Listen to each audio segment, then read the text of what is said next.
You can proceed, Mayor Clark, whenever you want. All right. Do one more count. Okay. Probably the ones who already know the most about this project on the call. Okay, there's Allison, Kate, our Councilmembers Bierman and Patron. Let's go ahead and get started. I'd like to, well, good evening and welcome to the City Council Conference of April 27th, 2021. We have one item on our agenda tonight, and it's discussion regarding our programs provided by the Neighborhood Alliance and their proposal for the City of Norman. I would like to recognize Lisa Craig, our grants manager, to introduce Georgie Rasco and Anna Herrera from Neighborhood Alliance. Thank you all. As the mayor said, tonight we have Georgie and Anna from Neighborhood Alliance. In my position here with the city, I've been working with Georgie 10 or 12 years, would you say, Georgie? Yeah. She has helped us with some neighborhood organizing that we did, and throughout the various meetings with the policy committee, the discussion keeps coming up about what can the city of Norman do to help facilitate neighborhoods that are not traditionally organized, such as with the property owners or homeowners association. What can the city do to help facilitate that happening? And so instantly my thought was Neighborhood Alliance. And through various conversations and presentations throughout the last 6 or 8 months or so, it's come to this point. And so now I'd like to turn this over to Georgie and Anna and let them show you what the benefits of the City of Norman affiliating with Neighborhood Alliance would be. Georgie?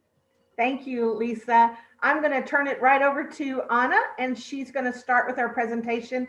We're going to go through it quickly because you're right, Bria. I see a lot of faces on here that have been through this presentation before, and so we'll leave plenty of time for questions. Thank you, Anna. Thank you, Georgie.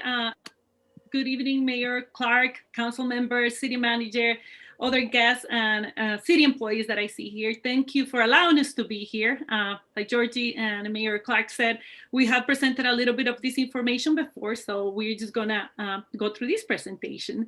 We'll start a little bit overview of what we're going to talk, our introductions, mission, history, organizational structure, the life cycle of a neighborhood, programs, the community impact, and budget. I think you already know a little bit about us, but Georgie, do you have anything else you want to share that you have not covered yet? No, that's fine. You can go on. Okay. Again, my name is Ana Herrera Dange, and I've been with Neighborhood Alliance a little bit over 6 years. I work as a Advocacy community organizer, and I hold a master's degree in adult education and training.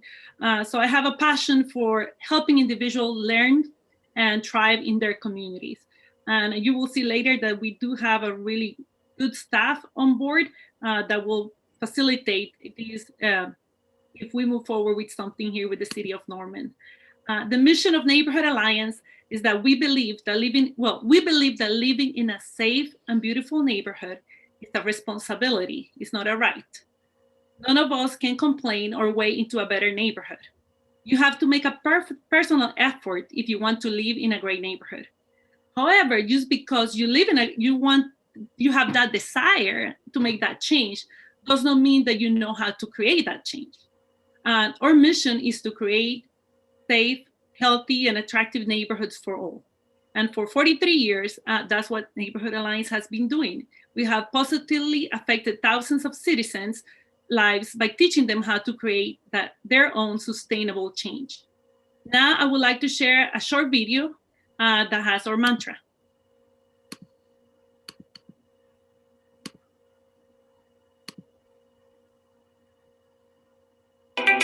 We believe in our community.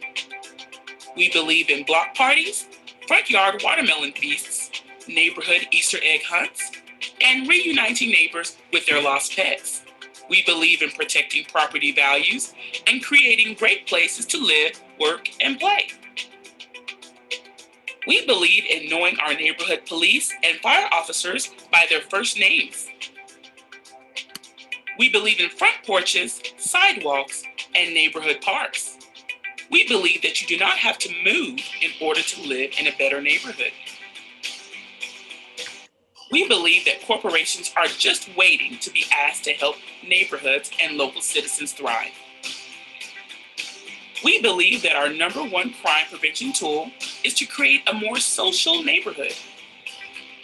We believe in educating ourselves so we can be better, more involved, and more informed citizens. We believe our mayor, city council, and municipal employees all want what we want, a great city filled with great neighborhoods. We believe with support and training, all citizens have the power to be great neighborhood leaders and to lead positive change. We are the Neighborhood Alliance, and since 1977, we've believed in safe, healthy, and attractive neighborhoods for all. Okay, and that tells you a little bit about our organization, so you know what we believe in. We started as a tool lending library, which allows citizens to individually enhance their homes and neighborhoods. And like you heard from this, the desire and need for creating neighborhood communities grew. And we evolved from providing physical tools to teaching and working side by side with our neighborhood leaders to create a safe, attractive, and healthy neighborhoods, where even strangers become caring neighbors.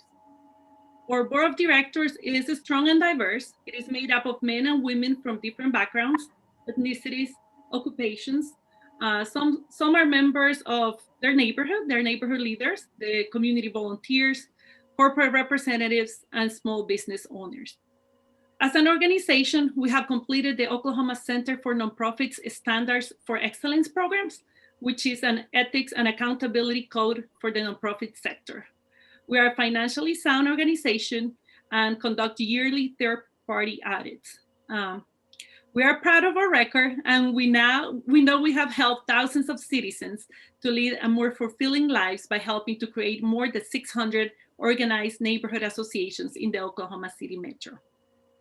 As required by all nonprofits, we have a board of directors that governs the organization, and they're the ones that hire our executive director. Which in turn, she is the one that takes care of hiring and overseeing the rest of the staff. We do have 2 community organizers, programs and marketing director, development director, and an accountant. And that is the staff for Neighborhood Alliance.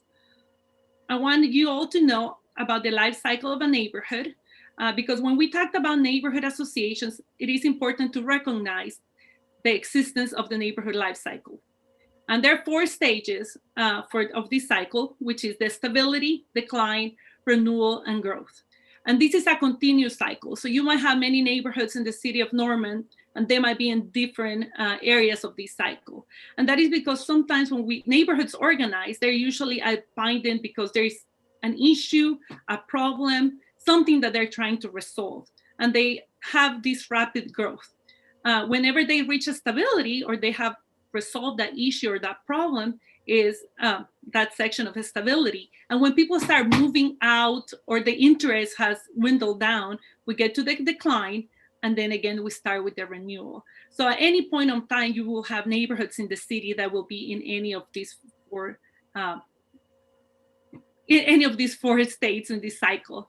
Now, Georgie will continue with the next part of the presentation. Thank you, Anna. I'm going to talk to you a little bit about our programming. We do believe in this statement that was said by Ralph Nader, but he said, when strangers start acting like neighbors, communities are transformed. And it's true. We all live today in a society that when I was younger, the norm was we lived on our front porches. We all knew our neighbors. It wasn't something we had to try to do. But unfortunately, in today's society, we do have to teach some people how to actually go next door and meet their neighbors. But fortunately, when they do, most of them are very, very glad that they did, and they start creating community right away. So our programming is not only for organizing neighborhood associations and strengthening neighborhood leaders, but for creating good neighbors. I'm going to talk about neighborhood organizing, coalition building, community-wide workshops, HOA support, neighborhood leaders for today, and safe neighborhoods. Of course, we believe in organized neighborhoods. All organized neighborhoods need to be incorporated at the state of Oklahoma. We help with every one of these steps that I'm going to talk about, so don't let them sound daunting to you, and we don't want them to be daunting to your neighborhoods either. They need the protections that come along with the incorporation, and they will be incorporated as a not-for-profit at the state of Oklahoma only. That also is what helps them attain a bank account, and all neighborhood associations need a bank account that is not in someone's social security number. They also need to have a set of bylaws. Does it need to be in legalese? We absolutely have samples for them on these, but they need to have a set of standards that show them how to run their association. We have two different ways. You can either have a board of directors that you elect at least three members, a president, a secretary, and treasurer. You could have more if you want, or a leadership team is a new style that we've been utilizing as well in some neighborhoods that feel uncomfortable with the title of board president. Then you can elect just a leadership team, say 5 to 7 people, that none of them have a specific title except for the treasurer. The treasurer does have to be elected to be treasurer, and that's their title, and that's what they do. Everybody else is off of their skills, their strengths. If you have the skill set to run an effective meeting, then maybe you run the meeting. If you have a skill set to take minutes, then maybe you take minutes, but then you also carry the bylaws with you. So you're the unofficial parliamentarian. So it's a more democratic way of delivering the responsibilities. We want to make sure that neighborhoods are, and we're talking about voluntary associations here, that all neighborhoods know how to advocate for their needs, which this section right here is why it's important to us that neighborhoods have a support system outside of the city structure. There are many times that your neighborhoods are going to need to advocate for a development that maybe the city is supporting. There's sometimes when the city needs to advocate for more police protection, that they need to go to the Board of Adjustment and say, no, we don't want another Airbnb in our neighborhood, or whatever they might be. And it's not going to be ethical for one of your staff members at the city level to go and teach that neighborhood how to say no to the Board of Adjustment, or how to say no to a developer. Whereas that's one thing that we can do and that we do. We believe in citizens utilizing and knowing their city. We want you to work cooperatively together. So what we teach is we help people understand that you don't have to pick up the phone and call the mayor for every single pothole that you see. There's a due diligence that you have to go through, and let's get to know your city well enough so that you know what departments handle what phone, who to call for what issue, how to get your problem solved without screaming and yelling at somebody, how to deal with it when it's an appropriate time to call your city council person. After you already called a couple of numbers and haven't gotten anywhere, then yes, you absolutely do need to call your city council person. You have the option to call your city council person anytime you want, but if you have an issue that you've been trying to solve already, that gives your council person a little more to work on and maybe helping you, guide you to solve this problem. So we also want to teach them how to advocate for developmental issues that are going on. If there's an on-queue that's going to be built at the edge of your neighborhood, yeah, your neighborhood might want to fight that and say, no, we don't want that there. But if the writing's on the wall and they see that the development is coming up in that area and that it's going to happen, then they need to switch into the mode of being good neighbors. How can this on-queue be good neighbors to us, and how can we be good neighbors to them? And so instead of just throwing up their hands and saying we hate the city and they hate us, which why did we even try to do anything? Let's start negotiating with on-queue. What do you need for them to be a good neighbor? Do you not want them to empty trash before 8 o'clock in the morning or 9 o'clock in the morning? Can they make sure that the lights are dimmed so they're not shining into the neighborhood?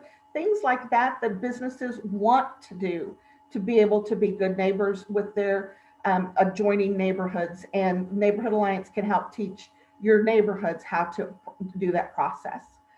Neighborhood coalition building is something new that we're doing that's been very, very successful, that we want organized neighborhoods, but we also want these neighborhoods to get together with the other neighborhoods around them and join a larger unified voice. So maybe between 8 and 11, depending on how many neighborhoods you have and how large of an area, neighborhoods might join a Northeast Side coalition, might join a Hefner Lake area coalition, and that way they can look out for the bigger issues, their park that maybe they share in that area, the streets in that area, the school in that area, the sidewalks in that area, anything else that is common to them in those areas.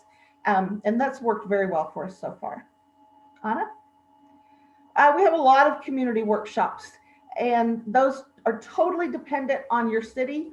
What we do in Oklahoma City may not be the kind of community workshops that the city of Norman needs. And that's why we will have to do a lot of getting to know Norman and investigating before we ever plan anything for your city.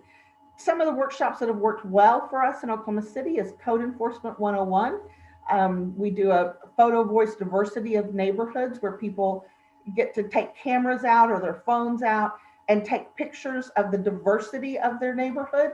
And then we find a way for them to be able to showcase that and talk about whether they did find diversity, whether they didn't find diversity, their feelings about that. It opens up some great conversations, how to communicate with your city and neighbors.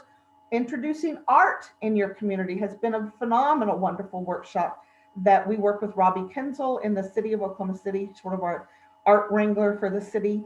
And she finds some really creative ideas on the internet that small neighborhoods can even do to identify themselves and create placemaking there. And then of course the larger town hall meetings for both city and police community engagement.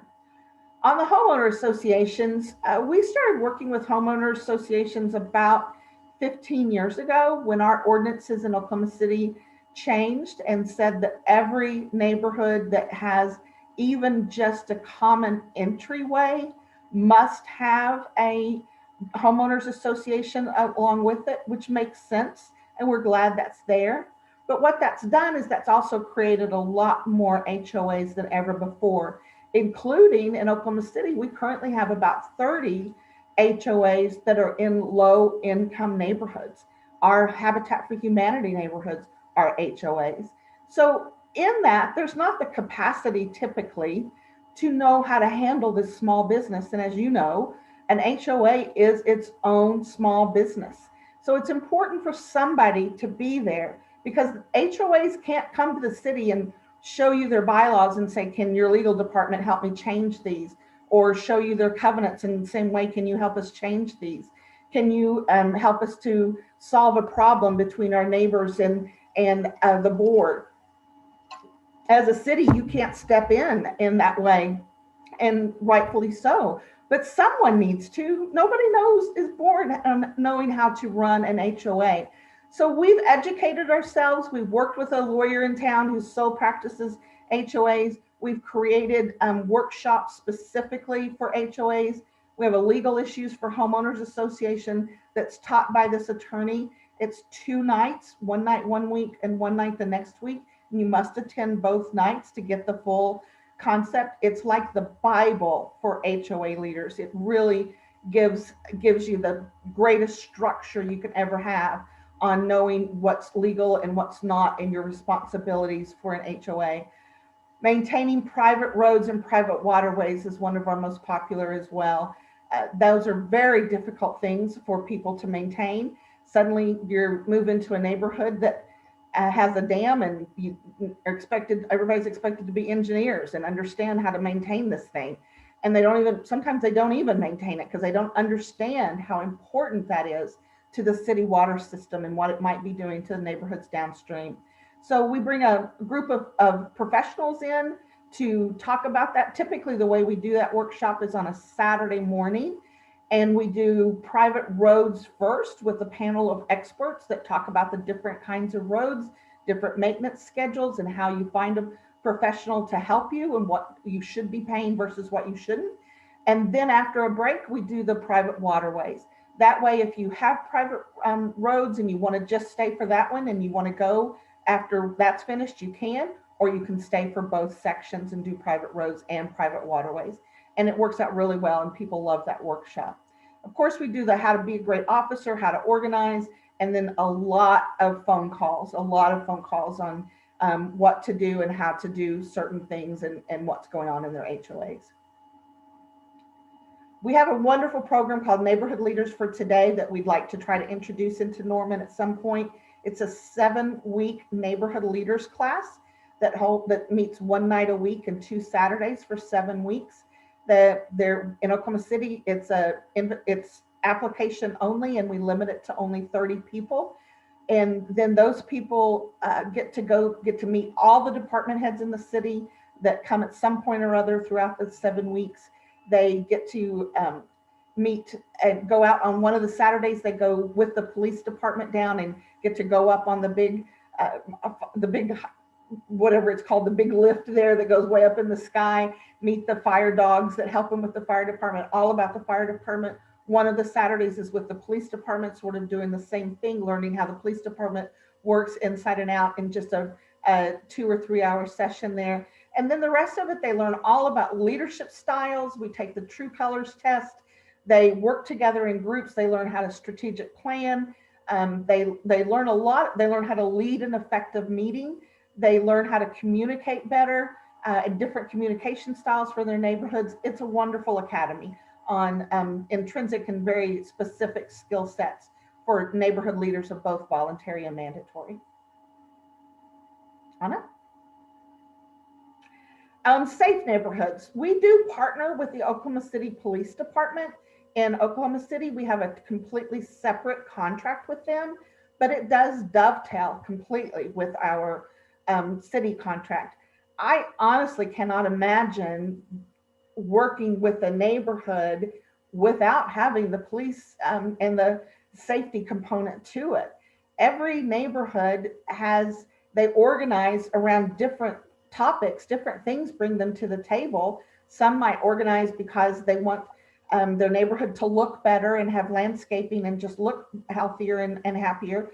Others might organize because they want to upgrade the city park that's next to them and they want everybody to do it.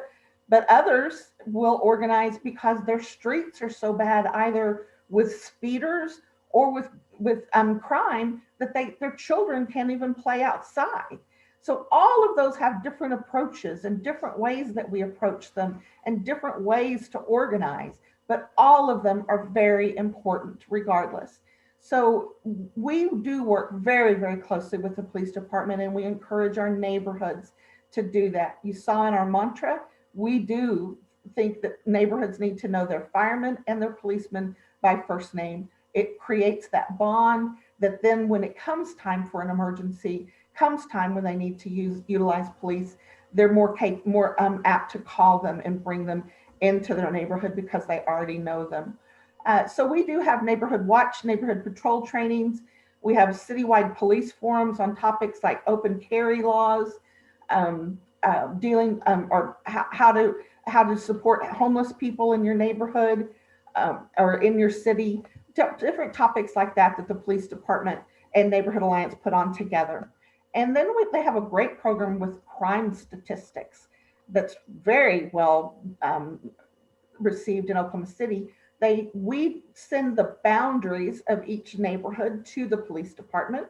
Their GPS section then puts those in their GPS map, and then they start collecting the crime stats on a monthly basis, the crimes that happened in that neighborhood, and then they send us a report each month of the crimes that were specific to that neighborhood.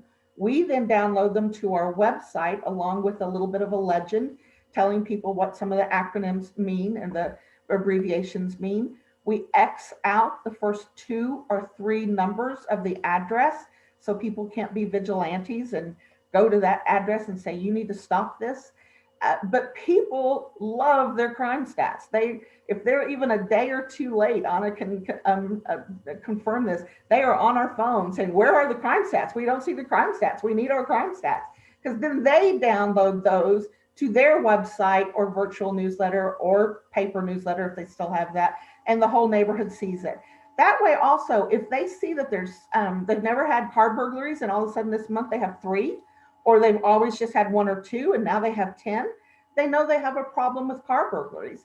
And then they need to call the police department and find out more specifics about those car burglaries.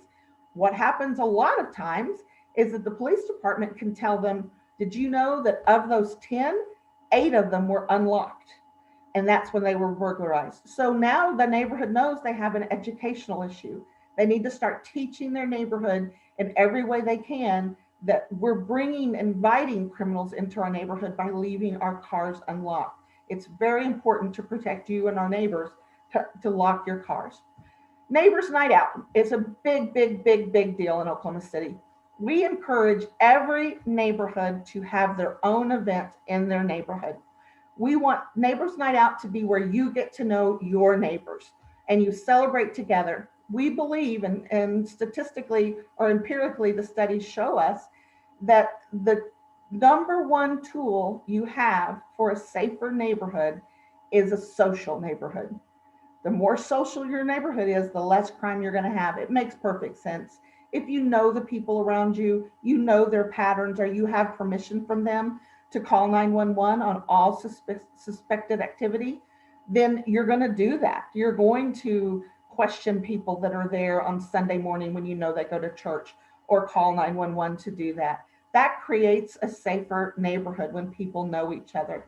So Neighbors Night Out is a chance to do that and to let criminals know we're a connected neighborhood, we're social, we know each other, so don't even try to come over here because we look out for all the neighbors in this neighborhood. They do something social. It can be as simple as watermelons in an ice-filled children's swim tub, and everybody come down for a slice of watermelon, to as dramatic as medical community in our neighborhood, an African-American neighborhood on the northeast side that has over 400 people show up to a barbecue dinner with entertainment and booths for an all-day Saturday event. So you can do anything in between. Everything is great. We advertise then all of those addresses to the police department, city council, the mayor, department heads, your elected officials, your state and senators from your city and your area. And hopefully all of them will go out and then visit as many of those parties as they can. Just stop by, say hello, kiss a few babies, eat a hot dog, and go on to the next party. But it's a fabulous event that we have every year. Anything else on there? Here's the pie chart of our community outreach services. Of course, our leadership is in blue there. Then our crime prevention is in orange. Our neighborhood organizing and advocacy is in the gold. Our management and general expenses are in purple, and our fundraising is in the light blue. Neighborhood Alliance is proud of its statistics. We have over 600 neighborhoods registered with us at this time. In Oklahoma City, there is not currently an ordinance that says that you must register your neighborhood, which we're trying to correct, because we're the only outlet that collects names and addresses of neighborhood leaders with their boundaries and their whatever their amenities are. So what neighborhoods have swimming pools, what neighborhoods have lakes or ponds or detention ponds, and that comes up very handy. Sometimes the health department wants us to pull a list of all the neighborhoods we have that have pools, so they can send them the new statistics, the new standards, or invite them to a training. Sometimes the city wants to know what all neighborhoods that we have registered that have detention ponds for different reasons. So we can pull that up if they're registered. But if it was a mandatory that they had to register, we would have all of the neighborhoods and much better statistics. But above that, we impact about 225,000 households every year. We train about 3,500 neighborhood leaders throughout our different workshops throughout the year. We currently have about 6,000 volunteer hours throughout our neighborhoods every year. We have about 350 crime watch and or crime patrol people that go through either one of those trainings every year. And we've done about $2.25 million worth of improvement projects, helped the neighborhoods do those neighborhood improvement projects and raise $2.25 million to do that. One of the ways they did that, and I told the group before, I've been at the Neighborhood Alliance for 20 years. And when I first started, the city of Oklahoma City had a small grant program for neighborhood associations in low income areas. And I highly recommend this for Norman if they can. The way it works is in the city, they had about $100,000 in a pot, and then they had another additional $80,000 for Neighborhood Alliance to administer it. And what happened is the neighborhoods could fill out a grant form that we created. It wasn't very difficult, but it showed exactly how they would do what project they wanted to do and how they would do it. We then submitted those to the city. They made sure that they were approved projects. At the time, they were using CDBG money. So of course they had to fit CDBG criteria. And then the city, if they put their stamp of approval on the project, we sent it back to the neighborhood, and now we want them to create their budget and their work plan. And so now they have to contract vendors and find out exactly how much it's going to be, and talk to people about just getting the permits that they need. So making sure that they have the capacity to do all this before they get started. Then resubmit a work plan and a budget to the city, get that approved again, and then we start the work.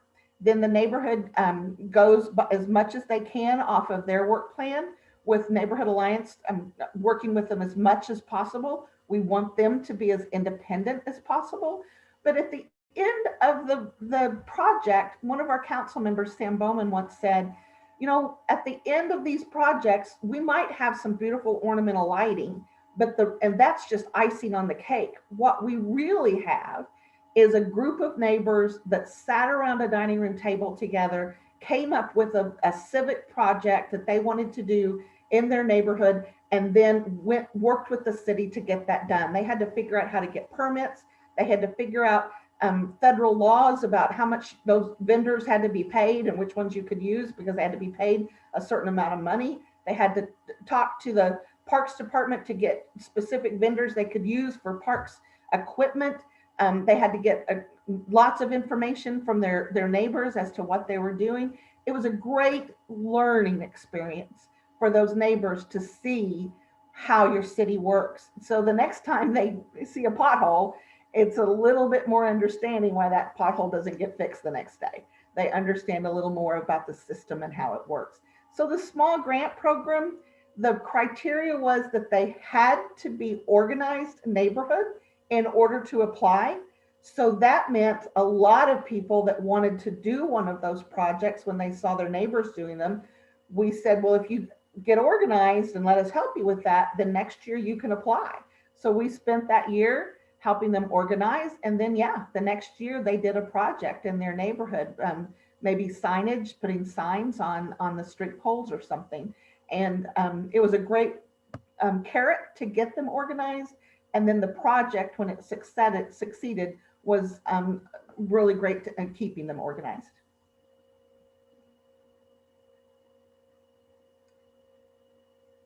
I think Anna has a story here that she wants to tell you about.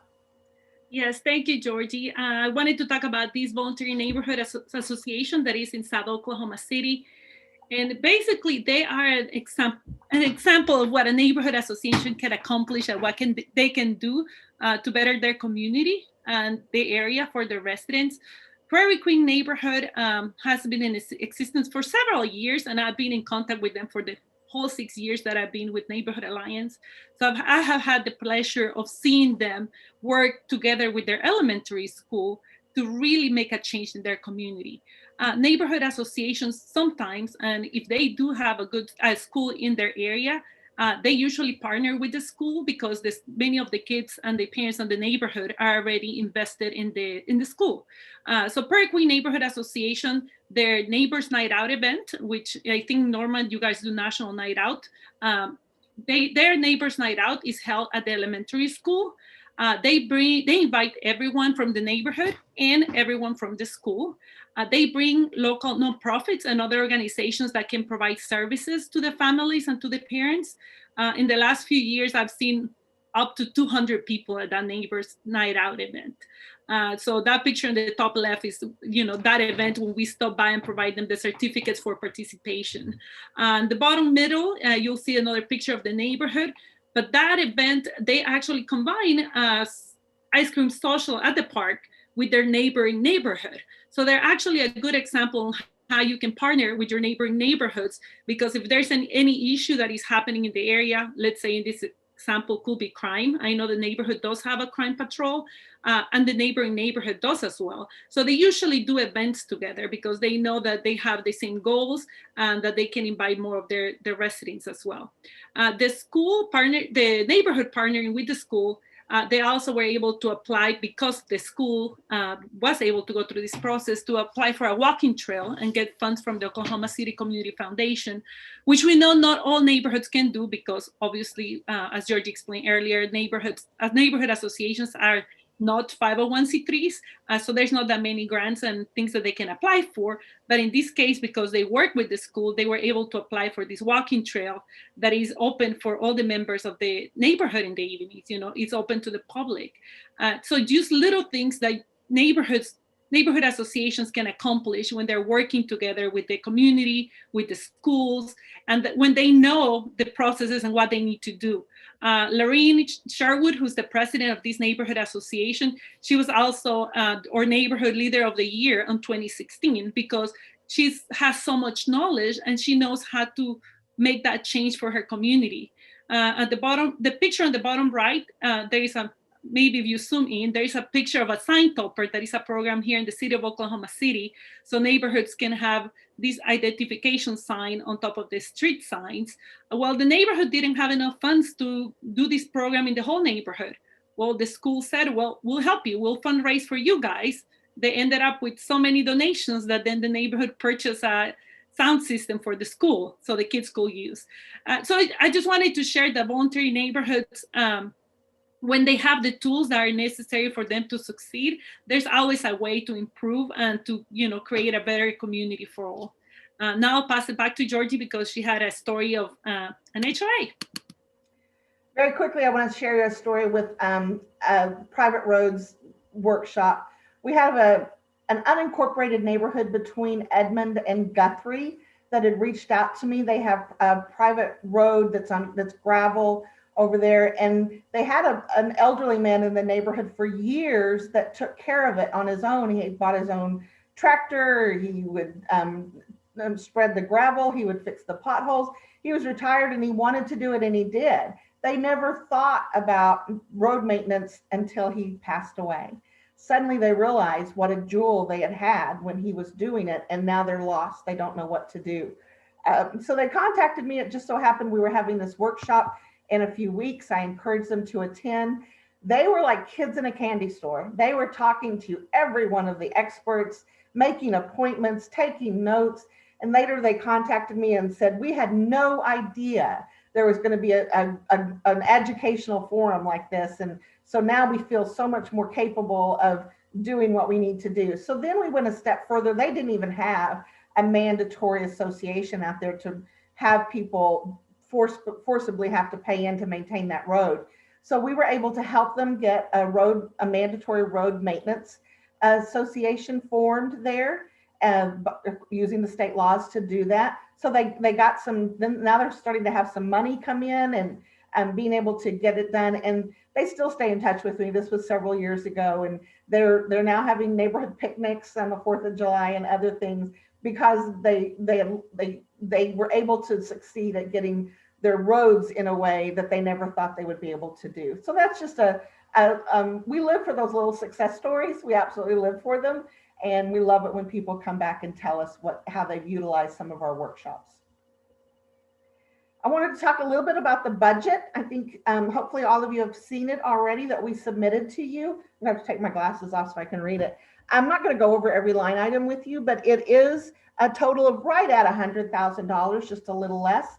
We want to hire a person 30 hours a week that will be specific to Norman. We want to hire someone that's from Norman, that definitely has the ability to be a community organizer. And then and then all of our staff will still be there supporting. I will be the supervisor of this person.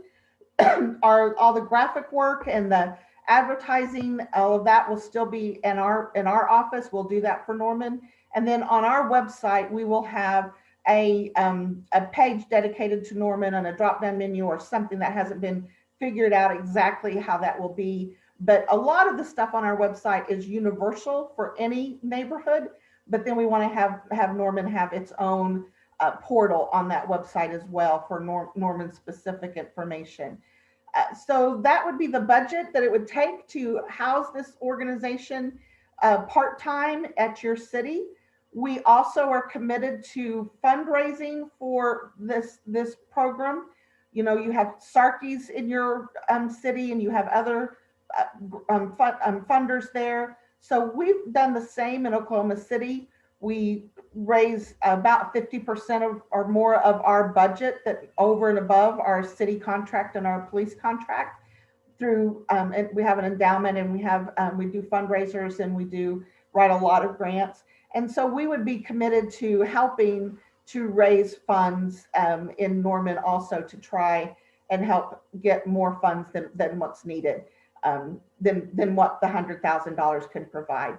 I think it's difficult for some people to understand the time intensity and the patience it takes to organize a grassroots organization.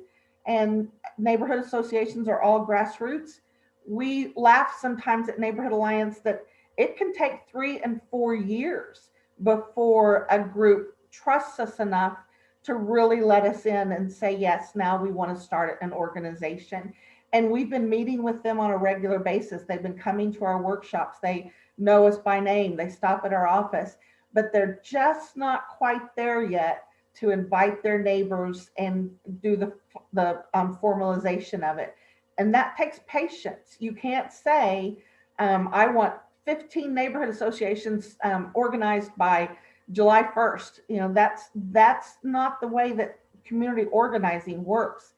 We'll absolutely start getting the education out there and building those goals and trying to help them. But going in and saying, this neighborhood needs an association and this neighborhood needs one, that's us and the authorities saying what you need to do. And that's not sustainable. They need to be able to hear what's happening and what Norman is offering and what we're offering in Norman, and why that would be beneficial to them in several different ways.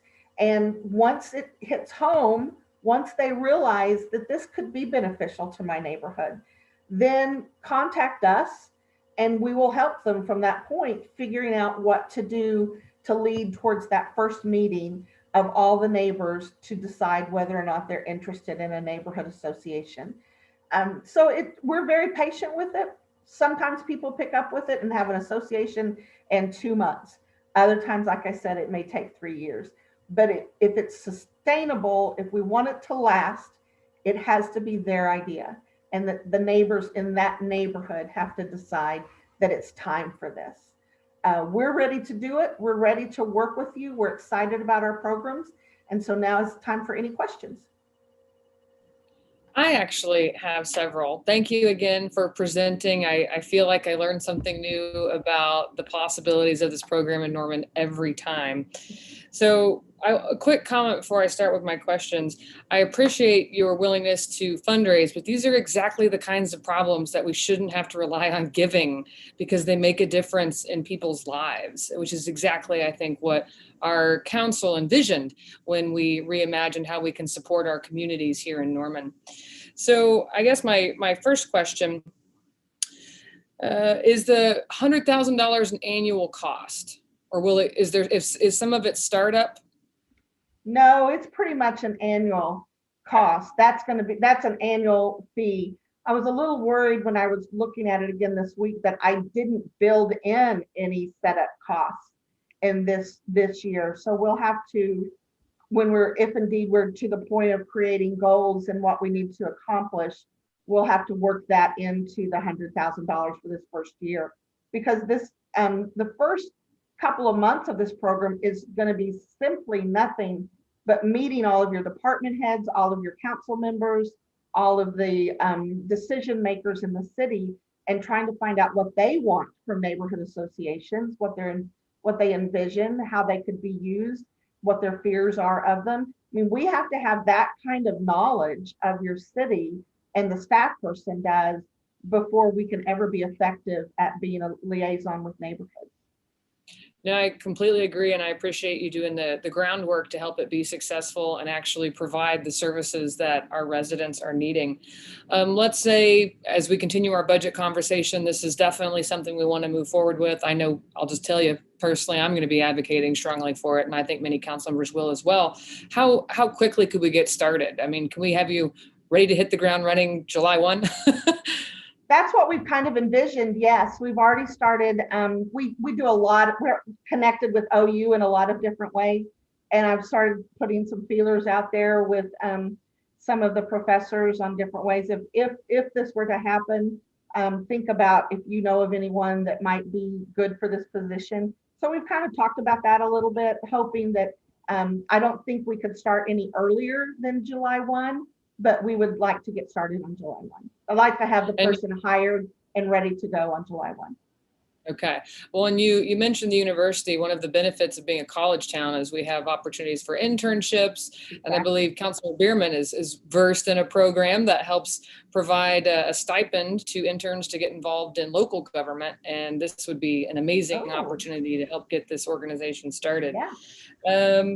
How do you get people interested? I mean, Anna, you're the community organizer. I mean, are you straight up knocking doors saying, this is what we are? Are you interested? I'm just curious.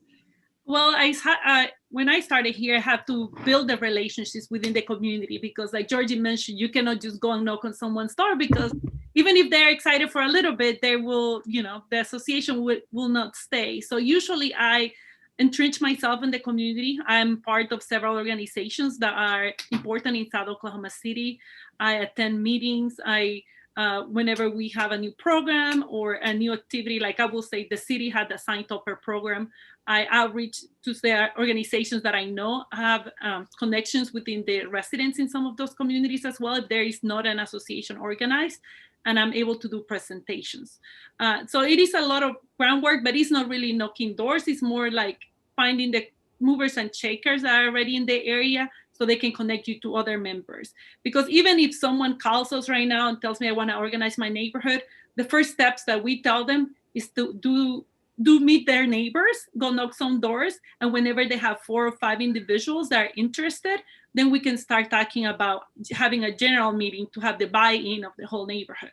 Because even if one individual wants to organize, if not the whole neighborhood is on board, it's not going to be sustainable. So okay.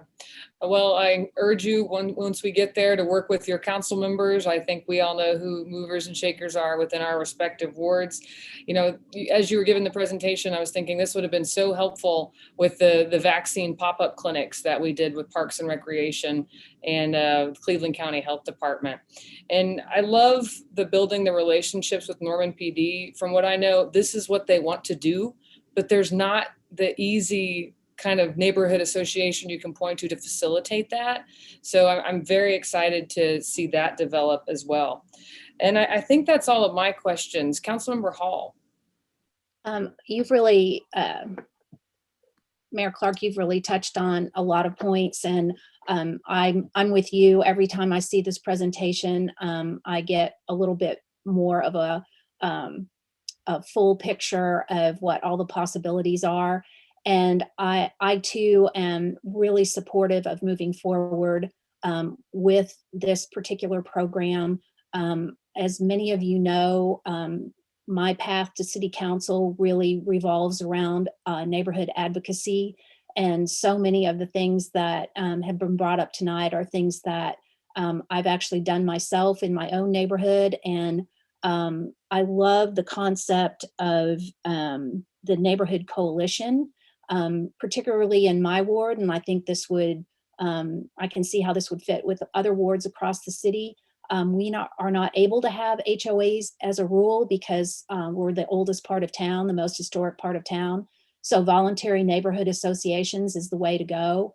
And as we've been working through this and trying to consider the possibilities, I've already identified 16 neighborhoods that have potential leaders that we've been informally in communication.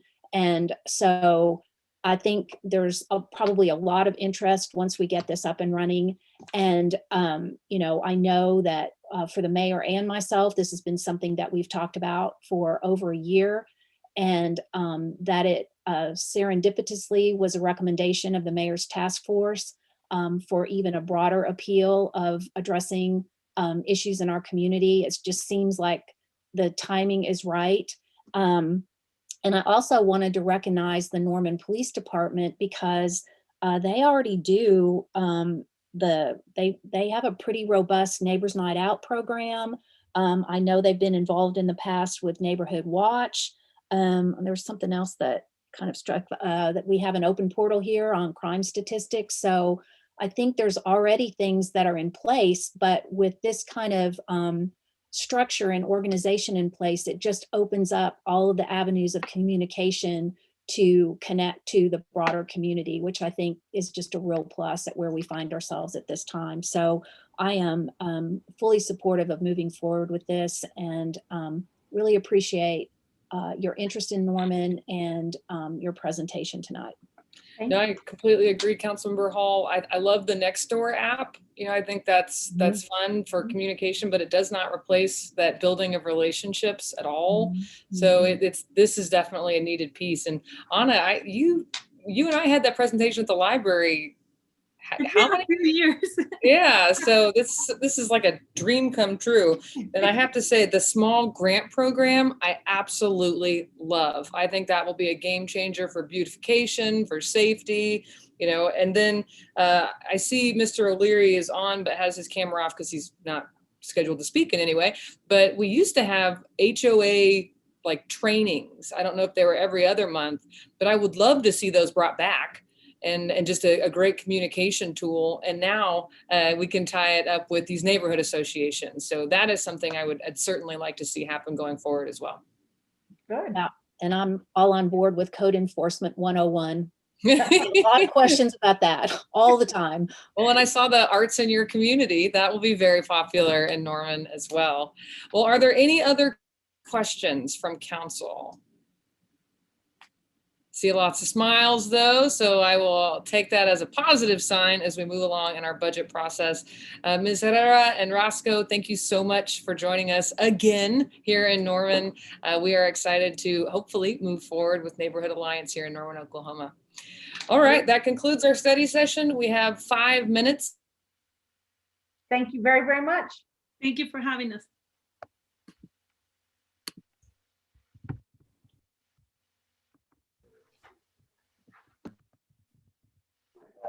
I already have the laptop all set up in there, and I've got it under public, obviously. So. We will get started on the city council meeting in about 6 minutes. So for those of you that are already on.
All right, it is 6:30. If everyone would like to return.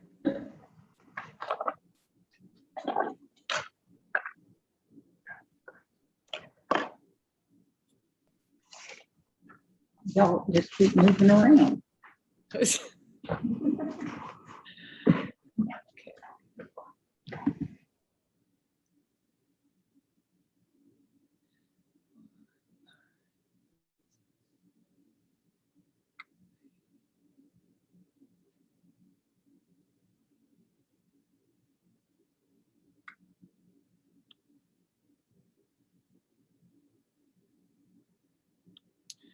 Okay, I see all of council. Madam Clerk, may we begin? Yes, ma'am. Okay, wonderful. Good evening and welcome to the City Council, Norman Utilities Authority, Norman Municipal Authority, and Norman Tax Increment Finance Authority meeting of April 27th, 2021. Madam Clerk, will you please call the roll? Councilmember Bierman, Here. Councilmember Patron, Here. Councilmember Hall, Here. Councilmember Nash, Here. Councilmember Foreman, Here. Councilmember Holman, Here. Councilmember Peacock. Here. Mayor Clark. Here. Please join me in the Pledge of Allegiance. I pledge allegiance to the flag of the United States of America and to the republic for which it stands, one nation, under God, indivisible, with liberty and justice for all.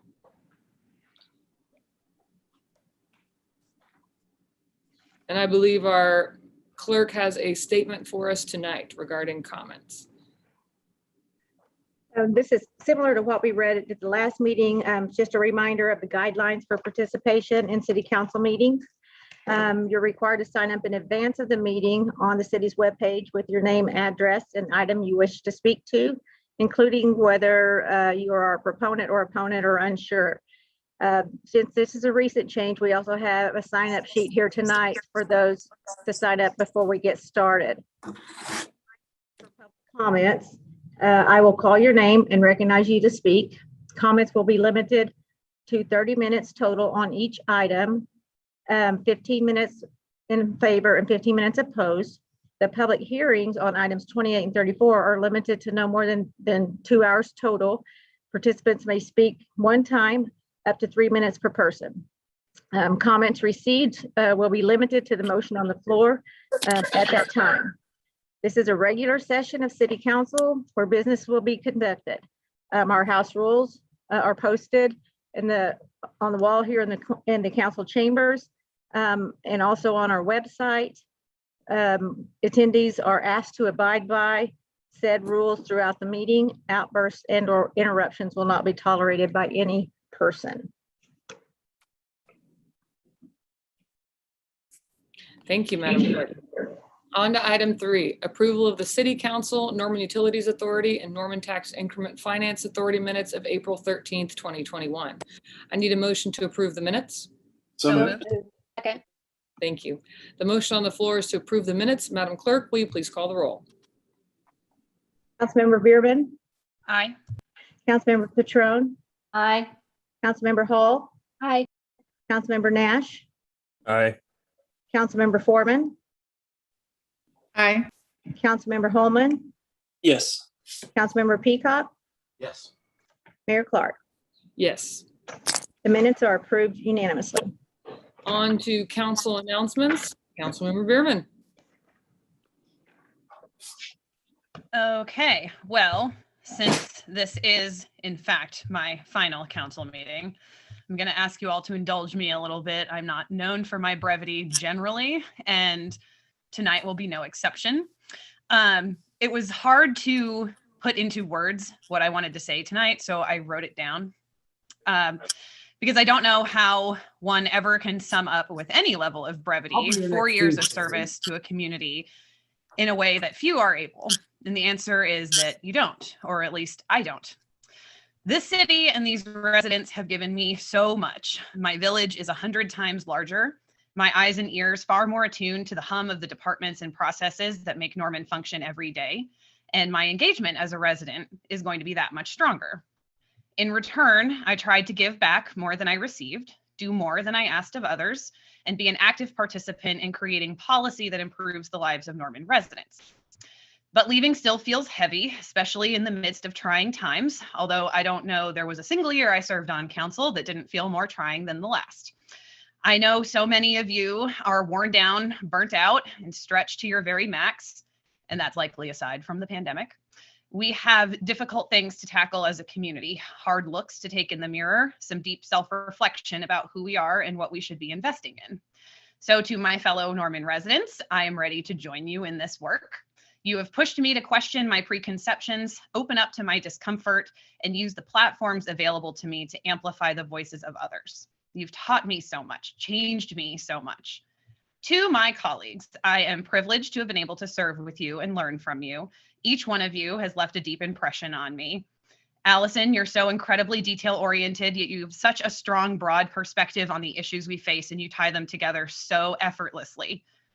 Lee, sometimes I think you must have 3 or 4 clones of yourself. You are everywhere, meet with everyone, attend every meeting, can outline with incredibly comprehensive detail every conversation, meeting, and thought that led you to each decision that you make. You are strong in your convictions, but not immovable. A balance very few can strike, and I am still working on.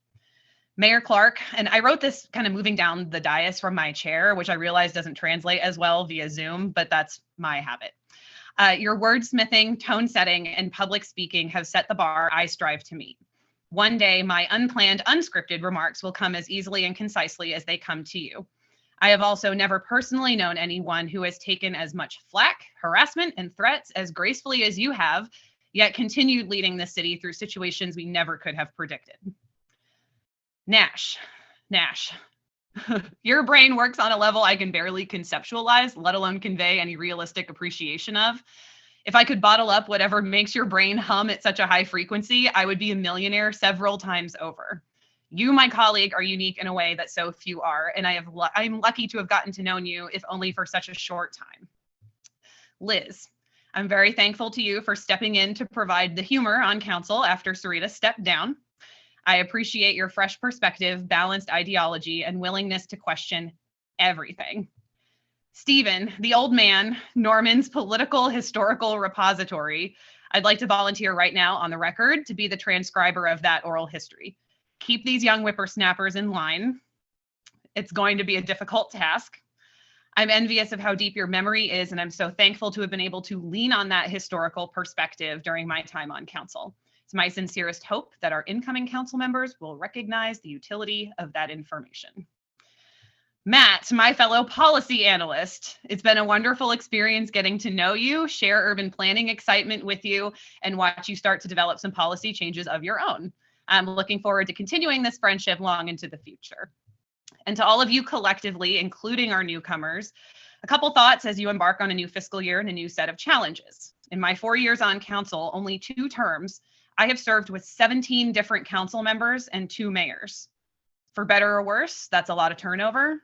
Also, for better or worse, this new council come July will be the least experienced council in a long time. Because of this, I'm more than willing to risk coming across as a little preachy or lectury right now. Please double down on communication, both amongst yourselves and with the general public. Committee chairs, take the time to summarize your monthly meetings and send updates to your colleagues. Don't ask them to watch videos or read minutes that won't come till months later. Please desensitize yourselves to the discomfort that change brings. Inertia is easy. Maintaining the status quo is easy. Change is hard, and all change, even positive change, will disappoint or frustrate someone, maybe many someones. There is no perfectly certain decision, and uncertainty is scary. But in the end, all things are uncertain, even the status quo, because if 2020 showed us one thing, it's that anything can happen to distort, upend, or change the outlook of the future. So be bold, do big things. Not everything will be successful, but the only guarantee of failure is in not trying. In the last 4 years, I've seen fluctuating levels of interest from council in trying new things, of questioning the way things have always been, or going a different direction. And being new to a position makes going against the grain even harder. The next time Norman leads the way, the next time you try big things, I'll be here to support you, and I'll bring some extra support along with me. Talked a long time in my last time, so thanks for indulging me. And I'll close with the final lines from Winston Churchill's farewell address to the House of Commons. The day may dawn when fair play, love for one's fellow man, respect for justice and freedom will enable tormented generations to march forth serene and triumphant from the hideous epic in which we have to dwell. Meanwhile, never flinch, never weary, never despair. Thank you all. It has been a life-changing honor and privilege to serve you. As my students do. Bravo, Councilmember Bierman. Okay, well, Councilmember Patron, good luck following that. Right. So, Councilmember Bierman, it's been my honor to have gotten to know you. I consider you a wonderful friend, and I am so grateful for the time that I got to know you and all of this. It's just been there for me and for this council and for the city through a lot, and I just really appreciate you. I know you're gonna go on to more great adventures, and we'll be there to cheer for you. So one of the things this week, it seems like, I don't know about the rest of you all, but I've gotten a lot of calls reaching out about the upcoming COVID second disbursement to the city. And I kind of put a little list together of some of the different ones that just had stuck, and the rest of them are, you know, I have notes other places, but just off the top of my head,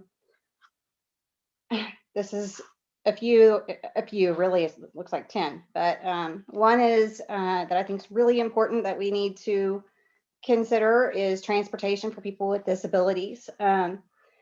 This has been something since well before I was on council that we've heard about a lot, that they don't have an on-the-fly ability to get from point A to point B as the law requires. And I think that, you know, another one of these on the list is expanding our public transit and more stops service and expanding service. But I think that if we're going to be doing that, that we need to pay close attention about that, working with one of the taxi cab companies or something to where people with disabilities can get where they need to go without having to make an entire day out of a doctor's appointment.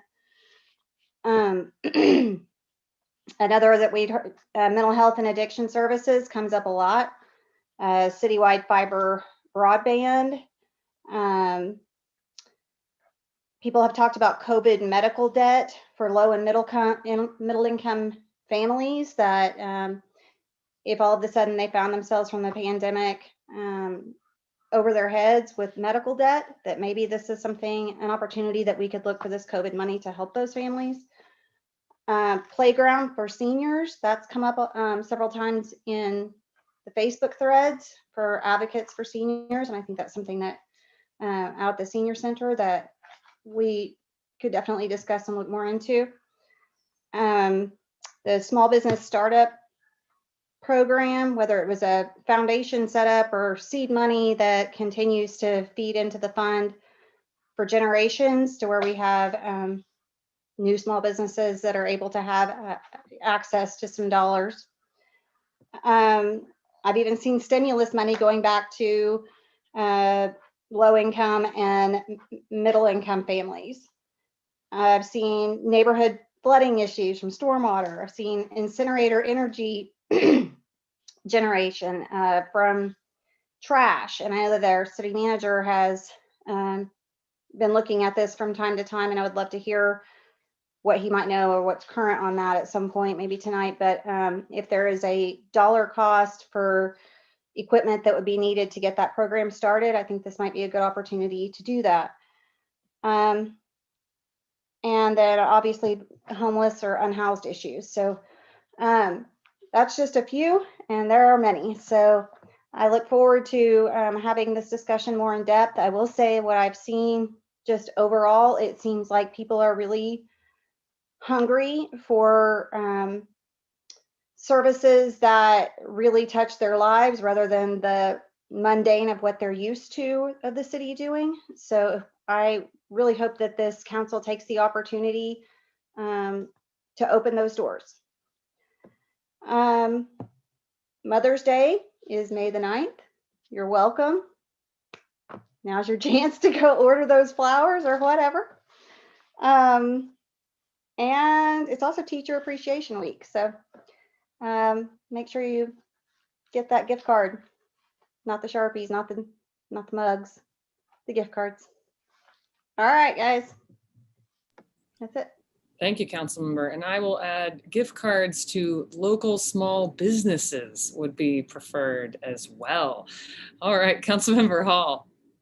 Well, first of all, I just want to acknowledge all of the inspiring words from Councilmember Bierman, and want to thank her for her years of service to the city. And I know she's only beginning, and I am so looking forward to see what her next steps will be, because she has policy chops like no other, and I expect her to continue to put those to good use as you march through life. And so happy to have you as part of the Ward 4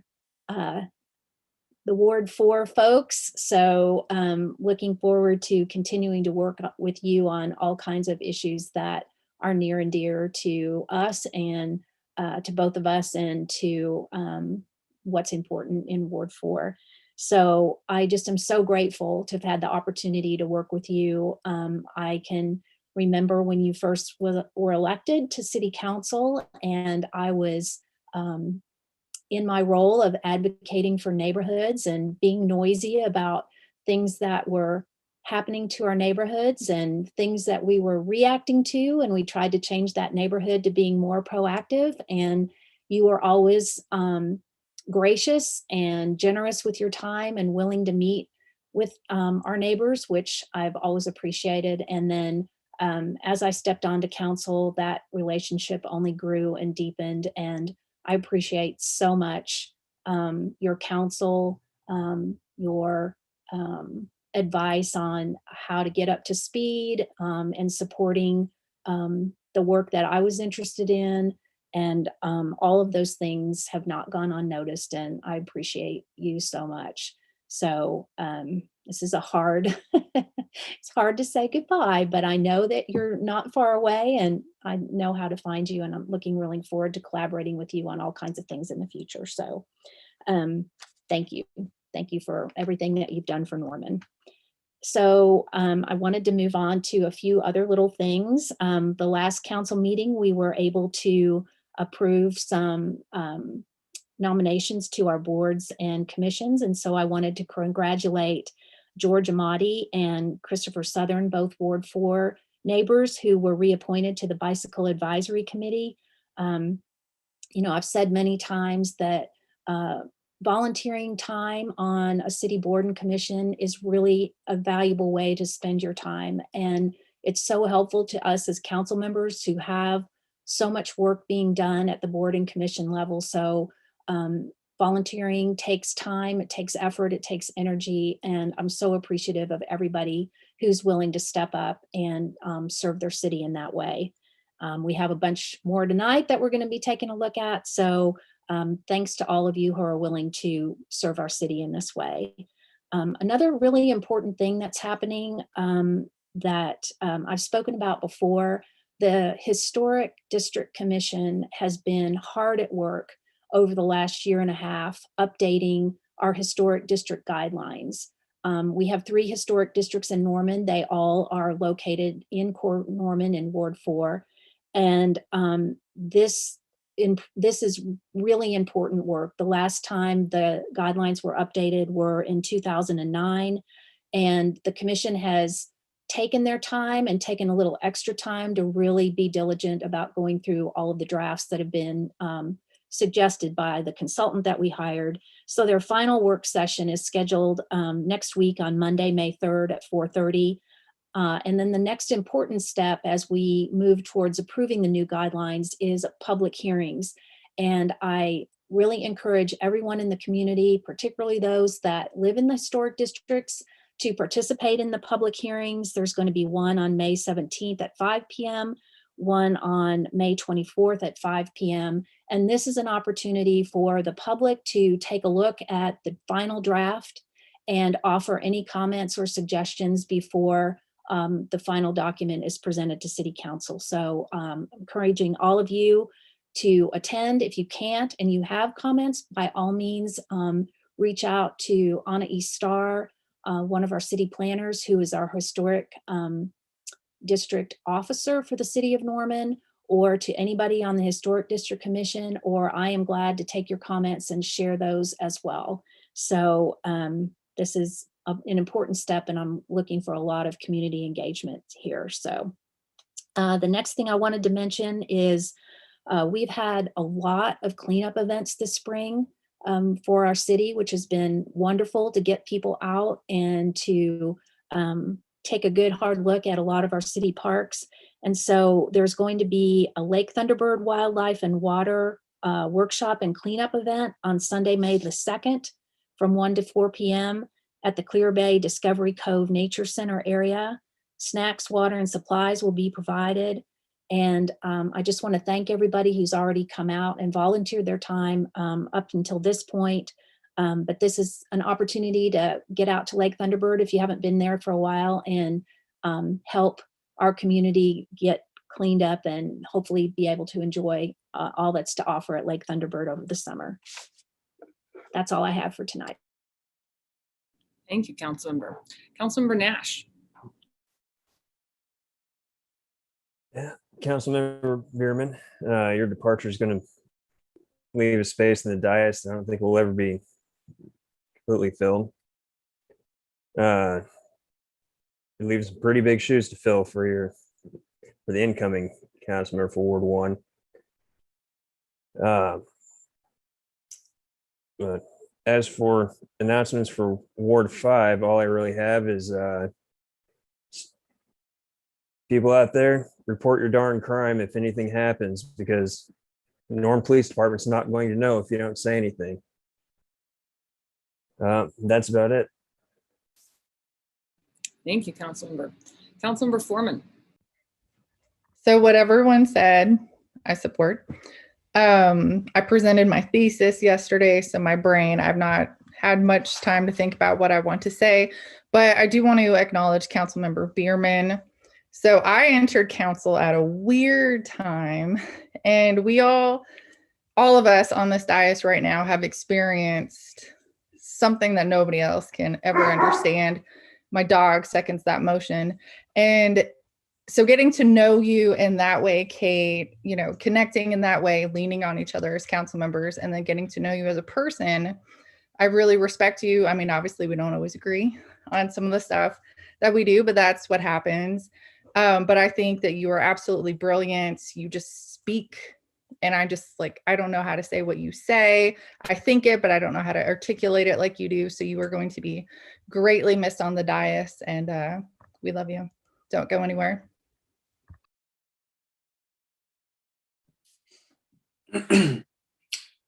I also would like to take a moment and recognize Council Member Kate Bierman.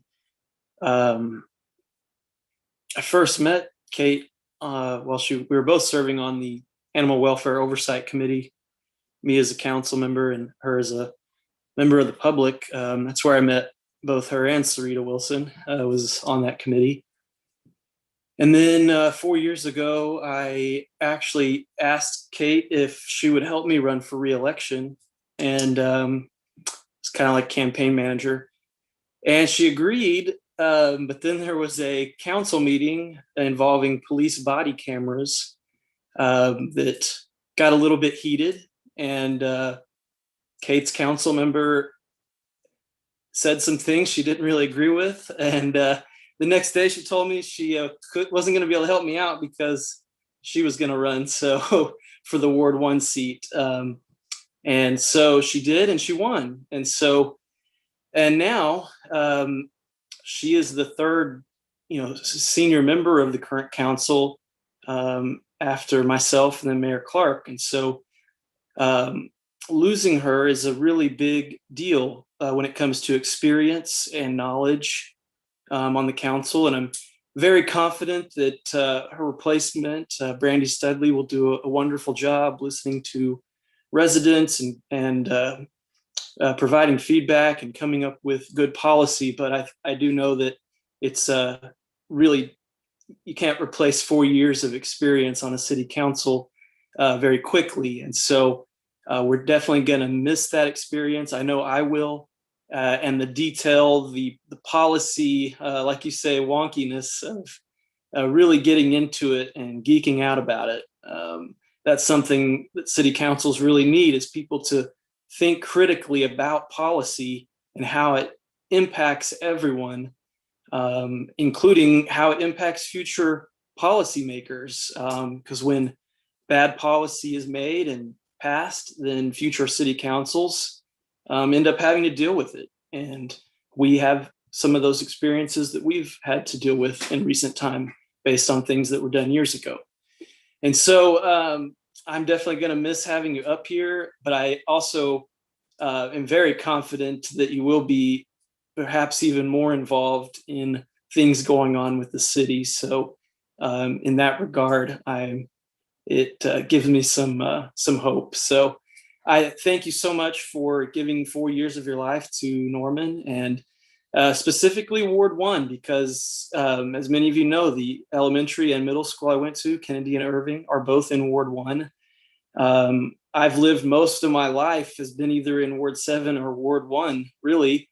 And growing up in elementary and middle school, I think every single one of my friends lived east of 12th and lived around Biloxi or Beaumont in the heart of Ward 1. So I know what it's like, and I definitely appreciate having someone like you representing that area of towns, especially. So thank you so much, and I'll see you around. Also want to thank our city staff for taking care of some issues at Kids Space, which is, in my opinion, the best playground in Norman. It's the biggest one. It's, the wooden castle and all that. And so at Reeves Park, which is in Ward 7, the Kids Space is a little over 20 years old at this point. And about 5 years ago or so, members of the community came together and volunteered for a day or two, or maybe it was a week, to kind of rehabilitate the park, the playground park. But it is made of wood and it is old, and there are some issues that come up. And so Ward 7 resident contacted me about some of those issues she thought was a potential hazard to people playing on it, and sent me some photos, and we got those to staff, and staff was able to respond pretty quickly and address those issues at Kids Space. It had to be closed, I think, for a week, but they did it very quickly and was very responsive. And I know residents of not just Ward 7, but all over Norman that appreciate and love Reeves Park, appreciate seeing the park, getting fixed up and the life of it extended for more years to come. Also want to just briefly talk about the Community Planning and Transportation Committee. We had our meeting last Thursday. And again, in this committee, it's where we talk about public transit every single month. We talk about ridership numbers in the city of Norman. We talk about bus stop shelters, improvements, plans, complaints, issues, anything going on. And so I strongly encourage everybody, if you're interested in those types of things, to please tune into the meeting on the third Thursday of the month at 4 p.m. Or contact your council member, contact me.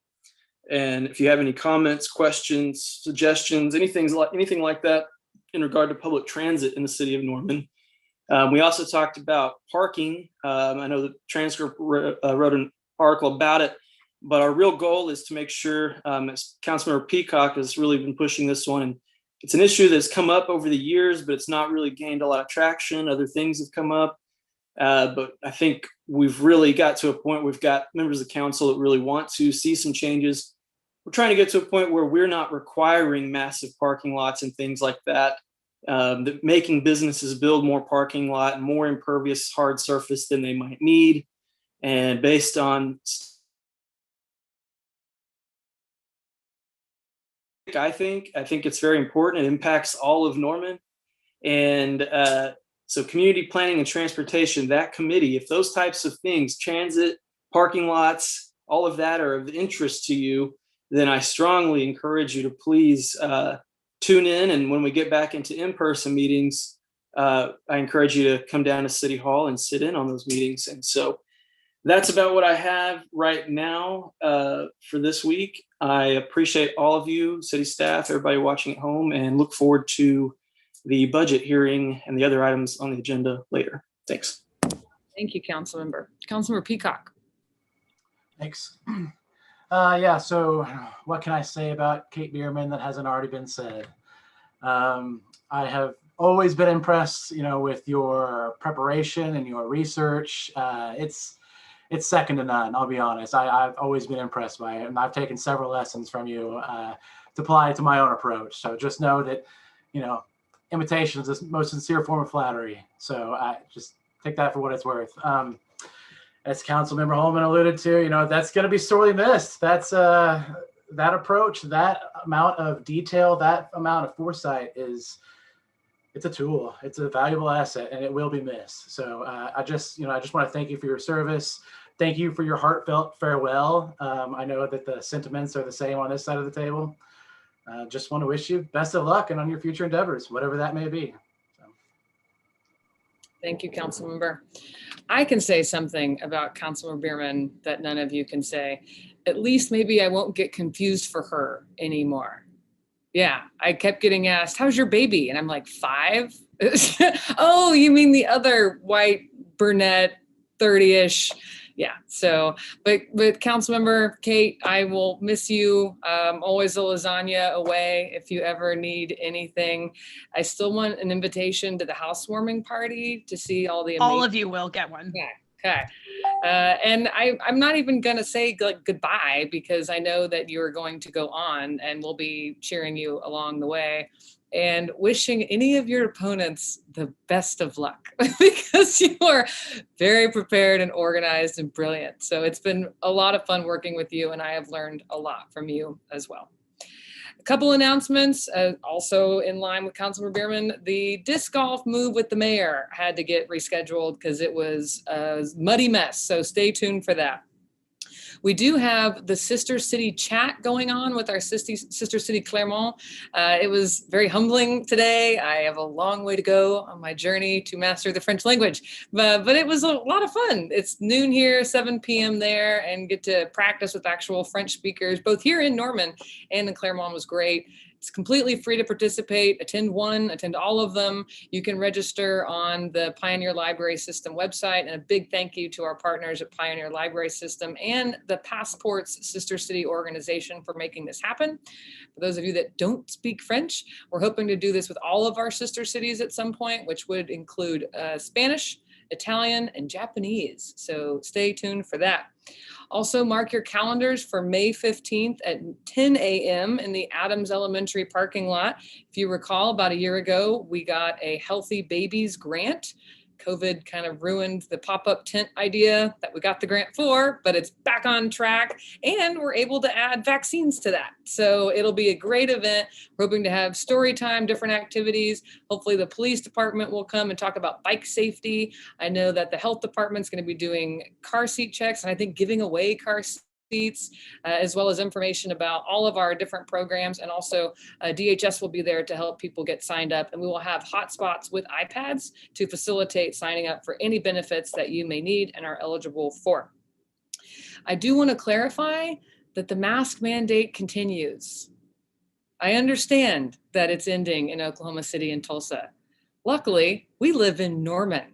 We are also home to a university that's about to have a 4-day graduation celebration with thousands of people coming from around the nation, which I look forward to their sales tax dollars, but not any COVID-19 that they may be carrying with them. So please continue to wear your masks.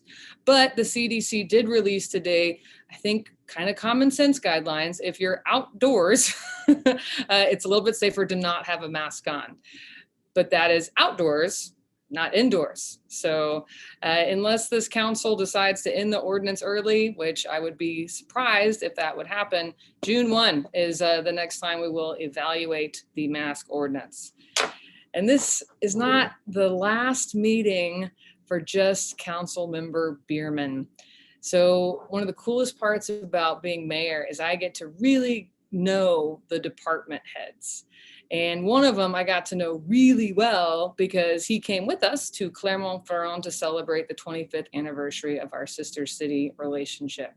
And one of my favorite facts that he's probably going to hate that I share with you right now, he started working in Parks and Recreation before I was born. And now Judd Foster is retiring. He has one more week with us, but this is his last official council meeting.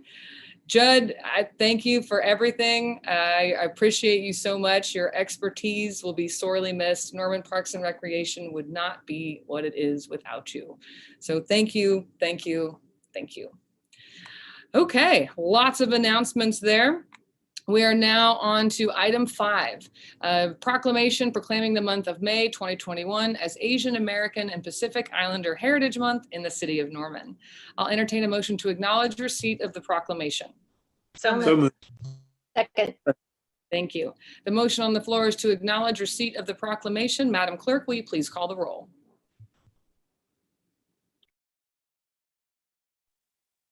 Councilmember Bierman, Aye. Councilmember Petrone, Aye. Councilmember Hall, Aye. Councilmember Nash, Aye. Councilmember Foreman, Aye. Councilmember Holman, Yes. Councilmember Peacock, Yes. Mayor Clark.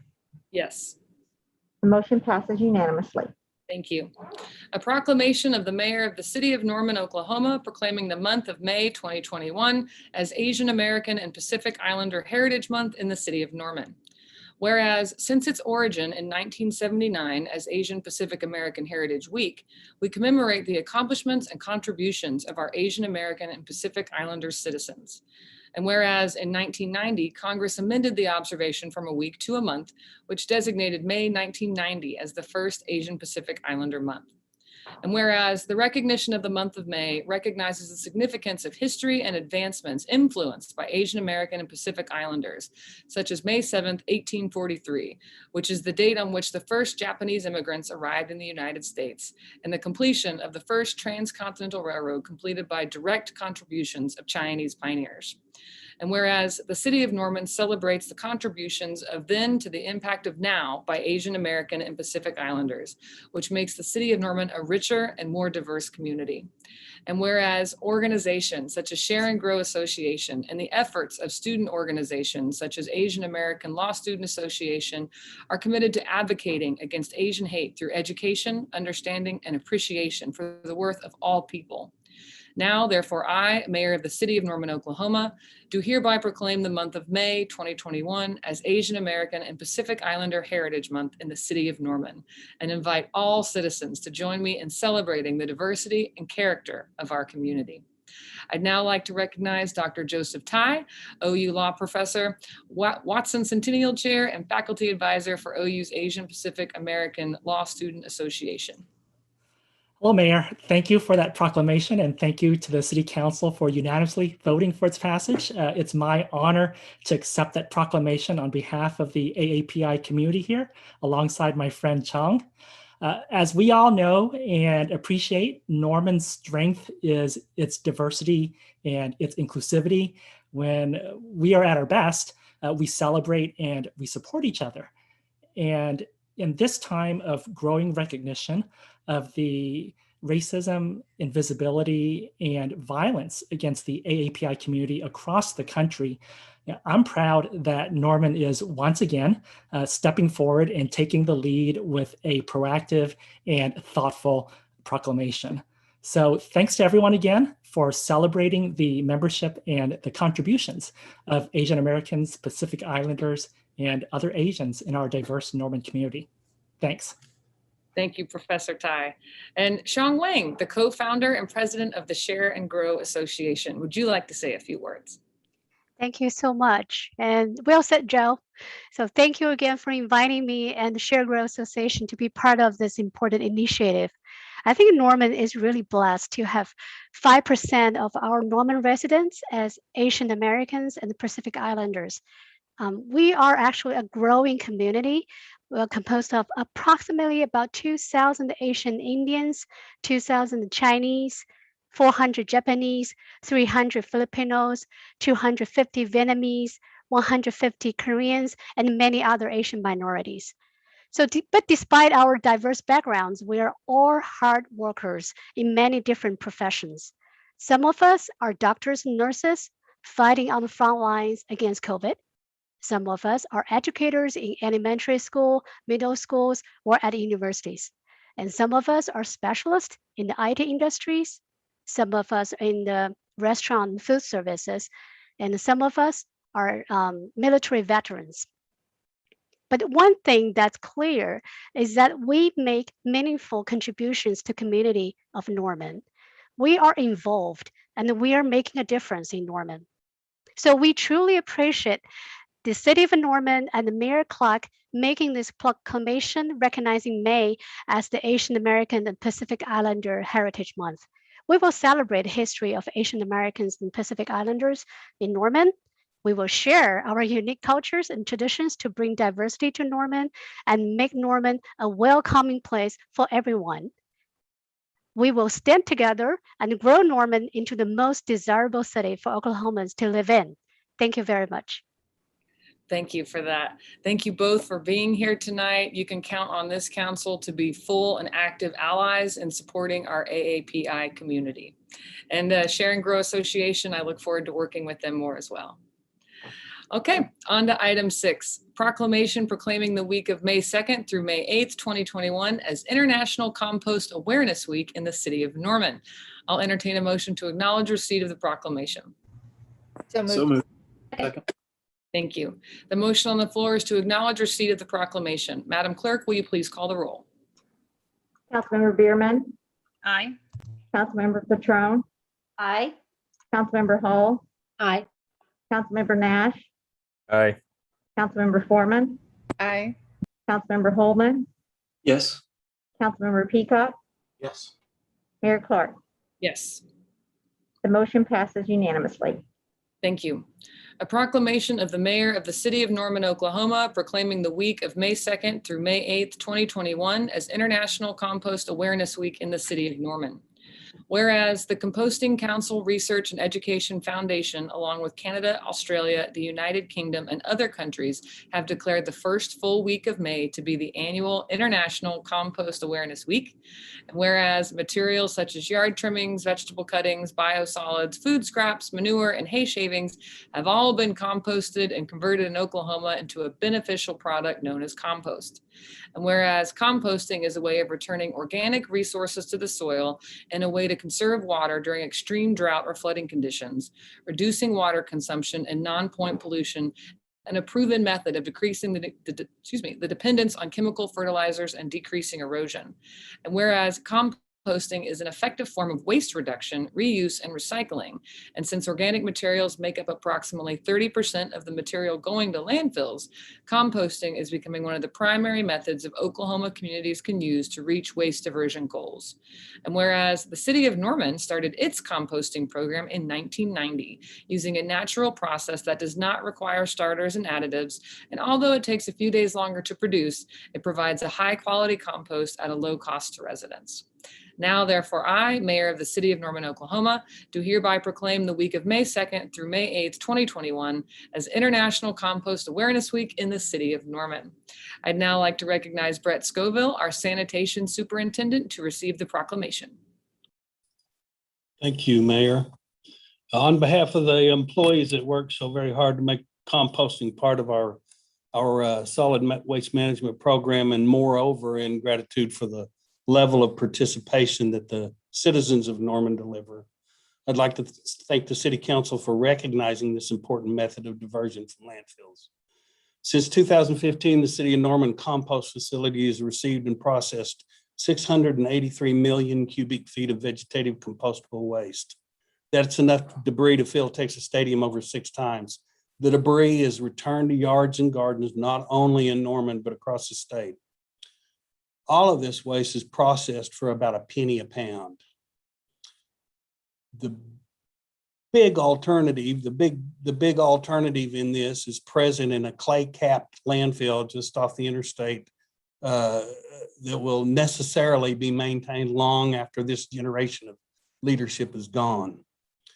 Normally, the city of Norman compost facility receives about 25,000 tons of feedstock per year from residential and commercial customers. Year to date for this year, we're at 75,000 tons, over 75,000 tons. Our ability to divert this debris from landscaping and lawn care, as well as from natural disasters, is of significant benefit to the city of Norman, both environmentally and financially. Thank you. Thank you, Mr. Scoville. I appreciate all that you do in our sanitation department. This is like the man behind cleanup at all the events that you see in Norman. So on top of his compost work, we appreciate you very, very much. On to item 7, a proclamation proclaiming the month of May 2021 as Mental Health Awareness Month in the city of Norman. I'll entertain a motion to acknowledge receipt of the proclamation. So moved. Second. Thank you. The motion on the floor is to acknowledge receipt of the proclamation. Madam Clerk, will you please call the roll? Councilmember Bierman, Aye. Councilmember Petrone, Aye. Councilmember Hall, Aye. Councilmember Nash, Aye. Councilmember Foreman, Aye. Councilmember Holman, Yes. Councilmember Peacock, Yes. Mayor Clark. Yes. The motion passes unanimously. Thank you. A proclamation of the mayor of the city of Norman, Oklahoma, proclaiming the month of May 2021 as Mental Health Awareness Month in the city of Norman. Whereas since 1949, Mental Health America and its affiliates have led the observance of May as Mental Health Month to raise awareness, educate communities, eliminate stigma, and encourage treatment. And whereas mental illnesses affect millions of Americans and does not discriminate among genders, races, ethnicities, and socioeconomic statuses. And whereas Mental Health America's 2021 theme, Tools to Thrive, focuses on providing practical tools that everyone can use to improve their mental health and increase resiliency, regardless of the situations or challenges they are dealing with. And whereas while 1 in 5 people will experience a mental illness during their lifetime, the unique and unprecedented challenges resulting from the COVID-19 pandemic, such as increased isolation, loneliness, worry, and anxiety, have highlighted the fact that mental health affects all people, and that it is even more important now than ever to raise awareness. And whereas mental health screening is essential during times of stress, and it is imperative we continue to work together to take care of our mental health and to look forward and focus on what we need to do individually and as a community to thrive in these uncertain times. Now, therefore, I, Mayor of the City of Norman, Oklahoma, do hereby proclaim the month of May 2021 as Mental Health Awareness Month in the City of Norman, and encourage all citizens, government agencies, public and private institutions, businesses, and schools to recommit our community to increasing awareness and understanding of mental health, and to work together to support one another so that we may continue to thrive individually and as a community. I'd now like to recognize Alexis Lux, Chief Executive Officer of the Center for Children and Families, to receive the proclamation.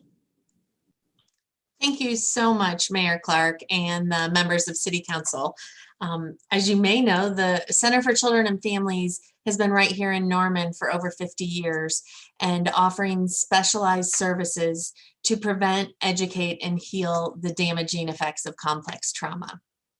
Through our counseling program, we have 7 licensed, highly skilled therapists that have more than 100 years of combined experience in areas including infant mental health, perinatal mental health, and complex trauma for children of all ages.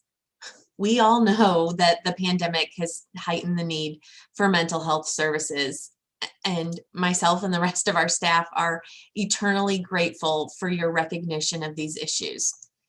We get close to 10 calls a week just for our counseling program. And I know that all of the other mental health providers across Norman are receiving those same concerns. We are so happy to join with you in proclaiming May as Mental Health Awareness Month and are committed to continuing to advocate for the mental well-being of all Norman residents. Thank you for recognizing this as a need. Thank you, Ms. Lux, for all that you do for our children in the city of Norman. CCFI is a wonderful organization that really does change lives. I will encourage everyone to check their mental health. This year has been brutal. I have said it time and time again, we are all suffering from our own personalized trauma. And what's bothering you is not going to be a bother to someone else, but your concerns and your feelings are valid. And we need to decrease the stigma in talking about mental health.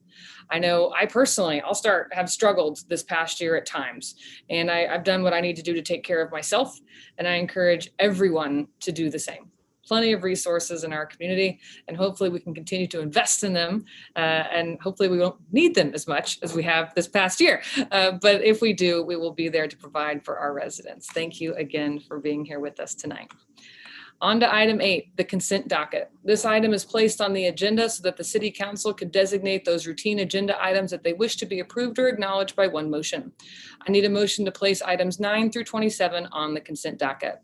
So moved. Second. Thank you. The motion on the floor is to place items 9 through 27 on the consent docket. Madam Clerk, will you please call the roll? Councilmember Bierman, Aye. Councilmember Petrone, Aye. Councilmember Hall, Aye. Councilmember Nash, Aye. Councilmember Foreman, Aye. Councilmember Holman, Yes. Councilmember Peacock, Yes. Mayor Clark. Yes. The motion passes unanimously, and items 9 through 27 are placed on the consent docket. Thank you. Item 9, submission and acknowledging receipt of the Finance Director's investment report as of March 31, 2021. Item 10, submission and acknowledging receipt of the monthly departmental reports for the month of March 2021. Item 11, acting as the Norman Utilities Authority, consideration of acceptance, rejection, amendment, and/or postponement of bid 2021-35, contract 2021-70 with Sooner Site Utility and Construction in the amount of $85,100 and all associated bonds for the water distribution system sampling stations project. Item 12, consideration of approval, rejection, amendment, and/or postponement of Norman Certificate of Survey for Menza Farm with a variance to the private road requirement from 20 feet to 12 feet, generally located on the north side of Cedar Lane Road, east of 36th Avenue Southeast. Item 13, consideration of approval, rejection, amendment, and/or postponement of final site development plan and final plat for Varena Landing Addition, Section 1, a planned unit development, located on the north side of East Lindsay Street, east of 24th Avenue Southeast. Item 14, consideration of approval, rejection, amendment, and/or postponement of final plat of a replat for Legacy Business Park Addition, Section 1, Block 2, located on the north side of West Rock Creek Road, east of 36th Avenue Northwest. Item 15, consideration of acceptance, rejection, amendment, and/or postponement of a permanent water line easement in the amount of $8,100 from MD Coast 4 LLC for the Interstate Drive Water Line Replacement Project. Item 16, consideration of approval, rejection, amendment, and/or postponement of amendment number 1 to contract 1415-134 with Mishak and Associates LLC, increasing the contract by $383,647 for a revised amount of $526,647 to provide the engineering design criteria and construction plans for phase 1 of the Lower Imhoff Creek project. Item 17, consideration of approval, rejection, amendment, and/or postponement of amendment number 2 to contract 1718-77 with Tyler Technologies Incorporated, increasing the contract by $40,000 for a revised amount of $2,463,269.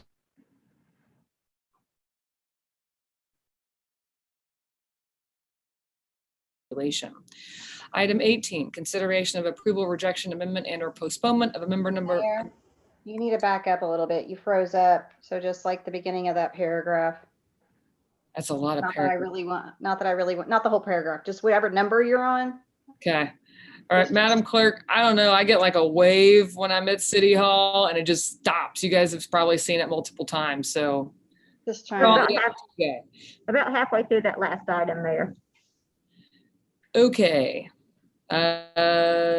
Item 17, consideration of approval, rejection, amendment, and/or postponement of amendment number 2 to contract 1718-77 with Tyler Technologies Incorporated, increasing the contract by $40,000 for a revised amount of $2,463,269 to provide technical software programming of a modification requested by the Human Resources Department for life insurance calculation.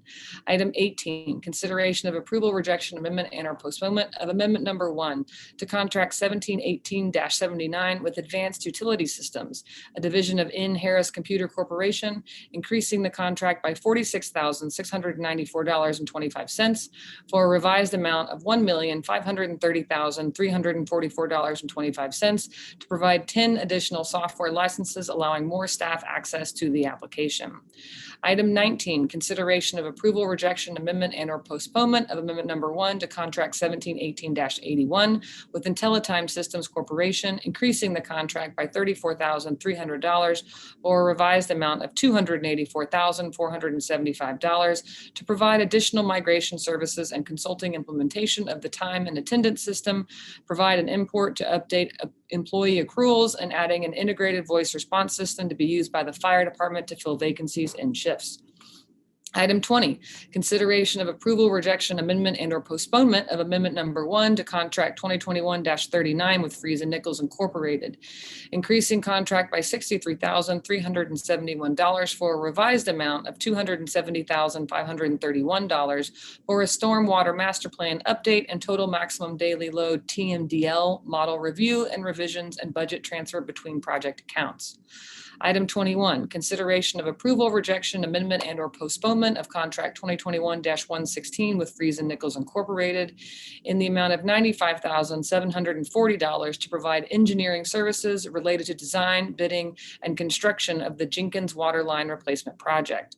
Item 22, consideration of approval, rejection, amendment, and or postponement of the recommendation from the city attorney that the city council approve a settlement of Angela Webb versus City of Norman in the Cleveland County District Court case CH 2018-1351 in the amount of $15,000. Consideration of adoption, rejection, amendment, and or postponement of resolution 2021-116, endorsing an application by the City of Norman and the Norman Arts Council for a Bloomberg Philanthropies Asphalt Art Initiative grant.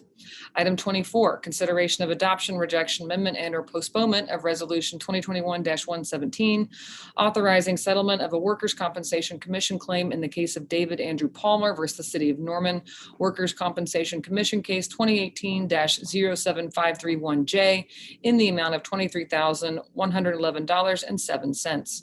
Item 25, consideration of adoption, rejection, amendment, and or postponement of resolution 2021-119, authorizing the chairman of the Norman Utilities Authority to submit a Bureau of Reclamation grant applying for Water Smart Applied Science grant to the Bureau of Reclamation. Item 26, consideration of adoption, rejection, amendment, and or postponement of resolution 2021-120, fixing the amount of general obligation bonds series 2021 to mature each year, fixing time and place the bonds are to be sold, designating a paying agent registrar, approving the preliminary official statement and distribution thereof. Item 27, consideration of adoption, rejection, amendment, and or postponement of resolution 2021-121, approving $64,332.46 from the deposit site improvement cash account to the Alameda Summit Lakes Boulevard project for payment to the Oklahoma Department of Transportation for the construction of a traffic signal at the intersection of Alameda Street with Summit Lakes Boulevard, Lockwood Drive. I'll entertain a motion to approve or reject the consent docket. So Second. Thank you. Are there any comments from council regarding any item on the consent docket? Council. Okay. I was really struck with the consent docket tonight because this is where a lot of routine business takes place every single council meeting. But there are so many items on this consent docket tonight that are related to delivering clean water to our city. And I just wanted to highlight a few of those. There's 4 in particular that deal with stormwater and water quality and our continuing need to address our stormwater needs. We are having a public hearing on our budget tonight and continuing the conversation of how we address stormwater and how we successfully convince our community the need for a stormwater utility. So these are just a few of the things that are taking place that we move forward with year in and year out. Agenda item number 11 is the Water Distribution System Sampling Stations Project. Number 14 is engineering design criteria and construction plans for phase 1 of Lower Imhoff Creek project, which has been something we've needed to attend to since 2009. So I'm glad we're moving along on that project. Number 20 is a stormwater management plan to update and the total maximum daily load model review. And this is to ensure that the city meets the Department of Environmental Quality requirements. And number 25, the Bureau of Reclamation grant for Water Smart, the Applied Science grant. And this is to fund additional modeling efforts regarding the Lake Thunderbird water supply. So these are all really important projects that are moving forward, and just wanted to draw everyone's attention to that. The other one that's really fun, and I want to thank Mayor Clark for bringing to our attention the Bloomberg Philanthropies Asphalt Art Initiative grant. This grant is embracing art as an effective and low-cost strategy to activate streets. These are visual interventions on intersections and crosswalks, plazas and sidewalks, vertical infrastructure, including utility boxes and traffic barriers. And this is going to be a joint project with the Norman Arts Council and our Public Works Department, and they will be working collaboratively on grant writing. And the part I love the most is the focus is on the corridor, the Porter Corridor, as the city of Norman begins a project that's been 10 years in the making to develop the Porter Corridor Streetscape project. That's scheduled to begin in fall of 2021, and adding this particular element, if we're successful in getting the grant, to me is just another exciting addition to placemaking and creating multimodal walkable neighborhoods. And now we're going to have enhanced street art, and I have full confidence in our Public Works Department and Aaron Gavigan with the Norman Arts Council that we will be one of the successful recipients of this grant. Thank you, Councilmember. I couldn't have said it better myself. I am hopeful that we get that grant. I thought it was a great program, and I sent it their way, and look what they did with it. So I'm already happy with the proposal. Okay, seeing no other comments from council regarding this item, the motion on the floor is to approve the consent docket. Madam Clerk, will you please call the roll? Councilmember Bierman, Aye. Councilmember Patron, Aye. Councilmember Hall, Aye. Councilmember Nash, Aye. Councilmember Foreman, Aye. Councilmember Holman, Aye. Councilmember Peacock, Aye. Mayor Clark. Aye. The motion You is- all gave it to me on my last night. Stephen has been my eye firewall for 4 years, and I was waiting for it. Got it. Sorry, we had to do it. It was all his idea. Sorry, Brenda. It's all right. All right, on to item 28, a public hearing regarding the proposed second-year action plan for the 47th year Norman Community Development Block Grant application, which included the 2021 home program totaling $1,358,303 to be submitted to the United States Department of Housing and Urban Development. I'll entertain a motion to open the public hearing. So moved. Second. Second. Thank you. The motion on the floor is to open the public hearing. Madam Clerk, will you please call the roll? Councilmember Bierman, Aye. Councilmember Patron, Aye. Councilmember Hall, Aye. Councilmember Nash, Aye. Councilmember Foreman, Aye. Councilmember Holman, Yes. Councilmember Peacock, Yes. Mayor Clark. Yes. The motion passes unanimously and the public hearing is now open. Thank you. I'd like to recognize Lisa Craig, our grants manager, to make a presentation. Mayor and council, thanks again for allowing me to come forward with this proposal for your consideration. At this time, I'm going to attempt to share my screen, so give me just a second here.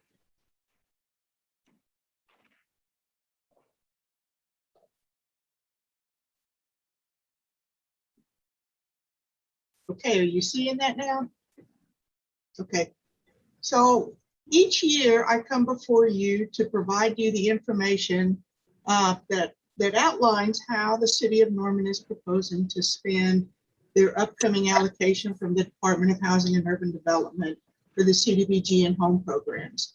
Last year at this time, I came forward with our 5-year consolidated plan, as well as our first-year action plan.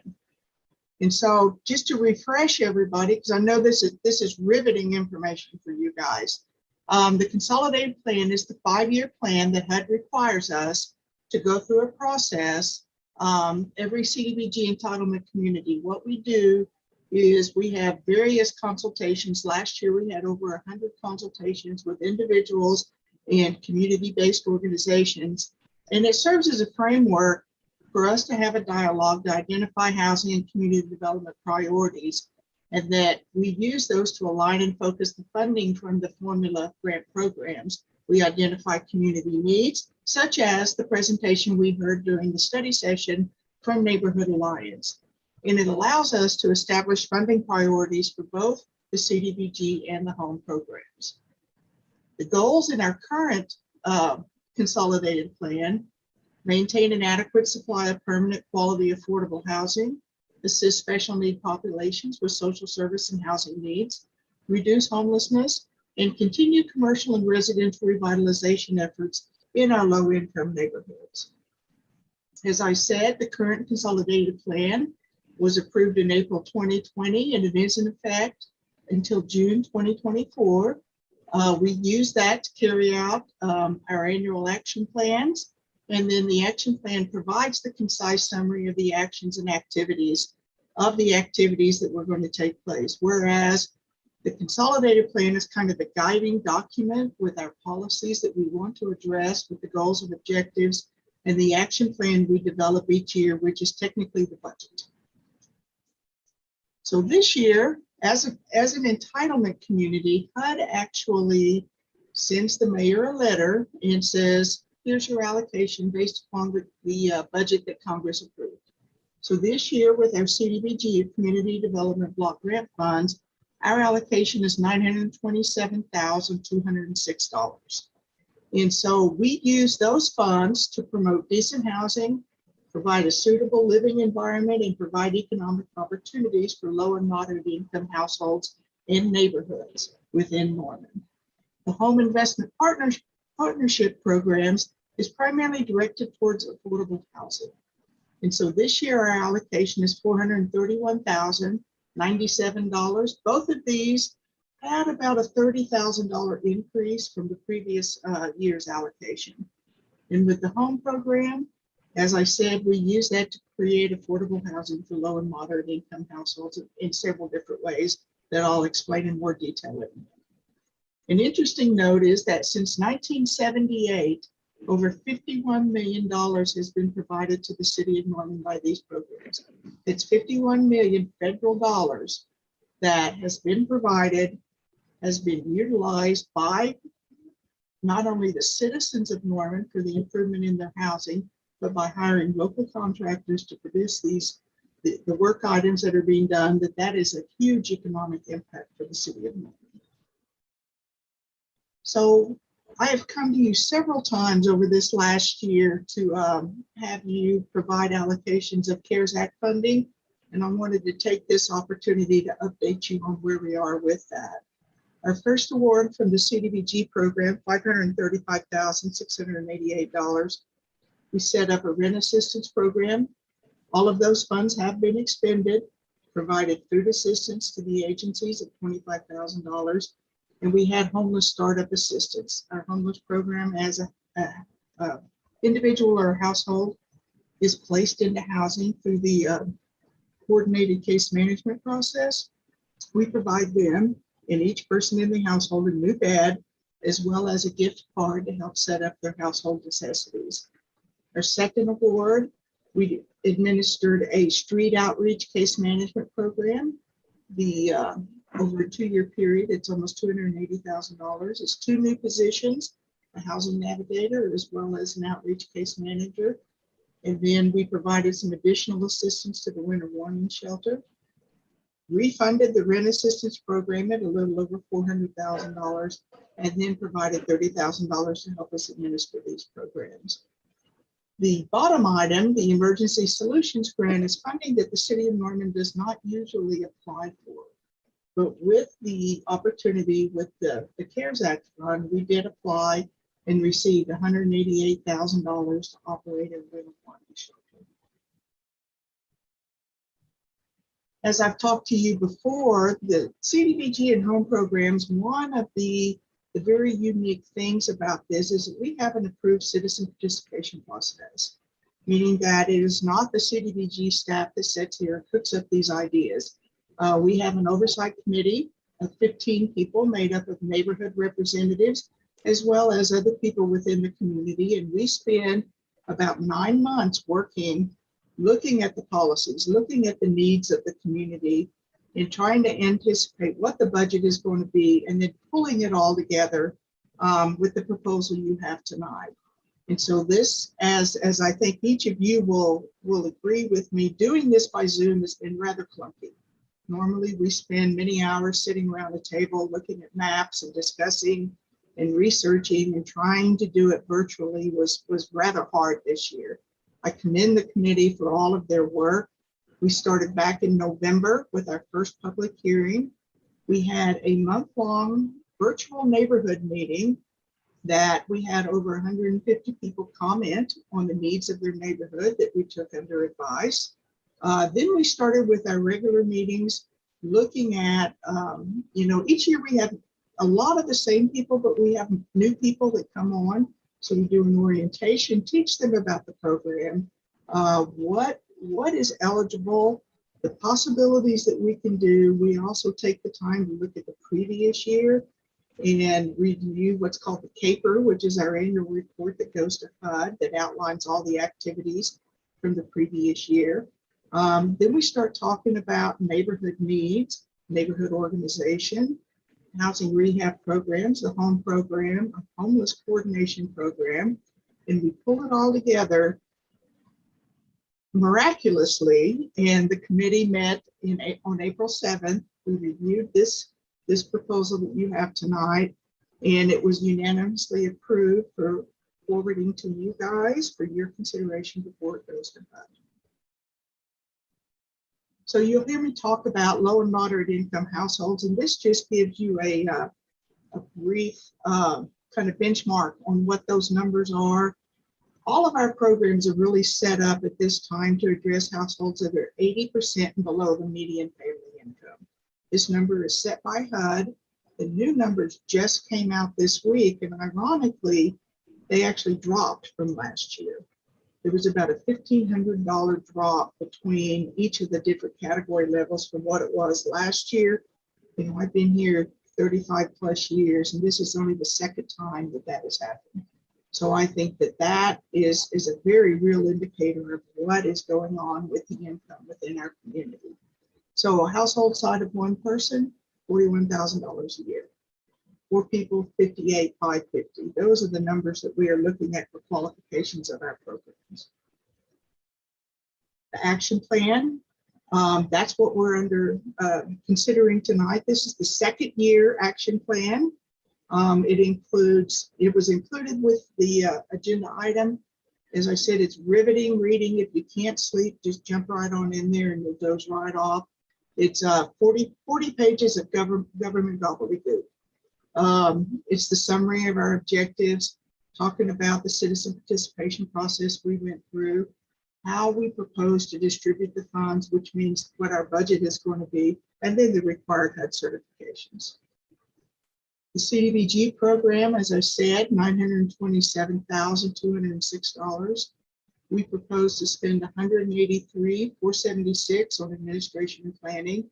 That is below our maximum cap of 20%, which is about $185,000. Our bread and butter program that we fund is our housing rehabilitation program. This allows owner occupants within Norman to be able to provide, apply for assistance for emergency repairs and accessibility modifications. Accessibility modifications are also available for rental properties. Public services, that is primarily our homeless program. Again, we're well below our 15% cap. And then we have some community development projects and acquisition that I'll detail here in a minute. Our target area, when I talked about 80% and below median family income, that is for activities that are of a direct benefit. That is for public service activities and housing rehabilitation activities. Community development activities have to meet what's called an area benefit, and the designated area that we have here from neighborhoods that, according to the American Community Survey, 51% of the households in those areas are 80% below median income. That's a lot of percentages to have to deal with. This is not the only area in town that qualifies.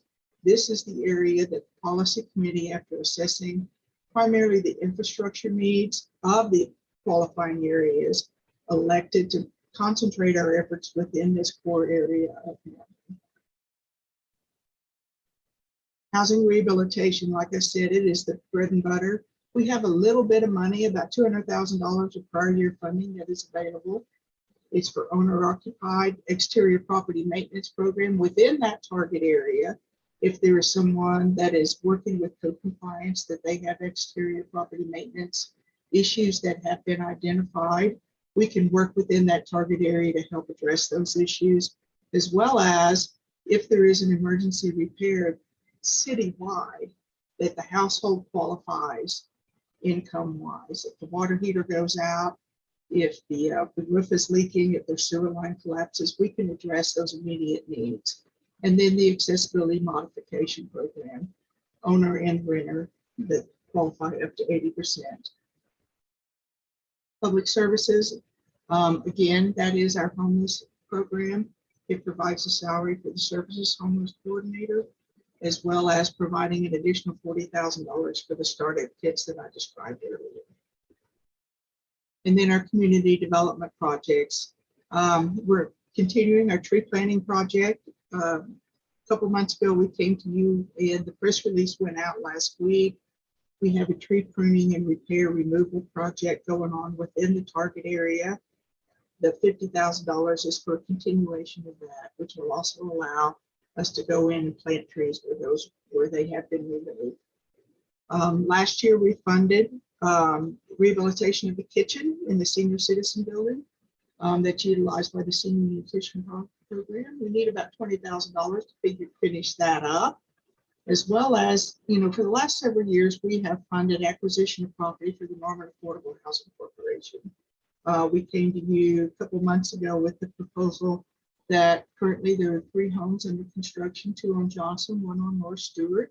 They're in the dry, which is a good thing since it seems to be kind of have a rainy patch coming up.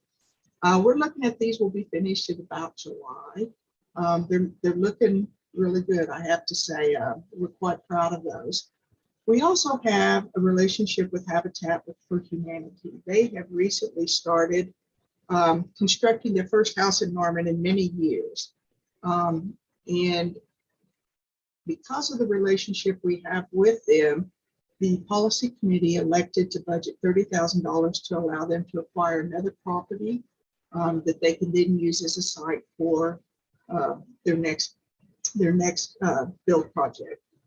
What we do with Habitat right now is when we have an applicant that comes to us that needs a ramp, we work with Habitat to design the ramp. They utilize their volunteers to build the ramp, and we reimburse Habitat for the cost of materials. Some of the ramps are rather large, whereas if we were to hire a contractor, it would be $7,000 to $8,000. We're able to get these done usually for about $1,000. It allows them to have meaningful work for their volunteers.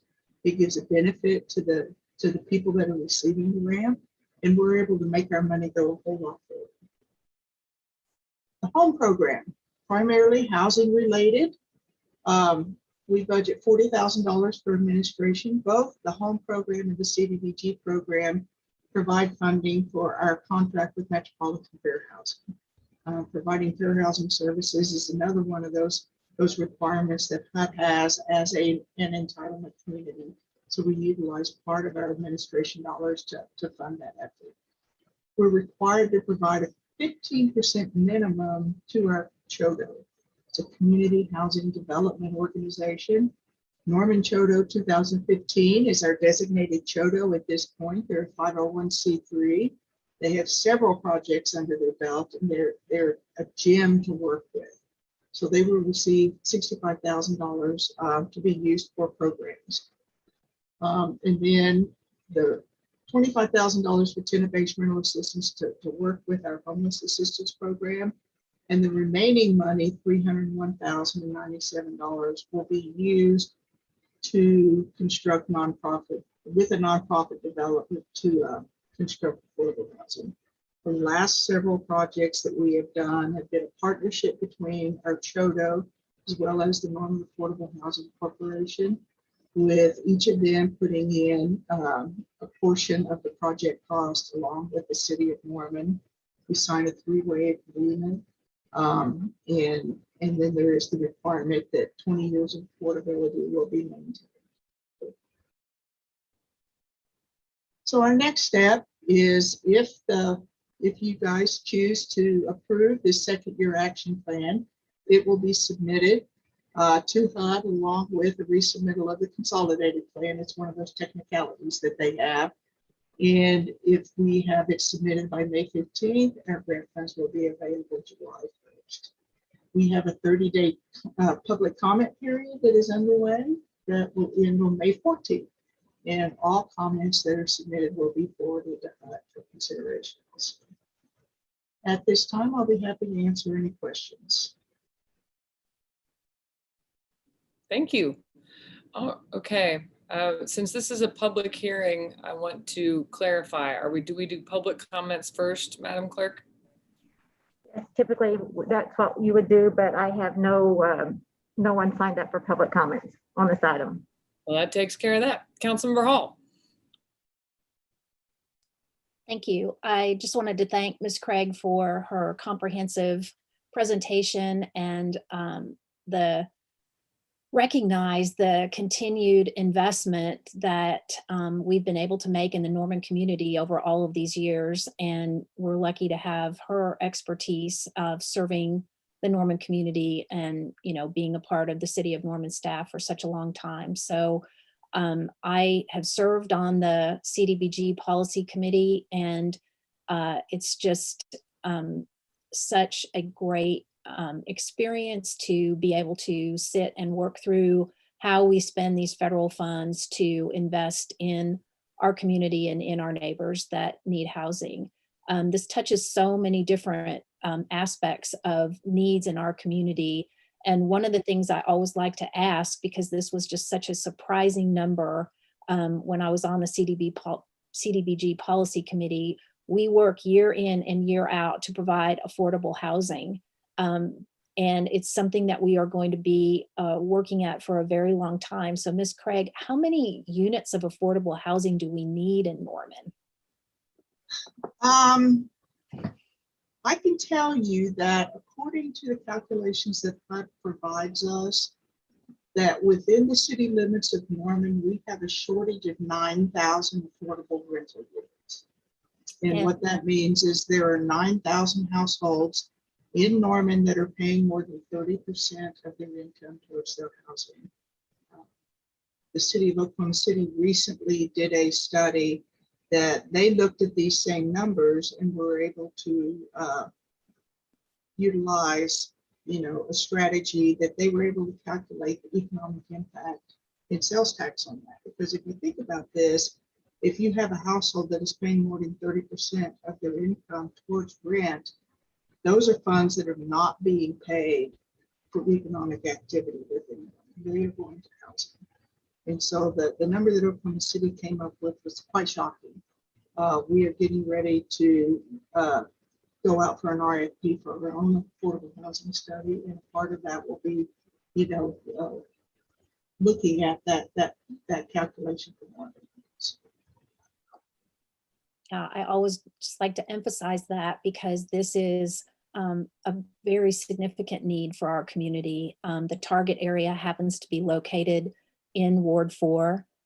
You did mention that there are some resources available for others across Norman through some of the funding that you outlined before. So just wanted to point that out, and the work continues and the commitment continues to see how we can increase the number of affordable housing units in Norman. But we are working hard at it year in and year out, thanks to the assistance that we get from the federal government and our partners that we work with.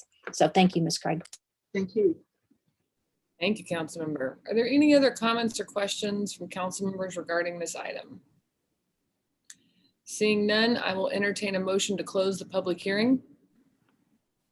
So moved. Second. Thank you. The motion on the floor is to close the public hearing. Madam Clerk, will you please call the roll? Councilmember Bierman, Aye. Councilmember Petrone, Aye. Councilmember Hall, Aye. Councilmember Nash, Aye. Councilmember Foreman, Aye. Councilmember Holman, Yes. Councilmember Peacock, Yes. Mayor Clark. Yes. The public hearing is now closed. It passes unanimously. Thank you. I'll now entertain a motion to approve or reject the action plan. So moved. Second. The motion on the floor is to approve the action plan. Madam Clerk, will you please call the roll? Councilmember Bierman, Aye. Councilmember Petrone, Aye. Councilmember Hall, Aye. Councilmember Nash, Aye.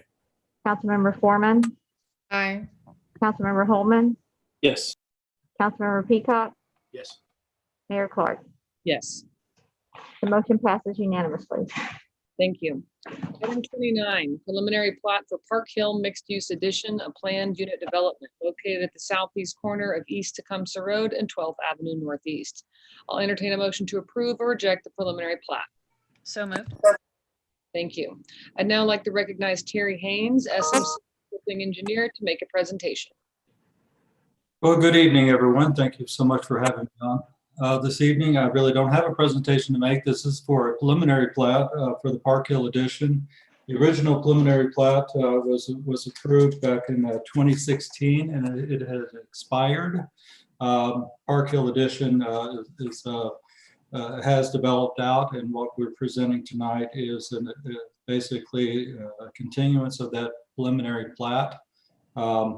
And what is proposed to be located at that particular corner is a mini storage, as well as a couple of extra residential lots, which will be extended as part of Franklin.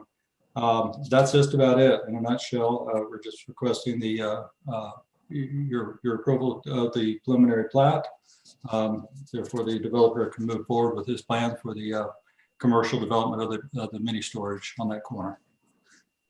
Thank you. Are there any questions from council regarding this item? Seeing none, this is an opportunity for members of the public to make comments regarding this item. Are there any public comments? There are none, Mayor. Thank you. Are there any final comments from council regarding this item? Seeing none, the motion on the floor is to approve the preliminary plat. Madam Clerk, will you please call the roll? Councilmember Bierman, Aye. Councilmember Petrone, Aye. Councilmember Hall, Aye. Councilmember Nash, Aye. Councilmember Foreman, Aye. Councilmember Holman, Yes. Councilmember Peacock, Yes. Mayor Clark. Yes. The preliminary plat is approved unanimously. Thank you. Now on to item 30, ordinance 2021-32, closing 33 feet of the statutory right-of-way of 36th Avenue Southeast. I'll entertain a motion to adopt or reject the ordinance on second reading, section by section. So moved. Second. Thank you. I'd now like to recognize Sean Rieger from the Rieger Law Firm to make a presentation. Mayor Clark, this is Gunnar Joyce. I'm going to jump in and take this one. Sean's kicking the ball to me on this one, but I do have a presentation, but I'll try and be just as brief as Terry was on the last one. This is really a final housekeeping matter. It aligns with 4 separate actions that City Council has already taken. So we're just bringing this one as a prerequisite before we can go to district court for the formal vacation, but we're only seeking to close 33 feet for the east portion of this right of way as it abuts and touches Bellatona Addition, which is a preliminary plat that's already been approved by City Council. I apologize that north for this image is to the left of the screen as it doesn't fit up and down. The Planning Commissioner Dave Beck gave us a talking to at Planning Commission about that, so I apologize if he's watching. But as you can see, the already approved preliminary plat shows these lots over the top of the right-of-way. So we're here tonight to formally close that and proceed to district court. One of the reasons why the plat got approved and why there's been three previous resolutions closing this portion of the road is the topography and the terrain in the site. An extension of 36th Avenue here would be a pretty major undertaking, both in dollars and in also kind of restructuring the terrain. It would cut through WQPZ zone. It would also go over the top of a creek, which would be very expensive. Just so you can get some context of what it looks like on the street. To the north, looking south, is where 36th Avenue dead ends. You can see this is heavily wooded terrain that would have to be removed before you even reach WQPZ zone. And then to the south, looking north, this is the west 33 feet of the right-of-way, which is a private drive for two houses that will not be affected by this request. They continue to use this to access their homes. As you can see in the picture, you can kind of get a feel for this terrain and topography in the area as this starts to go up, as you go back, and then it'll drop down as you get closer to the creek to the north. Quick summary as I wrap it up here. This portion of the road is not included in any city plans. It's not on the city's comprehensive transportation plan.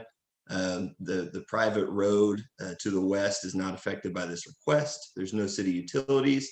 And the previous city council actions that this request aligns with, 3 separate resolutions have been passed that confirm this road's never had any plans for construction. There's never been any road constructed there publicly. And finally, it was closed for building permit purposes. So if you fronted this right of way, you still couldn't get a building permit for a home. You had to front another public street, which the preliminary plat for Bellatona, all those houses within that will front other public streets that will be platted as this neighborhood develops. And again, city council has already approved that preliminary plat, which shows these lots on this right of way. And then a quick conclusion, planning commission's recommended approval. We have not received any protests.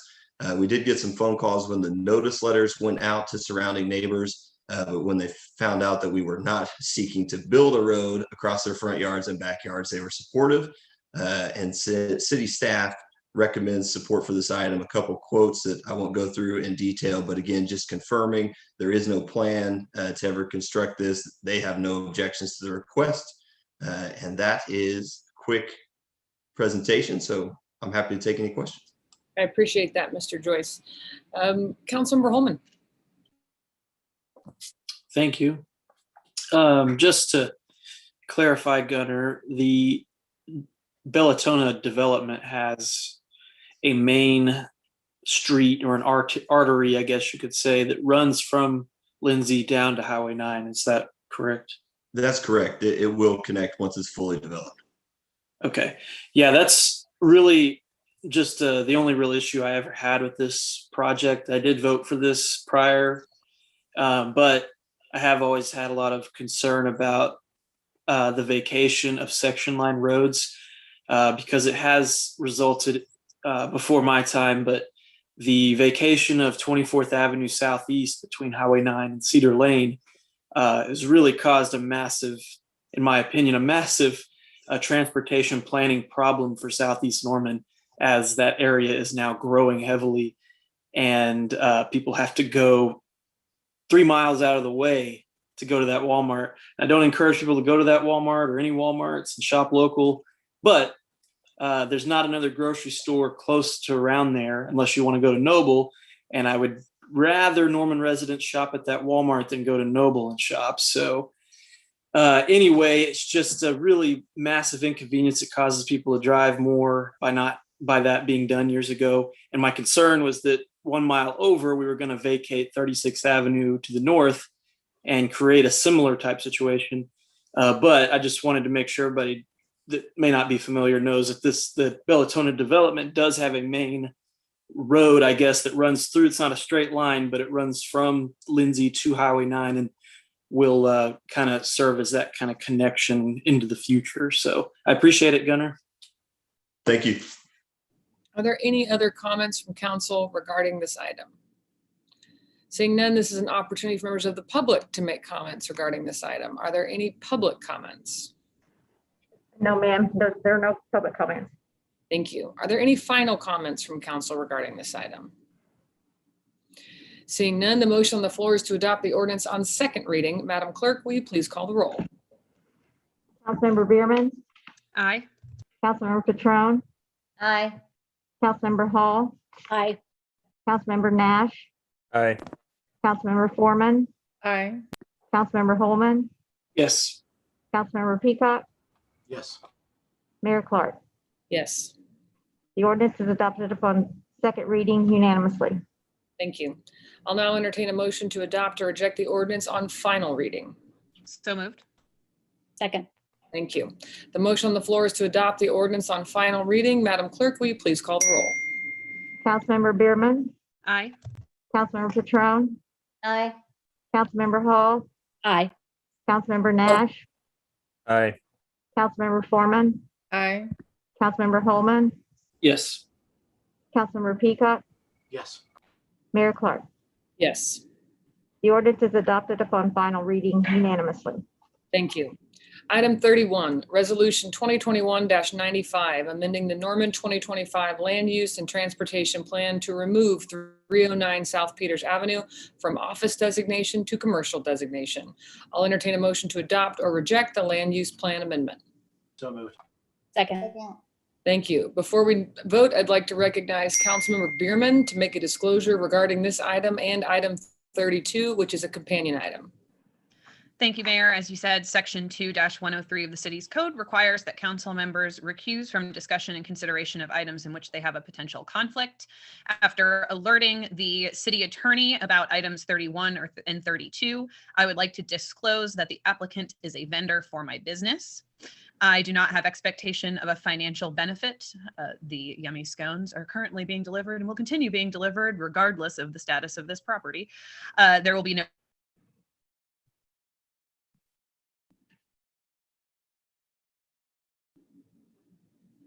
It's not me this time, is it?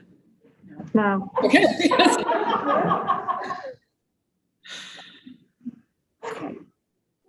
Oh, my. She's stuck.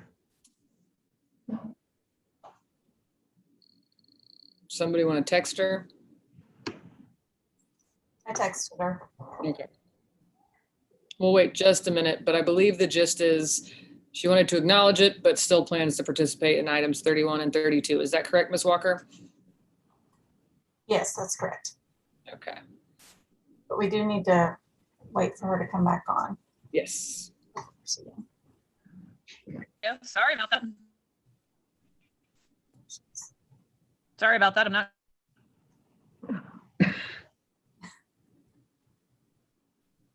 sure where I left off. You were talking about how the outcome will not be changed. The yummy scones will still be delivered. I can hear all of you. Can you not? You're cutting in and out, Councilmember Bierman. Hear me?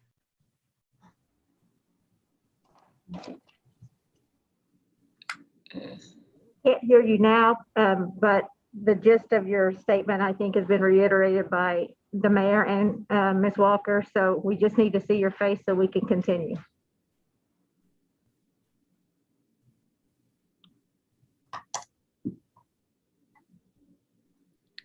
Don't see her. I think she's going to try and jump back on. Okay. See if it works. Yeah, she's going to reconnect on her phone. I blame the weather. Yeah, I've had issues all day.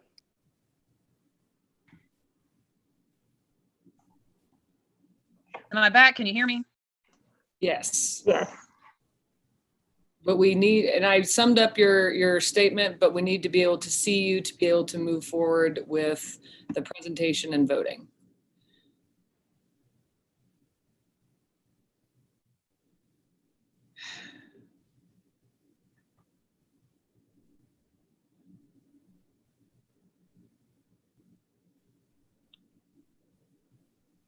Mayor, can we take a 5-minute break while she figures this out? There we go. So sorry. Now I just got to change my name back from Liz back to me again. There we go. Okay, there she is.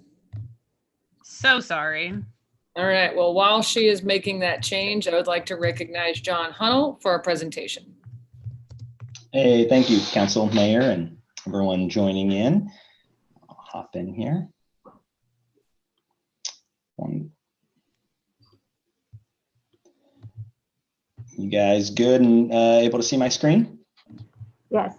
Fabulous, thank you. Well, this is the residence at 309 South Peters, as mentioned, and we are looking to change that zoning and use from the special use that it is into commercial, as it's stated, to open a breakfast house. So Levity Breakfast House is what we're we're proposing to do. And we really, it's been a family dream since our childhood. This is actually my brother and myself who are on the call. We've been involved in food for most of our lives and have migrated from Portland all the way to Norman. It's been one of our dreams to do this. From family classics to newfound loves, this cafe will celebrate our Portland roots while highlighting our Norman flavor. So this is us, this is my mom. The next picture, it's my brother Mark and his wife Emmy, and my family, my wife and 2 kiddos. But this is a family, as I said, a family thing we're looking to do to bring to the community. So we're bringing 40 years of cafe experience and food experience to Norman. And so one of the things to mention is just, this is a great location with the historic Miller District to the south. This cafe spot's uniquely situated to offer a neighborhood cafe and a meeting spot. This cafe will offer a great breakfast and lunch option for the neighboring businesses. It's great walkability, which aligns with the community and Norman goals. And we can preserve a 100-year-old house and a piece of Norman history. There's just some of the pictures from inside. Most of it has been kind of updated. An architecture firm is in there now. We just have part of the house that we are looking to make our kitchen area that will need to be updated for a commercial kitchen and add some ADA approved bathrooms. But the house is a wonderful site. I want to definitely maintain that. That was one of my joys and why I picked this location. So we will mention this in the zoning meeting, but a ramp will have to be added to bring the building up to ADA code. And we plan to add some patio seating to the north of the building where the current driveway is that will have to be blocked off. But why Levity Breakfast House? We're really ready to expand. After running a successful scone and coffee business for the last 2 years, we want to create a neighborhood cafe that enhances the community, create meaningful employment. It's one of my favorite topics. But it's not just about jobs, but also to bring people in that want to learn entrepreneurship and get a chance to try it out with us, as this is something we're venturing into as well. We want to feature the foods that we've loved since childhood, and we want to preserve a 100-year-old home and open it to the public. So that is what our vision and dream is for 309 South Peters.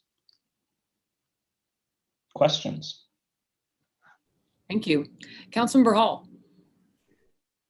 First of all, I just want to thank you for bringing this project forward. I've really enjoyed our conversations as you have been working towards getting to this point tonight. And I think particularly as we are looking at the other side of coming out of a pandemic, the fact that you are willing to invest in Norman and willing to take the risk to open a new business is also noted and appreciated. You really did touch on some of the things that I wanted to ask you about. And I also want to thank you for your willingness with the site selection and preserving a historic house that was built in 1920. And I think you alluded to the fact that you are not intending to change the exterior in any way. Is that correct? Yes, yeah, we're looking with the exception of needing to make it ADA approved. We'd have to do that.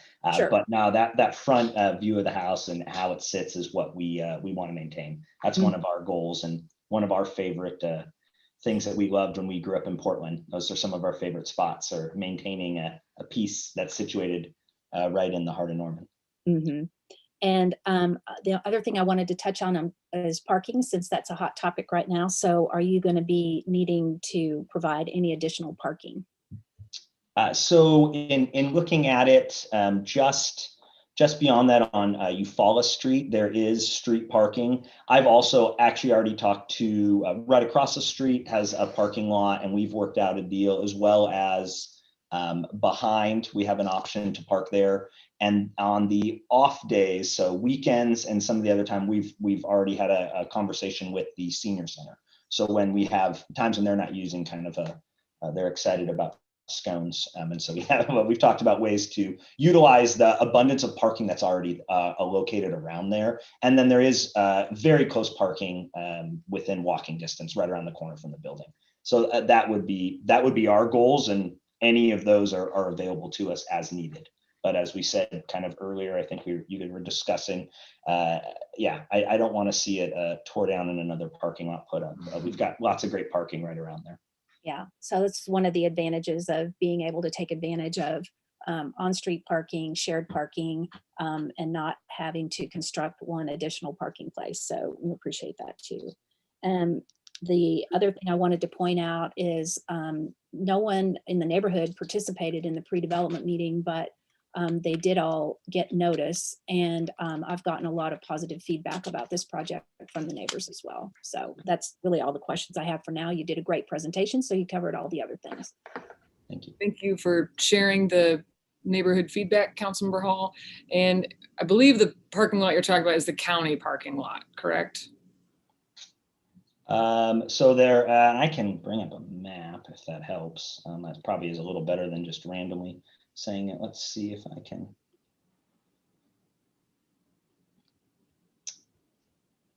Let's see if we're in. Are you able to see this, Mayor? Yes. So this parking lot right here is private parking, but I've talked to the owner, and he actually reached out to me after the notice came out and offered support in ways we could work together. So this parking lot here has availability. We've are working out plans, as well as in talks with this building directly behind for plans. And then the parking lot that I think you may be referring to is this, which is, I believe, the overflow parking for the senior center. I'm not 100% sure how we would describe it. That was in talks with the senior center. One of the use cases is there's some sharing that could go on. That would be the other parking lot that that we've discussed. Thank you. And I appreciate this view so you can see exactly where it's at. You see June Benson Park, and there's the courthouse, I believe.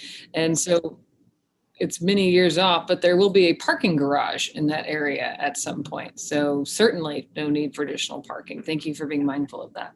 Councilmember Peacock. Thank you. One question and one comment. First, the question, are you going to have any kind of outdoor patio seating or anything planned? There is an existing, let's see, I'll bring up the best photo, existing structure, or existing current parking that was a driveway that we would like to. So to the right here, there is that has to be blocked in after talking with zoning and planning. And so I would love to have some patio seating right here, that since it's already set up for it, that would be the only spot that would really accommodate patio seating with keeping with the, and I'm probably not going to say it correctly, the 65-35% kind of rule of what can be paved or what not. And again, that's not probably the right term, sorry. But that would be the only spot that I would look to have a patio seat. Okay. No, I think that's fair. And so the only other comment I have is, yeah, this is exactly the kind of neighborhood commercial that we want to see more of, or at least I personally want to see more of in Norman. So kudos to you guys for taking this venture on. I wish you a lot of success. Awesome. Thank you. Thanks. Thank you. Councilmember Holman. Thank you. So just to be clear, this business will occupy the entire house, or you're going to continue sharing it with an architect firm? How is that working? It would occupy the whole house. The architecture firm would be selling to us contingent upon getting through this process. So then it would just be for the restaurant. Okay. It would not be big enough to share. Yeah, so I was kind of thinking there.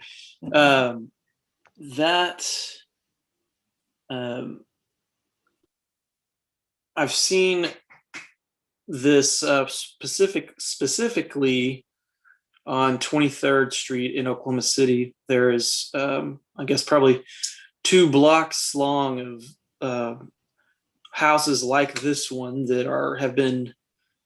They still look like the old house on the outside for the most part, but they're all businesses now, fronting a busy street.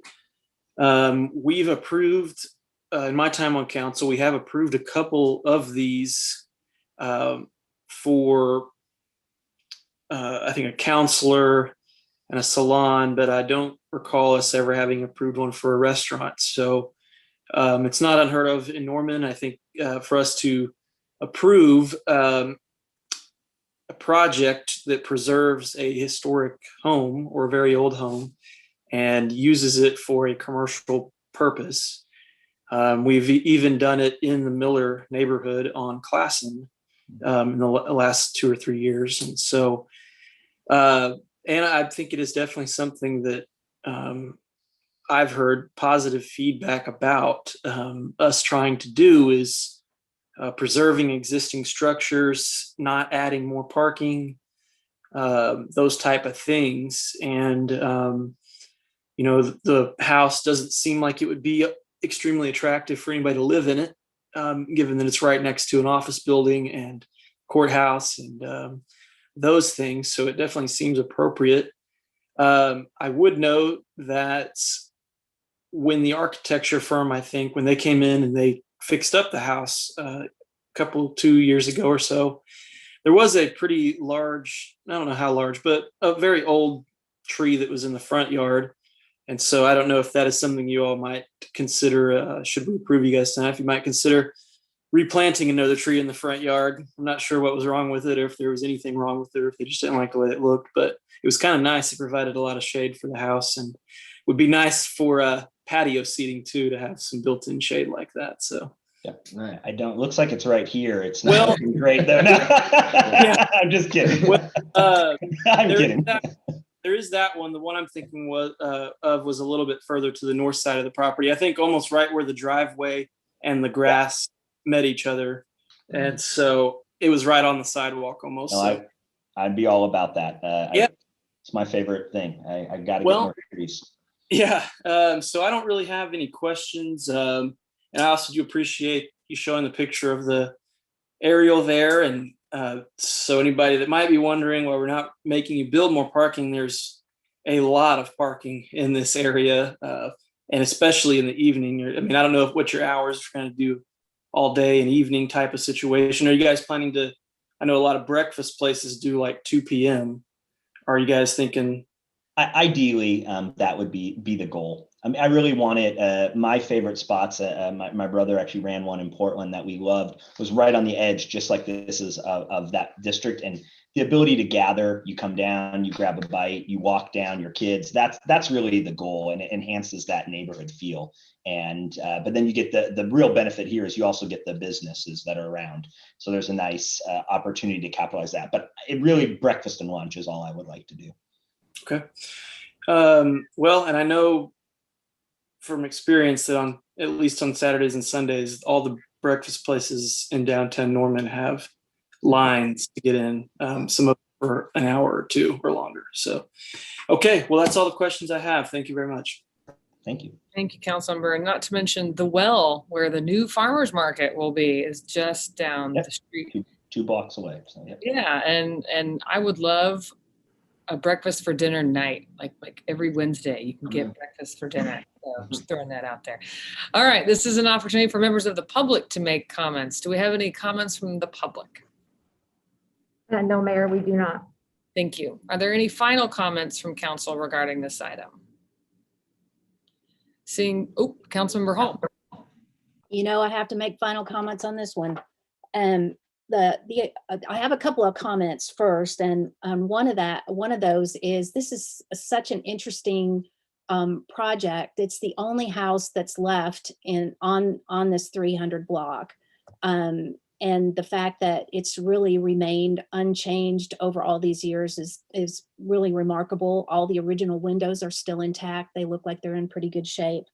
But the other thing that's really interesting about this zoning request is this particular block, the 300 block of Peters, is literally surrounded by office, commercial, institutional, industrial, park, and residential, all surrounding this particular block. So this is the epitome of a mixed use project that fits into a neighborhood that was platted as part of the Norman original town site area. And obviously the zoning designations and the land uses have really changed over time to accommodate the continuing revitalization of the downtown area. And we've seen so much of a positive trajectory with our downtown that with the addition of a unique project like this just down the street is exactly the kind of small investment and small business developer to create placemaking, the active street, the walkable area, and it hits the residential area. I know the neighbors are really looking forward to just getting out and walking, but you also have the courthouse, you have all the employees in downtown Norman, you have all the visitors that will be coming to the well. So the timing could not be more perfect, and just the thoughtful way that you've put all of this together and are honoring a historic building and just creating another unique spot that's going to gather neighbors and friends and build community. So I am fully in support of this project and appreciate you investing in Norman. All right, seeing no other comments from council, the motion on the floor is to adopt the land use plan amendment. Madam Clerk, will you please call the roll? Councilmember Bierman, Aye. Councilmember Patrone, Aye. Councilmember Hall, Aye. Councilmember Nash, Aye. Councilmember Foreman, Aye. Councilmember Holman, Yes. Councilmember Peacock, Yes. Mayor Clark. Yes. The motion passes unanimously. Thank you. Item 32, ordinance 2021-33, rezoning 309 South Peters Avenue from R3 multifamily dwelling district to C3 intensive commercial district. I'll entertain a motion to adopt or reject the ordinance on second reading, section by section. So moved. Second. Thank you. This is a companion item to the previous item. Are there any further questions from council regarding this item? Seeing none, are there any additional public comments regarding this item? No, Mayor. Seeing none, any final comments from council regarding this item? All right, seeing none, the motion on the floor is to adopt the ordinance on second reading. Madam Clerk, will you please call the roll? Councilmember Bierman, Aye. Councilmember Patrone, Aye. Councilmember Hall, Aye. Councilmember Nash, Aye. Councilmember Foreman, Aye. Councilmember Holman, Yes. Councilmember Peacock, Yes. Mayor Clark. Yes, The ordinance is adopted upon second reading unanimously. thank you. I'll now entertain a motion to adopt or reject the ordinance on final reading. So moved. Second. The motion on the floor is to adopt the ordinance on final reading. Madam Clerk, will you please call the roll? Councilmember Bierman, Aye. Councilmember Patrone, Aye. Councilmember Hall, Aye. Councilmember Nash, Aye. Councilmember Foreman, Aye. Councilmember Holman, Yes. Councilmember Peacock, Yes. Mayor Clark. Yes, The ordinance is adopted upon final reading unanimously. thank you. Item 33, ordinance 2021-35, granting special use for a marijuana dispensary at 3001 36th Avenue Northwest, currently zoned I-1 Light Industrial District. I'll entertain a motion to adopt or reject the ordinance on second reading, section by section. Motion to adopt. Second. Thank you. I'd now like to recognize the applicant, Joe Wilson, to make a presentation. Hi, my name is Charlie Brott. I'm filling in for Joe tonight. I'm the Director of Retail Development for Green Buffalo. We are growing, so in our current building, we're hiring more people, which has made us look for some more office space with our own building. And by moving that space and hiring more people, that leaves some room for a dispensary that we'd like to open.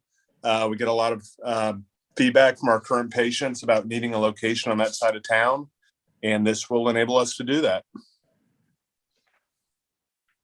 Thank you. Are there any comments from council regarding this item?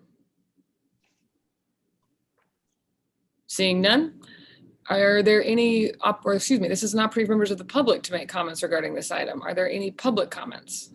I do have one, Mayor, Jennifer Shattuck. You want to go ahead and come around into the study session room in front of that computer? We'll get you set up.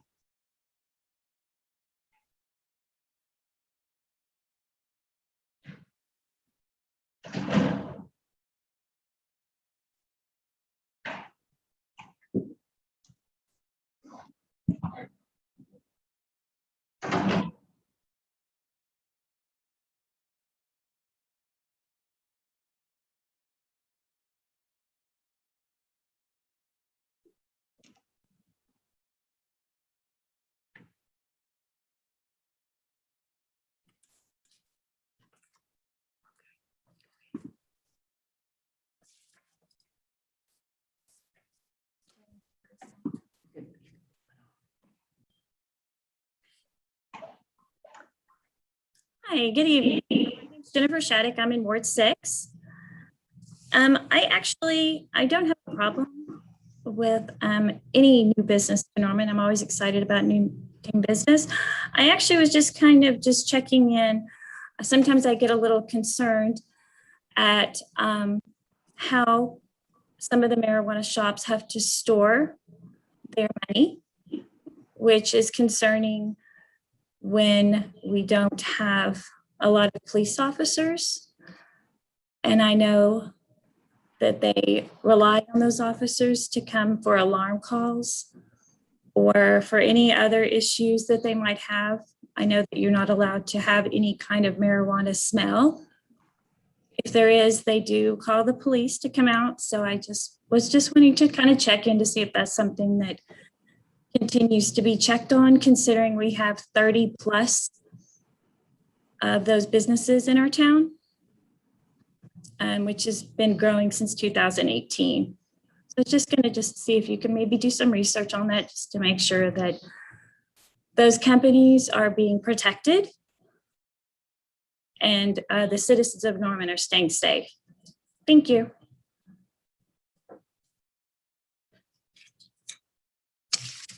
Thank you. Are there any final comments from council? Councilmember Holman. Thank you.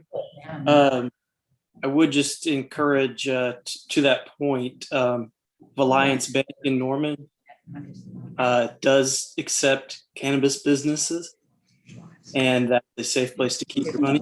Cannabis business looking for a bank, Alliance Bank in Norman will help you out, and that can help address some of those safety concerns that I know businesses and residents have about the current federal law that prohibits marijuana. Makes it very difficult for businesses to bank and do payment processing, which means they have to take cash, which means a lot of these businesses end up with thousands of dollars on hand on site if they don't have a bank. And so Alliance Bank in Norman is a good solution for anybody looking for one. And besides that, I would just encourage everybody to contact your United States Senator and Congress member and encourage them to pass federal legislation that addresses the fact that 39 states have either legalized medical or recreational marijuana. And so 39 out of 50. And yet the federal government continues to drag its feet, even with all Democrat control, they still aren't doing it. So we could blame it on McConnell a few months ago, but now there's really no excuse. And so I understand those concerns, and those would be some of my suggestions to businesses and residents that are concerned about that. That's all I have about that one. Thank you. Thank you, Councilmember. Excellent point. Councilmember Patron.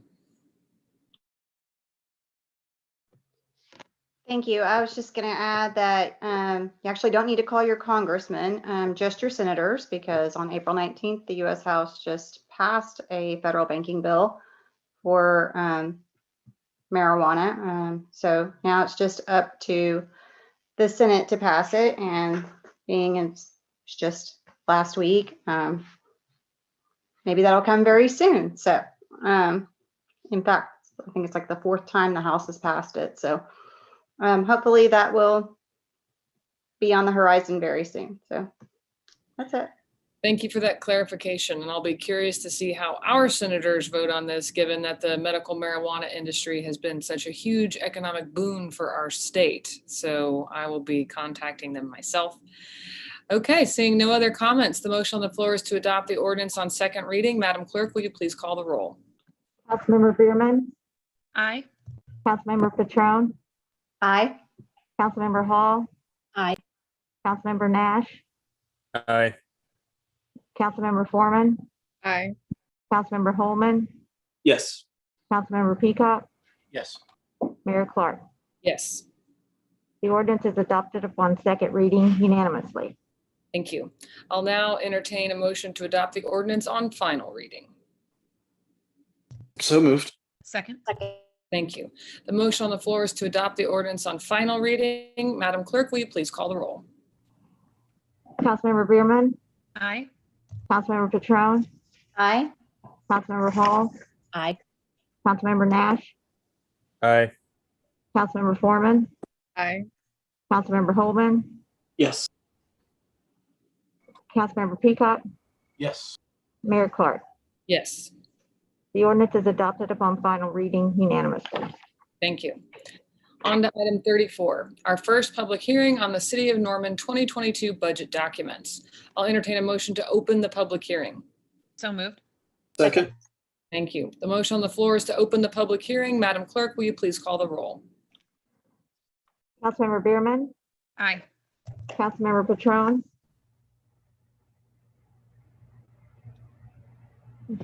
Point of order, if we can do a 5-minute break before we, I would really appreciate not floating away, but aye. Yep, that is an excellent point. Madam Clerk, let's pause that. We are about to go into a public hearing that I foresee will not be entirely brief. So let's take a 5-minute break. Actually, how about 8:45? Okay, see you all at 8:45.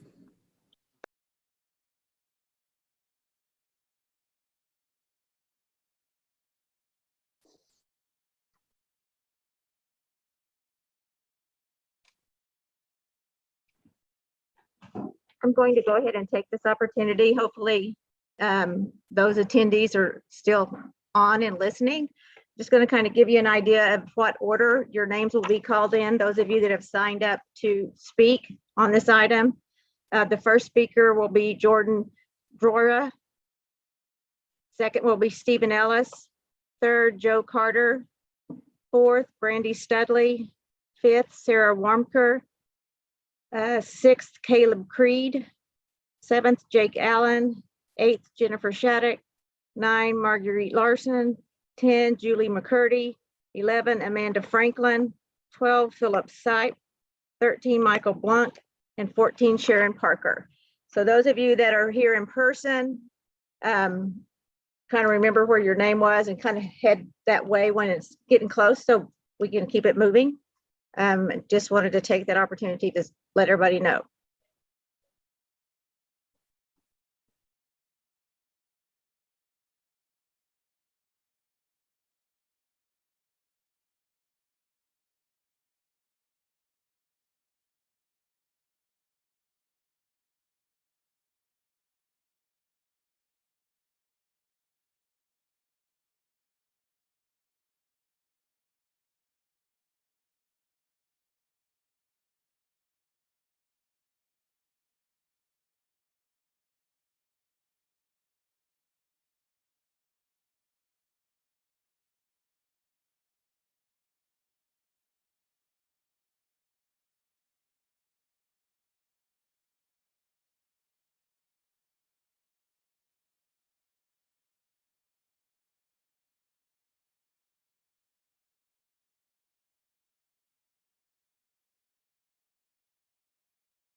All right, it is 8:45. Come on back.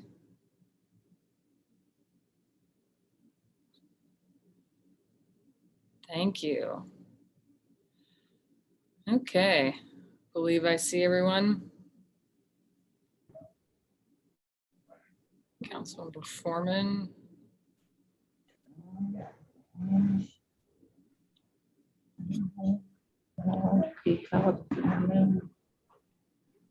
Okay.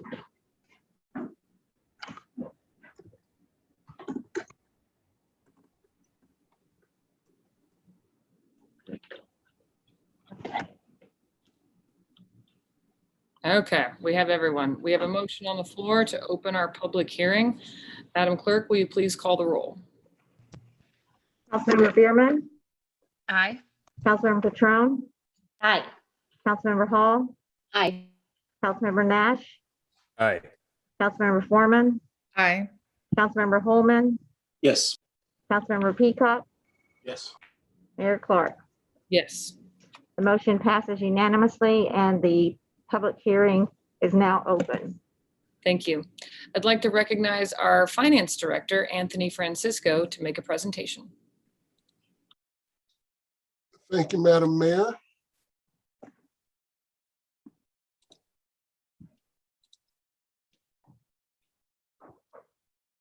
Is everyone seeing my presentation? Yes. And are you seeing my cursor moving right now? Yes. Yeah. Thank you. Good evening, Madam Mayor, members of the council. It is my pleasure to continue with the presentation of the city manager's proposed budget to the council and tonight to the public.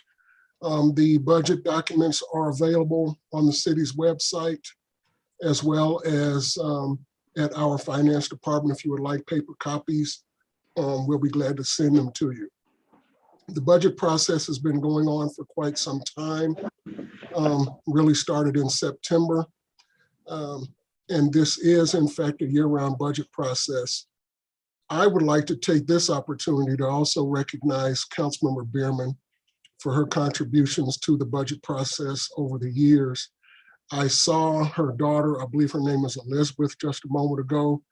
And I would like to recognize that Elizabeth's first public meeting was a budget hearing at a finance committee meeting when she was a newborn baby. That's correct. And she was reflected in the minutes, and I think that's indicative of this budget process and how open it is to the public. The proposed fiscal year 21-22 budget has a revenue total of $284,979,000. The revenues come in from several major sources, in particular from sales tax, from fees and charges to our customers of our utility enterprises primarily. And the other revenue slide that you see here is primarily for general obligation bond and other revenues that are coming in on a one-time basis for capital projects. On the expenditure side, we are budgeting expenditures of $249,358,000 in the coming fiscal year. And again, the major difference between the revenues coming in and the expenditures going out are those long-term capital expenditures that we are budgeting revenues to come in the coming fiscal year, but to go out over the next 2 or 3 years going forward. So we'll be drawing down those funds in future fiscal years. The major areas of expenditure are for public safety expenditures, for water and water reclamation, and for public works areas of expenditure. The general fund is the largest single fund of the city. We budget revenues in the coming year of $88,689,000. The major source of revenue into our general fund is from sales tax and use tax, which we project to make up about 62% of our general fund revenues in the coming year. And I would be remiss if I did not point out that this pie looks very different for the city of Norman and for every city in Oklahoma than it would look for the general funds of any city in any state other than Oklahoma. Because Oklahoma is the only state in the United States that property taxes are not received by cities for operational purposes and expenditures. So we are very dependent on sales tax and use tax. The other major sources of revenue into our general fund are from the franchise fees that we charge to the private utilities to operate in the public's rights of way, and then interfund transfers and cost allocation charges make up some minor sources of revenue into the general fund. On the expenditure side in the general fund, the major sources of expenditure are for those services that are being provided directly to our residents and visitors to the city, for police and fire protection and public works. Those three major areas, which are the things that are right there on the street and the things that our citizens would notice, make up about 65% of our general fund expenditures. That's a very quick overview of the budget. And again, this is a very quick overview of the budget process going forward. On next Tuesday, we will have a presentation of the capital fund budgets that are being proposed for fiscal year 22 through 25. On the 18th of May, we'll present the enterprise fund budgets, the water reclamation, sanitation enterprises. On May the 25th, we will have a second public budget hearing. And then council will consider the budget for adoption finally on June the 8th. And then by law, our fiscal year starts on June the 1st, or July the 1st, rather. At that point, we would turn over to the public for your input into the budget process. And again, it has been a year-round budget process. If you have questions as you're reviewing the budget documents, feel free to give myself or Kimberly Kaufman, our budget manager, an email or a phone call at the addresses on this slide. Thank you very much.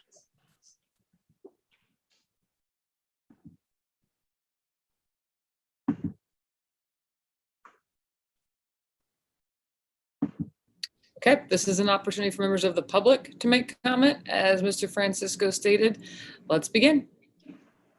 Our first speaker is Jordan, Georgia.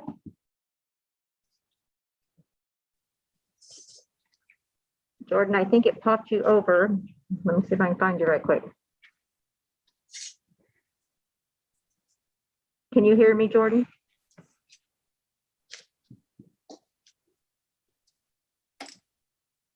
Hello, can you hear me? Yes, go ahead. Okay, great. Okay, awesome. Yeah, thank you so much for for the space to provide comments. As Brenda Hall mentioned, my name is Jordan Droyra, and I am in Ward number 4. And I'm just here because I wanted to be part of the conversation around the next fiscal year's budget as a member of the Norman community, and specifically as it relates to the millions of dollars of taxpayer money that gets siphoned off for policing. I took a look at the proposed budget for the next fiscal year, and I did have a lot of questions. I do realize that we have a 3-minute time limit, so I'm just going to focus on one thing. The specific question has to do with the administration division. And full disclosure, just to kind of like tell y'all where I'm coming from on this, I'm in very strong support of defunding the police. I think that if we really care as a community about the issues that policing purportedly wants to solve, then it's going to be our responsibility to fund solutions that address the root of the problem, root of the issue in question, and not merely just responding to those issues with violence. And so that's where I'm coming from on this. The specific of my question has to do with the administration division. And I noticed that in the previous fiscal years, we had 4 full-time positions, and then suddenly it jumped to 7. And I see that the cost for that division went up about from $700,000 per year to about $1,300,000. I'm just curious how our elected leadership justifies that added expense to our taxpayers, and specifically what the rationale is for this $600,000 $100,000 jump. The opportunity cost of $600,000 is a lot, and I think as a taxpayer here, I'm entitled to ask what the reasoning was, and specifically along the lines of this opportunity cost. To me, one of the things that sticks out is oftentimes we call the police for example, mental health crises. Why not take that money and fund a mobile crisis response team instead? Someone who's specifically trained. We talked about mental health awareness earlier in this meeting, which I think is great, but I think even better than awareness on the issue is funding sustainable solutions that help people and don't add violence to the problem. And so if we had something like a mobile crisis response team funded, to me, that's a very good alternative to the added expense from this kind of thing. So that's my main question for my time slot. Thank you very much for your time. Thank you, sir. And to clarify, we can't answer questions, but I will urge you to send your questions via email to either Mr. Francisco or the police chief or the city manager. But valid question, but just wanted to clarify that part of the process of a public hearing.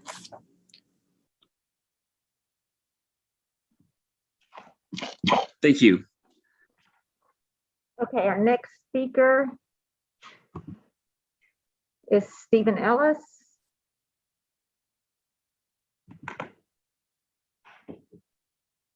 I'm unmuting. Yeah, hi everyone. You're muted. Yeah, we can't hear you.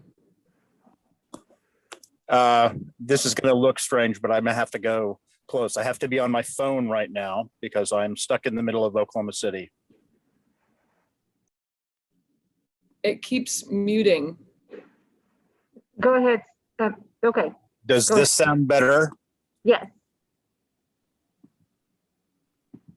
Yes, we can hear you, but it keeps muting for some reason. Yeah, I don't know. I am unmuted, it looks like right now.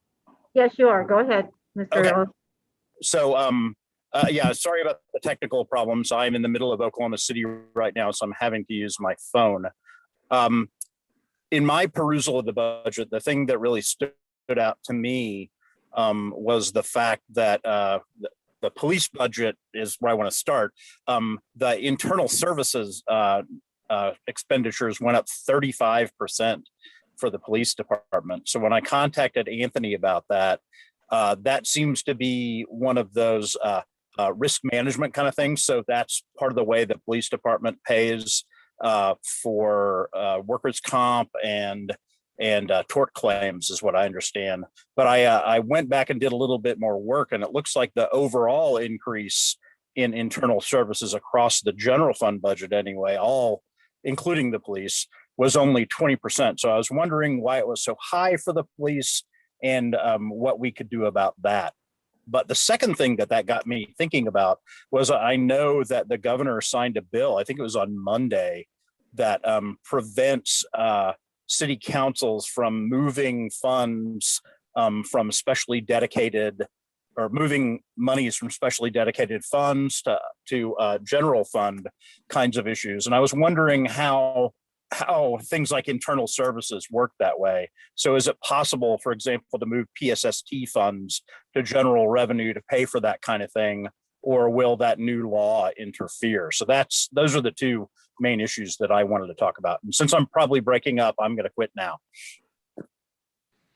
Thank you, Dr. Ellis. And I would also be curious about how this new law will impact, if in any way, since we didn't do what the law says. But if it does have some sort of impact, I'd be curious to hear about that, perhaps in our next finance committee meeting. Okay, our next speaker is Joe Carter. Go ahead and Can you hear me? We can, so go ahead and begin. Okay, Joe Carter, 1524 Magnolia Street, a 32-year resident of Ward 2, the troubled ward. So I feel like every time I go to the grocery store, I went to church on Sunday, I should take a ticket. And I've always felt like my time on council, The staff prepares the budget, and then we as council members bring input from community members. And so I have a laundry list. I'm going to try and keep it to 3 minutes, and I'm going to go really fast. First one would be pollinator projects. Our city forester's done a yeoman's job at developing a tentative plan and a proposal to increase the habitat for monarch butterflies and pollinator plants along our roadways. I encourage you to support that. There's a lot of citizens in our city that would like to see an increased number of historic signs, beginning with Mount Norman recognition. This was one that was proposed and promised by UNP and has never come to fruition. A sign out there at Classen and Lindsay Street where Abner Norman's original camp was. A Chisholm Trail historical marker up there by the park where the Chisholm Trail crossed Norman. A sign recognizing Norman's first waterworks there on Gray Street, and then recognition of the naval bases would all be great starting places.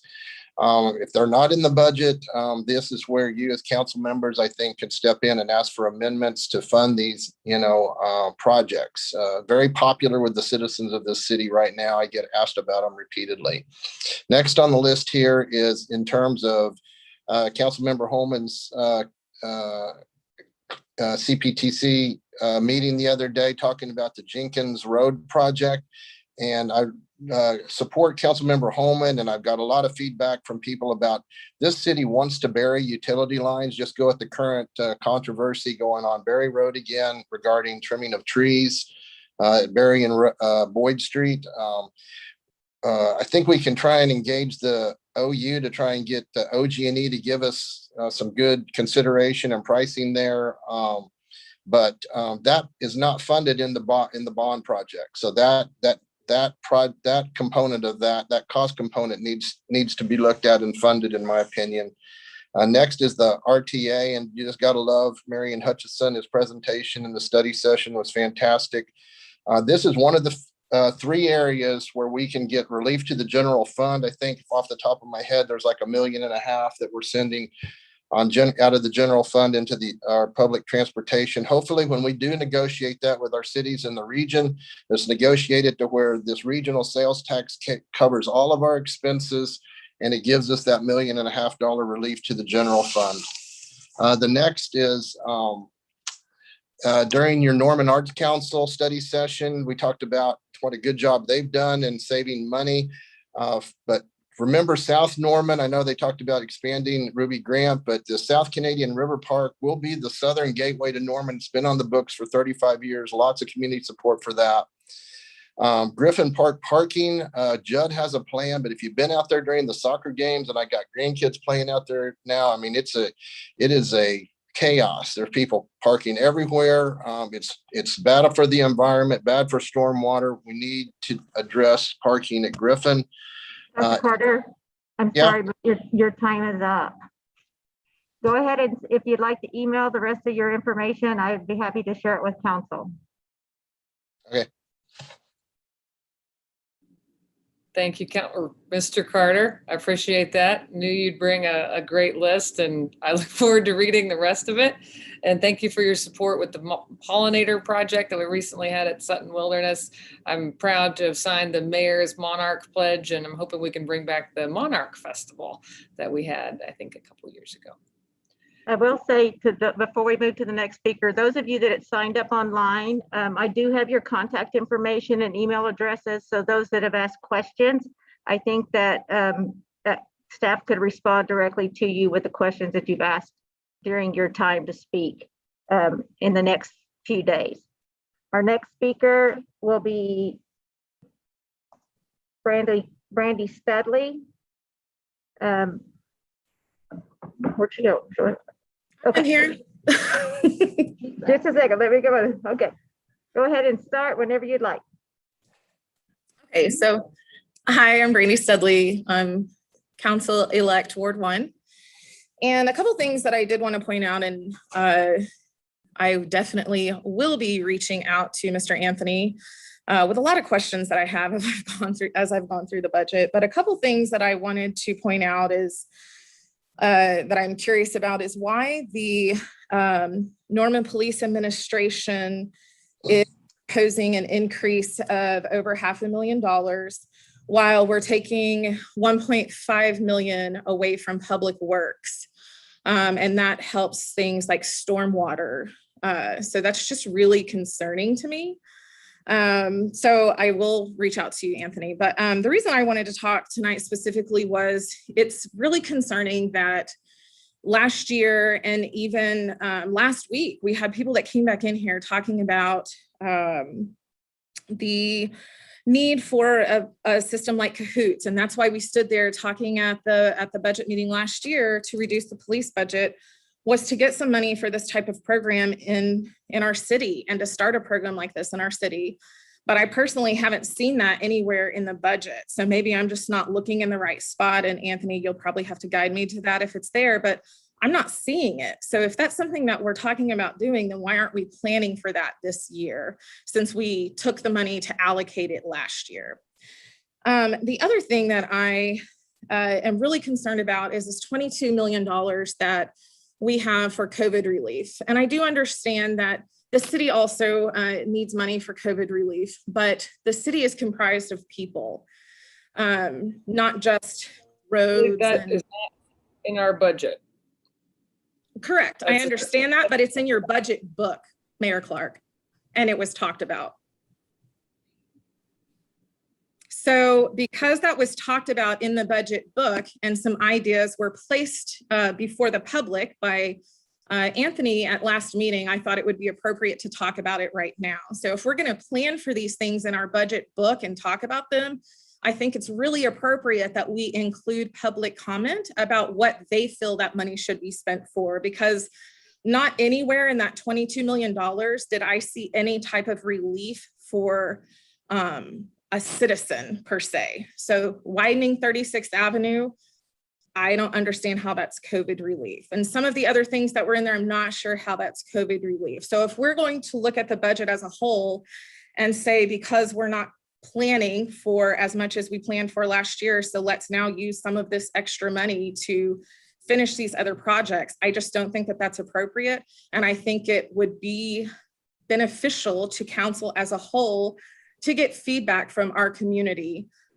And prior to me stepping on council, I have already requested some feedback from our community on Facebook, and I'll let you know what they say. So that's all I wanted to say. You guys have a great night. Thank you, Brandy, for your comments. I'm sorry, just a moment. Trying to reset my timer and do all this at the same time. Our next speaker will be one of our online attendees, and that would be Sarah Warmker. I want to move you over.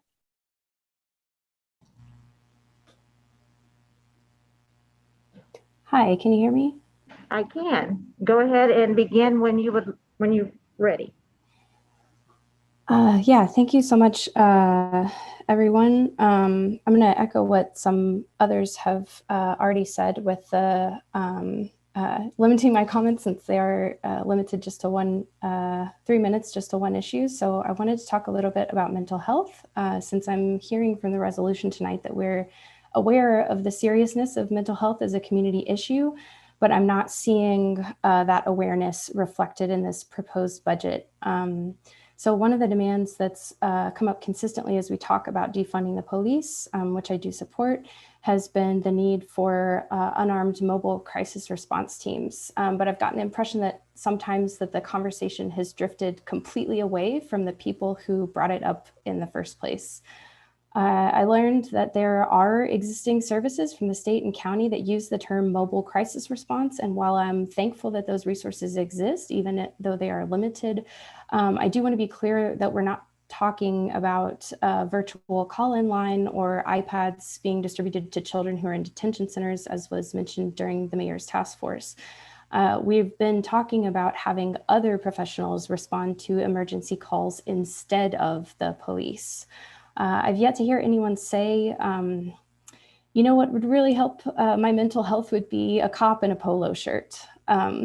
So that conversation around soft uniforms to me was evidence that there's a huge danger in focusing on superficial and not on the structural. The police uniform is not scary to people because of how it looks, although the increased militarization of police is its own problem. The uniform is scary because of what it means and because of what it represents. So when we ask for unarmed mobile crisis response teams, we're asking for a safe resource to call for those of us who don't consider the police to be a safe resource. When we say we don't want police responding to mental health crises, we're thinking about Marconia Kessie and Benny Edwards and so many others. I could not even say all the names of all the people who have been killed by police in Oklahoma in 3 minutes. Since 2005, about 15,000 people have been killed by law enforcement in the United States. That's a rate of about 1,000 every year. During that same period, only 104 police officers have been charged with murder or manslaughter, and only 35 of those were convicted. This does not happen in other countries. Unarmed Black people are almost 4 times as likely as their white equivalents to be killed by police in the United States. And I know it feels tempting to think you can just give the police a new uniform and a 40-hour CIT training and we would have something to congratulate ourselves for, but this problem is deeper than that. As Councilmember Bierman pointed out earlier tonight, maintaining the status quo is easy, change is hard, and the status quo of law enforcement in the United States is not acceptable. So I know that it's not an easy thing that I'm asking you to do, but I'm asking you to change this budget and let it reflect what our priorities should be and who that we say that we are. If we say we're an inclusive community, we need this budget to reflect everyone that lives here, and that includes people who don't feel safe calling the police. Thank you. Thank you.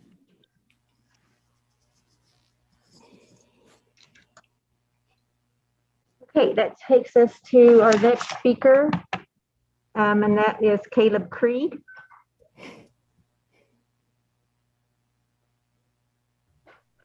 Hi, folks. Can you hear me?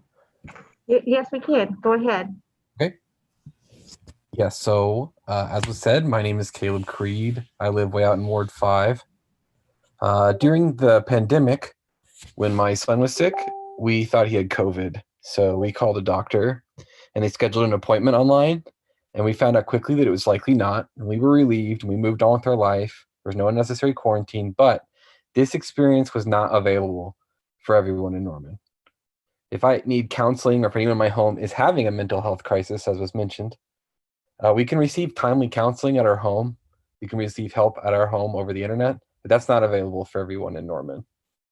When my son needed to continue his education in the middle of a pandemic without risk of infection of a deadly disease, he received virtual education, but that is not available for everyone in Norman. When I want to go to have my voice heard by the city council, so when I want to participate in my own governance, I can do that from home, as I'm doing right now, but that is not available for everyone in Norman. If you are poor, if you can't afford the internet at home, these choices, or if you're poor, and if you can't afford the internet at home, these choices, and many like them, are not available for you. Your hand is forced, and you're often exposed to the virus at a much higher rate. So the COVID virus doesn't look in our bank accounts and decide who to infect based on what it finds there, but the AMA showed an enormous increase of COVID deaths in high poverty areas. Why? It's exactly the kind of inequity that we were talking about earlier, that I was describing, that leads to these kinds of outcomes. So if you don't have the option of staying home, you don't have the option of staying safe during a pandemic. And in those environments, the virus thrived.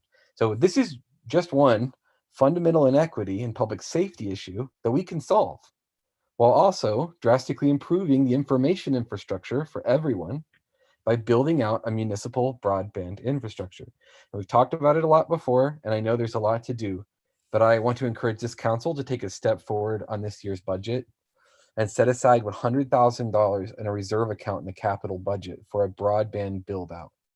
This will both create an outlet for possible federal funds should we receive them, and it will provide preliminary funding for initial steps that may involve unseen expenses. Thank you, council members, for your work, and thank you for hearing us out. Thank you.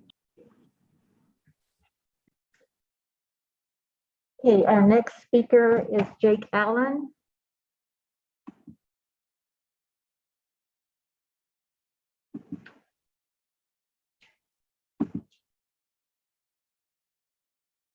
Mr. Allen, I'm trying to locate you.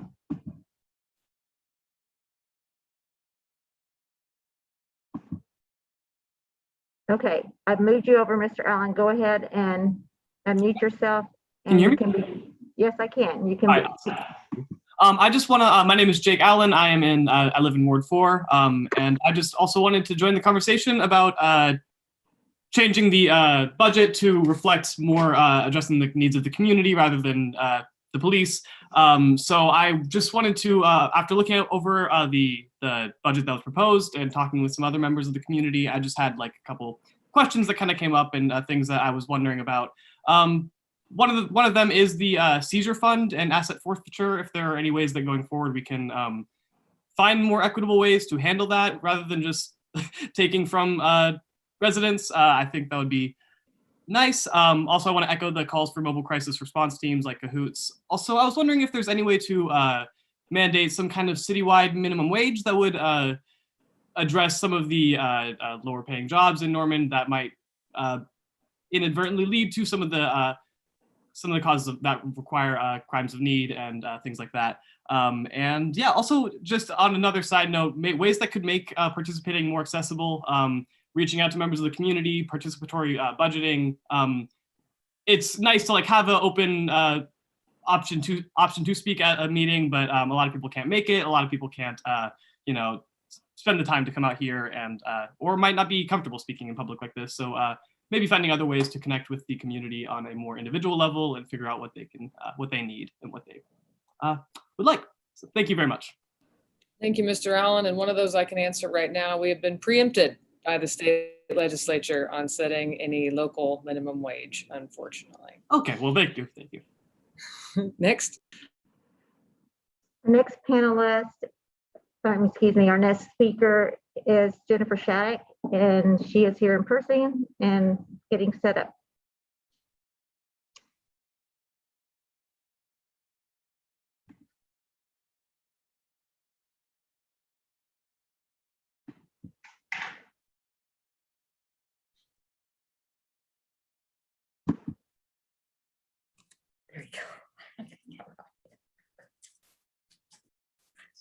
Hi, my name is Jennifer Shattuck.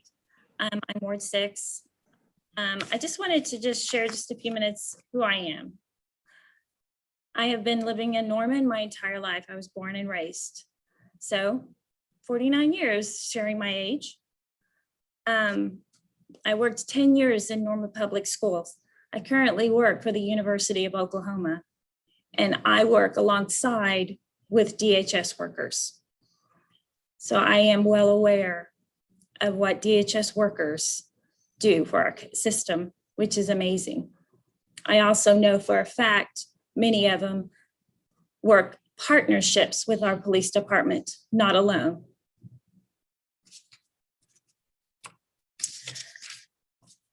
I want to make a comment earlier where the mayor said that we are not Oklahoma City, we are Norman. And that's right, we're Norman. We have a police department that has 7 alumni that have gone on to be chiefs of police. We have an incredible department. I'm insanely proud of them. Not just because I have family members that are police officers, but their statistics show who they are. When you think about protecting and serving, that's what their job is, and they do it extremely well. And they are always striving to be better. I am all for continuing to progress and help our mentally handicapped people, our people that are homeless, absolutely. But right now, the only people that are available any time of the day or night, any hour, within minutes, are our police officers. There is not a program out there that can be there in the amount of time willing to face any obstacle that is put in front of them safely. I just want to say that just yesterday, there was 350 calls of service to our police department. And our dispatchers do an amazing job, but they aren't there on site to know when they would need to send certain people.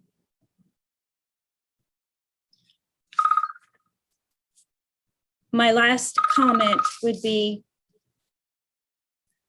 in 2014, we were allotted 173 officers. Currently, we have 160. We went a population up 12,000 between then and now. That's a little concerning considering we've had more businesses, like I talked earlier. Ms. Shattuck, thank you for your comments. I'm sorry, your time is up. Absolutely. You guys have a nice evening. Thank you.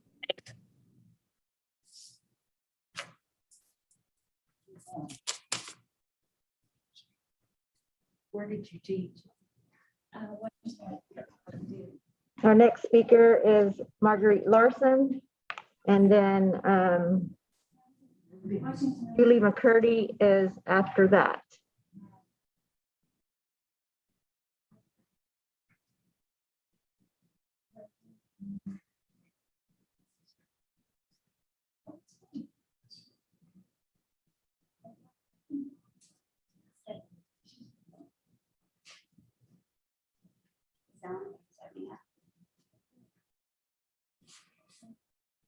I don't know.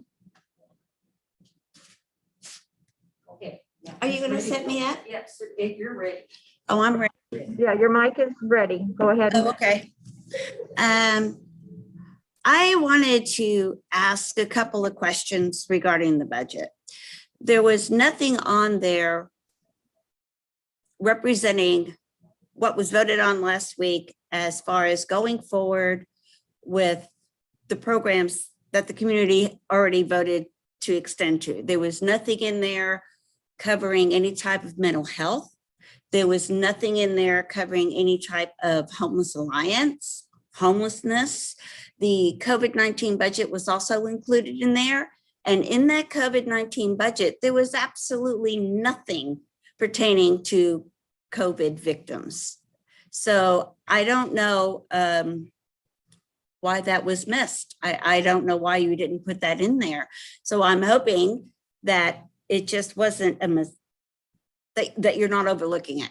I think that you need to reconsider that budget. I think you need to relook at what is on there. There should not be 27% given to the police. They should have a lot allocated. You guys should have allocated the 1% like we have done previously for the programs coming forward. So I just want to know if your commitment is really for the community programs that were talked about, if your commitment really is for homelessness and healthcare providers or not. So that's all I have to say. Thank you. Thank you.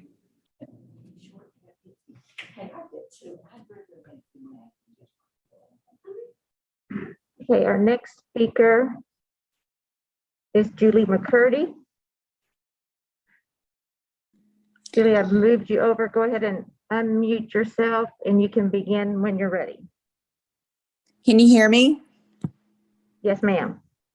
Hi, I'm Julie McCurdy. I'm in Ward 3. And I just want to say some great positive things about our police department. They feel, I don't know about you, but I feel like the people I talk to have talked about how much they feel safe with our police department. The police department, I feel like, needs to be allocated more money. We have a college campus here. We have currently for Norman, we have one officer per 742 people in our city.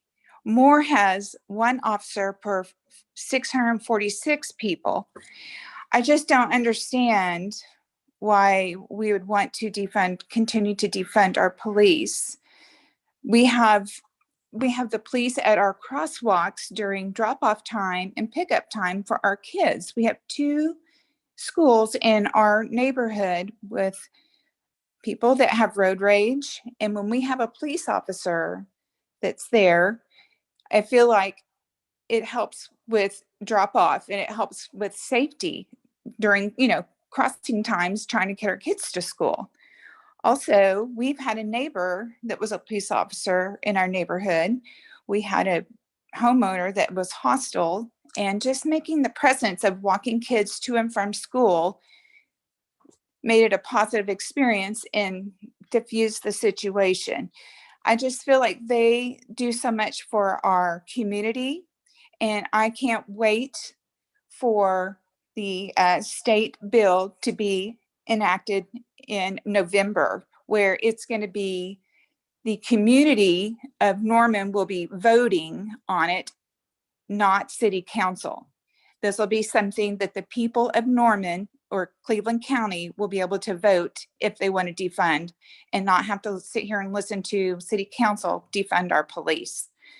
Also, the SROs in our schools. I have an experience with one of my children in the middle school. A child attacked him, and the child that was at the school has a significant home life. And the SRO officer on site was saying, these are some options you can do. You can either do in-school suspension, which would probably benefit this child more with his learning and education than doing off-school suspension and doing a police report. And that helped us tremendously. We decided, of course, to help this child, but the SRO officer, the one that knew this child already, gave us great recommendations. So I just feel like people really need to understand how great our police are in this town. And I feel like all this was just a knee-jerk reaction from a year ago, and there was nothing broken in this town. So I am elated that House Bill. Ms. McCurdy? Yes. Thank you for your comments, but your time is up. Thank you very much. Thank you.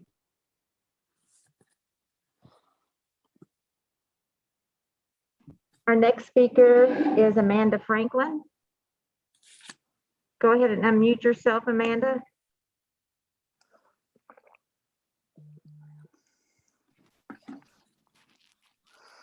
Hello, can you hear me? Yes, we can. Go ahead and begin when you're ready. Okay, my name is Amanda Franklin. I live in Ward 4. So I want to talk about police reform, municipal broadband, and affordable housing or homeless resources. So first, police reform. The International Criminal Court just determined that police killings of Black people constitute crimes against humanity. Like, we need to just defund the police. We already know that Norman PD targets Black folks more than white folks. Like, there's a racism problem in Norman Police Department. I think we should definitely direct funds at taking a look at that, or direct funds away from the police department to keep us safer.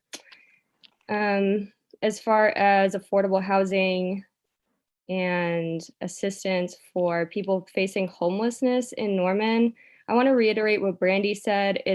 I found it also pretty alarming that none of the options in the budget presentation last week for the ARP funds had the funds going to really anything that kind of helped people. A lot of it was infrastructure, infrastructure and more infrastructure. So Lisa Krieg earlier in this meeting made it clear that 7% of Norman residents don't have affordable housing. I am included in that 7%. I pay more than 30% of my income to housing, and it is not a fun time. So, and I also know that there is an encampment of homeless folks living at Bishop Creek on a property that Norman just bought, and those people are about to be displaced in a few weeks. So I hope that maybe we can direct some funds and resources to help those folks out. And the last thing I want to talk about is municipal broadband. I would really like you to set aside some money for municipal broadband. I also, in addition to not being able to afford my rent that well, internet's pretty expensive as well. So yeah, just investing in something to help folks who are struggling with material resources and not pour more money into infrastructure or policing people or I don't know, whatever else. One last thing, since I have more time, I guess. I've been reading about participatory budgeting. I know people have mentioned it here. I think it would be something very interesting to look into. I don't know a ton about it. My understanding so far is that City Council said. Ms. Franklin? Yeah. Your time is up. Okay, thank you. Thank you for your comment. Thank you. Our next speaker is Philip Syke.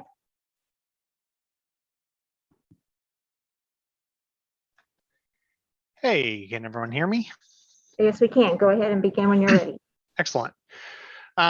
So we've heard several people discuss the possibility of municipal internet broadband and the profound effects it would have on the working families of Norman. Additionally, we know from analysis that this municipal internet initiative is not a pie in the sky idea, but it's real, it's affordable and doable. One thing we haven't discussed about it is the effect on those of us who are already privileged enough to be able to afford internet access. Currently, ISPs in Norman can charge $1 for less than a megabit of data, depending on what plan you get. By contrast, fiber internet can provide almost 12 megabits of data per dollar. So this project would represent not just a massive boon for those who struggle and are marginalized in our city, but it could make Norman a standard for cities here in Oklahoma and be a substantial improvement of services even for those who already have access to the internet.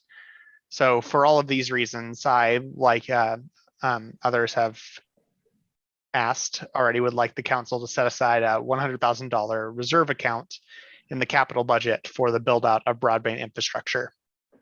That's it for me. Thank you so much for your time. Thank you. Okay, our next speaker is Michael Blanc.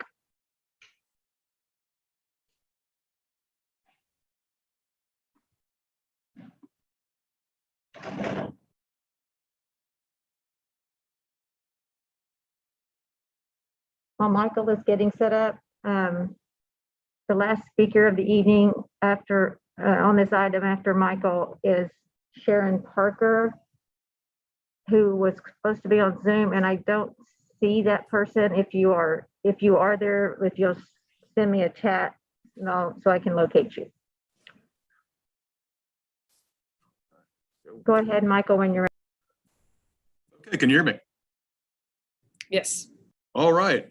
Well, my name is Michael Blanc. I'm from Ward 2. I would also like to continue the discussion on putting aside money for broadband internet or for some kind of future infrastructure. I think $100,000 in a reserve capital fund is a great way to start setting that aside. If we have a reserve fund established, again, like it's been iterated, when there's time for more federal funding, whether that's from the Recovery Act or hopefully from the new jobs plan, when we get those numbers, it'll be much easier to allocate those for that kind of project. As we just heard from our last speaker, Philip, it's a great way to make us a standard here in town, and it'll give access to many people in our community, especially when it comes to these meetings during a time of COVID, right?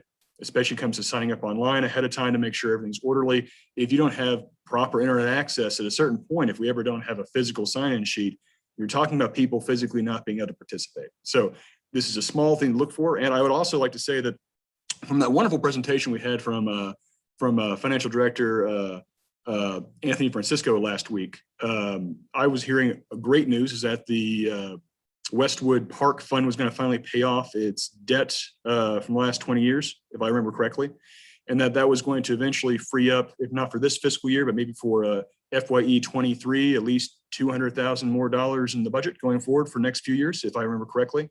If that's the case, then that's a great source right there for that extra $100,000 to go into that reserve fund. So right there, you automatically have within our own budget a built-in source for that funding right there. So that potentially is a great way to go ahead and set that money aside. Thank you. Thank you.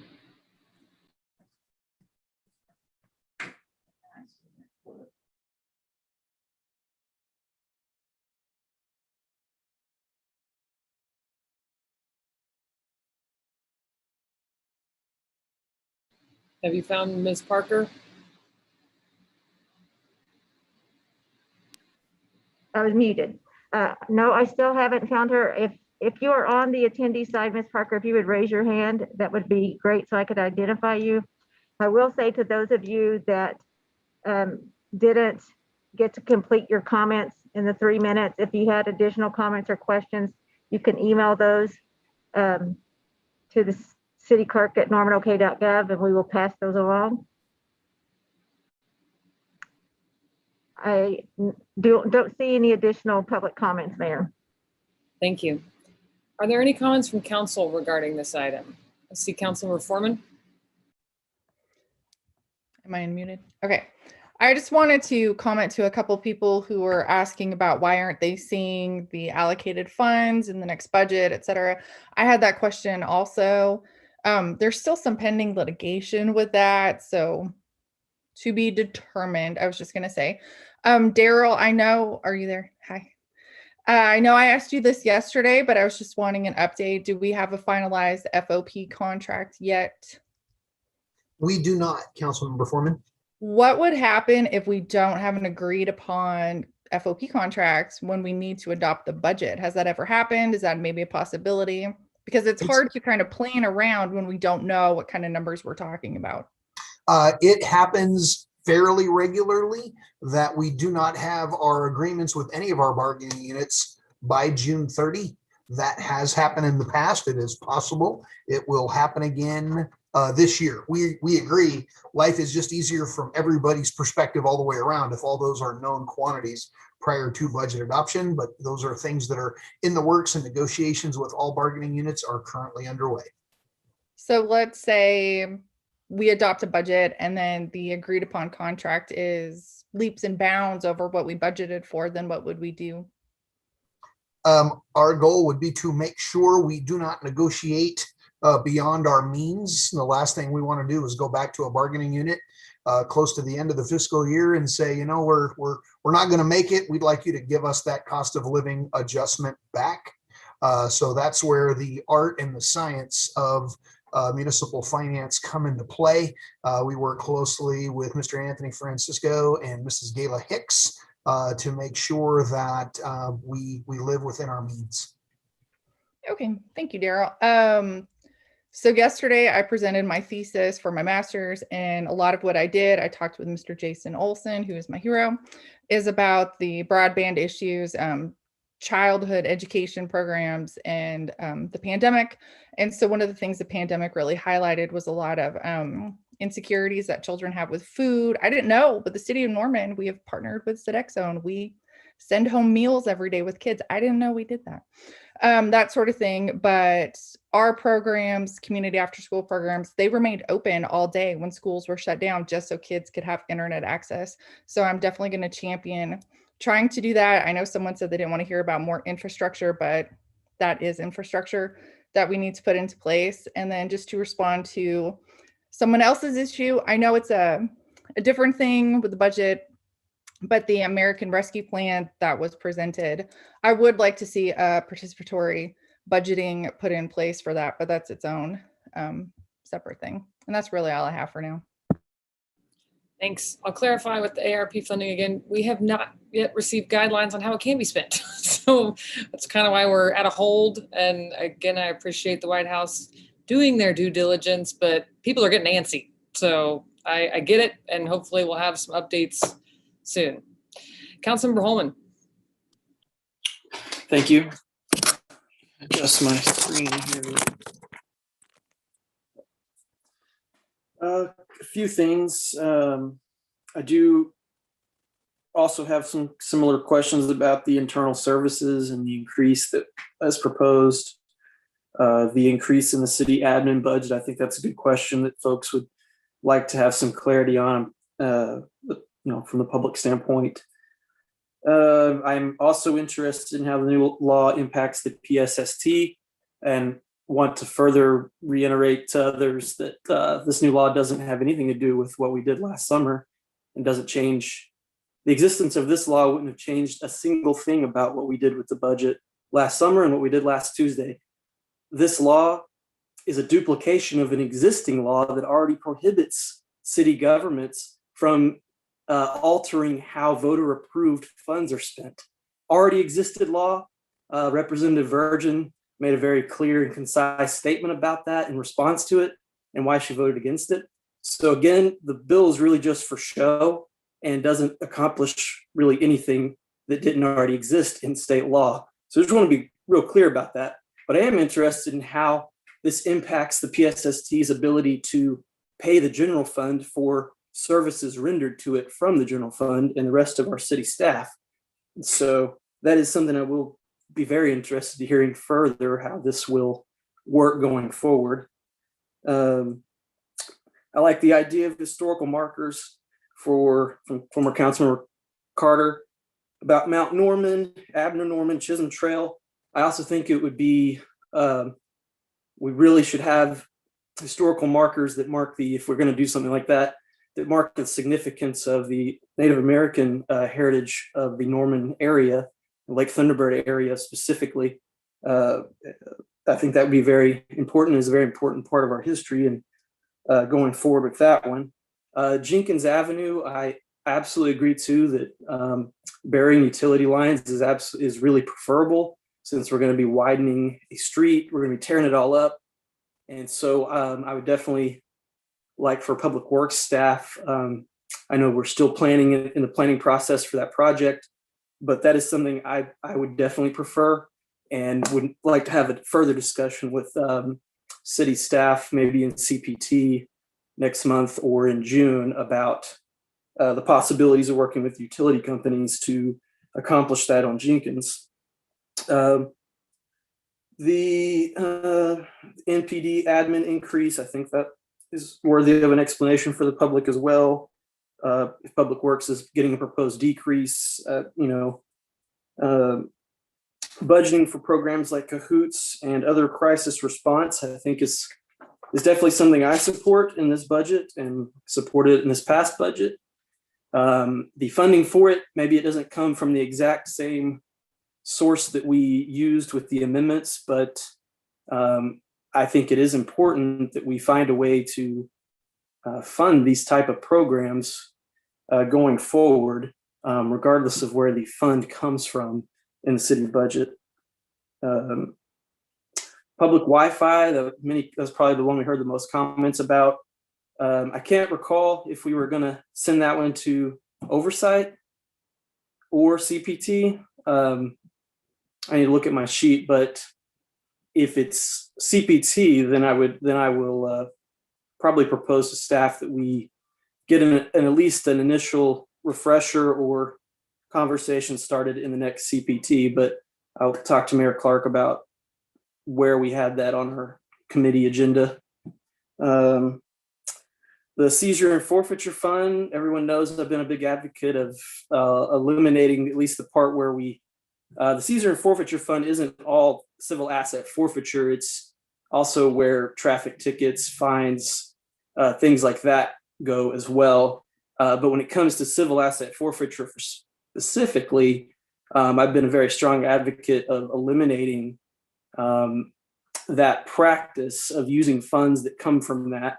There's state and federal, and some states have outlawed it. Some states, the argument I always hear in favor of it or using the money is, well, it's legal and we need funds, so we might as well use it or it'll go somewhere else. But I've always advocated that we should, even though it's legal in Oklahoma, we should, and by the way, Oklahoma scores an F when it comes to civil asset forfeiture. Oklahoma is one of the states that gets an F on that one. So we can set an example in Norman by just not relying on those type of funds. And for those that aren't familiar, civil asset forfeiture is practice of the government being able to take your property, your money, your car, your home, anything, without convicting you or even charging you with a crime. And it seems unthinkable in the United States. No way that couldn't happen. The government can't just take your stuff.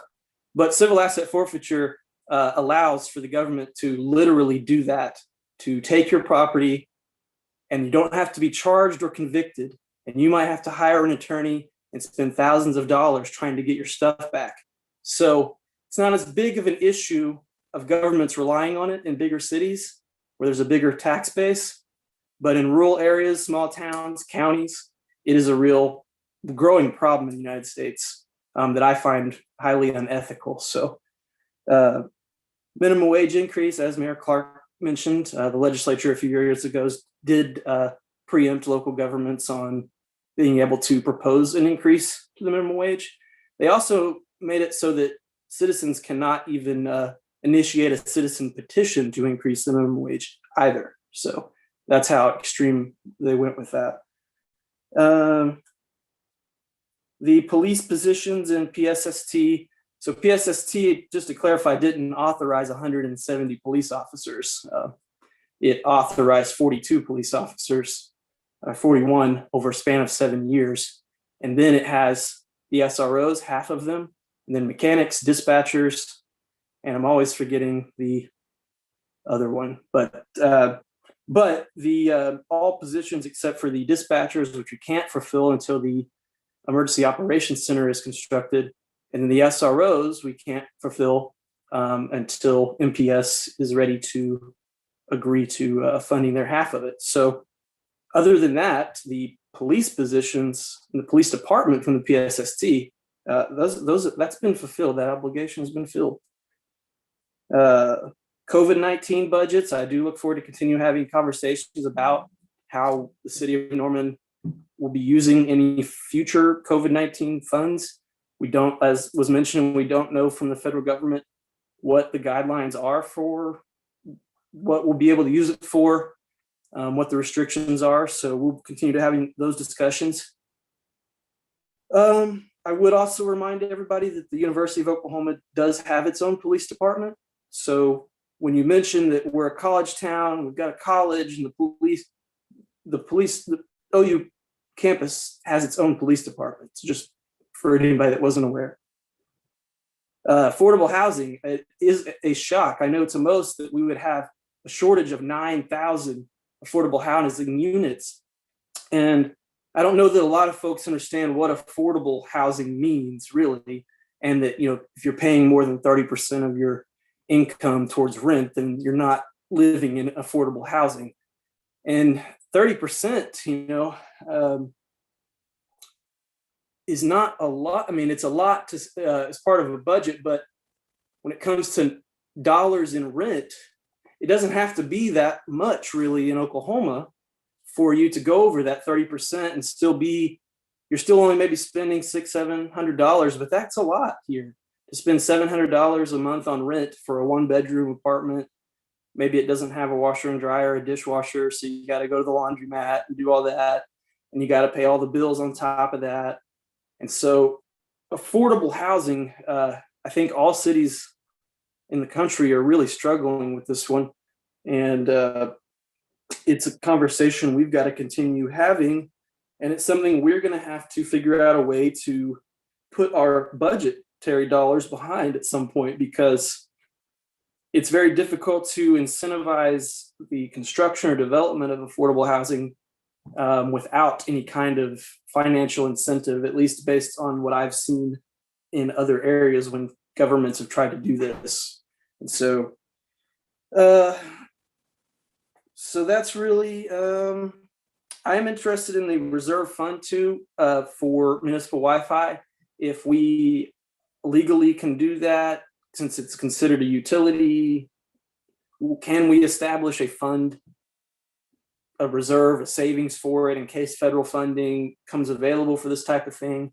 I would definitely like for us to be in a position to where we did have something where we could say, yeah, we've been talking about this, we've been planning for this. We set aside a little bit of money to get started as our match or whatever. So if it is possible legally for us to do that, I'm very interested in establishing some sort of, initial reserve for getting a municipal broadband started in Norman. And again, like I said about the committee discussions, whether oversight or CPT, but we have been talking about it a lot, and it was an issue, a very top issue, a former council member, David Perry. So I think it is something we owe the public, to go over this topic and really answer all the questions and do everything we can to work towards it, in my opinion. So thank you. Thank you, Councilmember. Councilmember Bierman. So I'm going to make this very brief because I will have plenty of opportunity to talk to you all about this from the other side of the dais.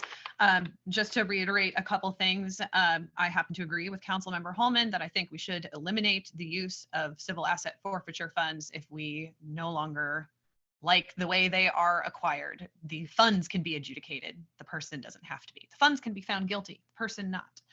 I would also like to see funds set aside for a master plan for sidewalk infrastructure. We've talked a lot about taking over sidewalks, or this strange place that sidewalks are in where the homeowner is responsible for paying to repair them, but they are still considered public. Can't kick someone off the sidewalk in front of your house if they're screaming at you, but they sure can sue you if they fall in a crack and break something. So all of these studies, in order to do these things, always cost money. And the first step for figuring out how the city can acquire sidewalk infrastructure that we require of homeowners but don't maintain ourselves is going to take some funding to figure out. I would also be remiss if I did not mention the visitability ordinance that I have mentioned several times that is just waiting a funding source. A pilot program can be funded with one-time dollars. So there are several opportunities to fund that this year. Please, please, please pass that. And then I would also like to mention a tree canopy master plan is something that I had worked on with former Ward 2 council member Joe Carter, also with some interest from companies like OEC, who would very much love to have some guiding principles about how Norman would like to see our tree canopy take shape. I have lots of other things that I will talk about at a later time that don't necessarily have funding attached. So for right this moment, this is all I have. Thank you. Councilmember Patron. Well, first of all, I'd just like to thank the public for these great comments. This is really, really helpful. So I guess, excuse me, Mr. Pyle, I was listening to the conversation with Councilmember Foreman and you, and just so I understand clearly, if we adopt a budget and the unions have not sent us a proposal for what they would like, are they just stuck with the numbers that we passed? I mean, how would we be able to fulfill that contract if there's not dollars allocated by council? Typically, they have submitted their proposals well in advance. It's just a matter of how realistic those proposals are in terms of the city's ability to negotiate some happy place. I will indicate that our bargaining units during the COVID pandemic, all the bargaining units came to the table and said, we are as unsure about tomorrow as you are, and we're good. So let's just roll over the agreements from the prior year. So last year, the process was very easy. It took our bargaining units less than a day apiece to say, we'll just play it, under our existing memorandums of understanding for the current fiscal year. So there are requests on their part on the table, and we Mr. Francisco, I don't know, is there a historic way to describe the process, how it's like we're building a bridge from two sides of the river, and mysteriously and miraculously, we do seem to meet in the middle just about every single time? That's correct. It's as the city manager pointed out, it is not unusual for us to go into a fiscal year or well into a fiscal year without union contracts having been settled. But again, within the appropriations that council has made, when they adopt the budget, the city manager has the authority to move funds around within the individual funds to cover whatever costs might be above what we had budgeted for. So the important thing to understand is that the negotiations process is really separate from the budgeting process, even though one certainly impacts upon the other. It's two different legal processes. Okay, so just so that I understand, because I know that this, I remember it happening before I was on council that, and I don't remember which unit it was or which union it was, or which employee department, whatever, that it almost went to a vote of the people. But just for completely imaginary example, let's say council says $1,000 for Department X for wages that fall under a particular union. And then they come back and say, actually, you know, we want 50,000. So, you know, you're not even in the same realm. Are you saying that you would have to go, that the city manager then can just start pulling dollars from outside of that department and applying it to that 50,000? Yes, ma'am. Within a fund, he could. Now, a 50-fold increase would be more than commonly could be afforded within a fund, and the city manager would probably have to go back to the council for an additional appropriation. And then what happens if council says no? Well, it typically in that process, we recognize when like there's going to be an increase in healthcare costs and the employee and the city share in the increased cost of healthcare, that impacts employees in every bargaining unit. And we recognize the cost of living increases that we all see at the grocery store or the gas station affect all the employees in all the bargaining units pretty much the same way. So the goal is to try to recognize the common themes in those proposals from all the bargaining units and look for common ground so that at the end of the bargaining process, we wind up in similar neighborhoods so that we're not, you know, that far apart in terms of what we're able to do for one bargaining unit versus another. It wouldn't take very long to cause a great deal of internal strife if you know, one bargaining unit winds up with a 10% cost of living increase and another bargaining unit settled early for a 3%. The incentive is don't settle early. We're all going to hold out and see who gets the best. And then that's what we're all going to go argue. So that's the art of labor negotiations when you have a diverse workforce all working in very different areas of municipal government, is to try to keep the family happy all the way through the process and keep the employees relatively equally compensated for the efforts they put forth in the community. Okay. Mr. Francisco, I may just call you and get, because this is really interesting to me on how it would work, hypothetically speaking. So, okay, asset forfeiture. Mr. Francisco, do you know, not counting the fines and fees and all of that thing, but just the asset forfeiture dollars, what the balance of that account is? I could look it up to give you an exact figure, but I believe it's somewhere in the neighborhood of $450,000 we have projected from both federal and state. Okay. And anything besides the TASER contract? I mean, I know that this council hasn't approved anything except for what prior councils had already approved, which was under the 5-year, I believe it was, TASER contract. Is there anything in this next year that is money that's being, or, you know, budget being relying on asset forfeiture dollars? No, ma'am, there are no budgeted expenditures of those seizure funds in the proposed budget right now. Okay, and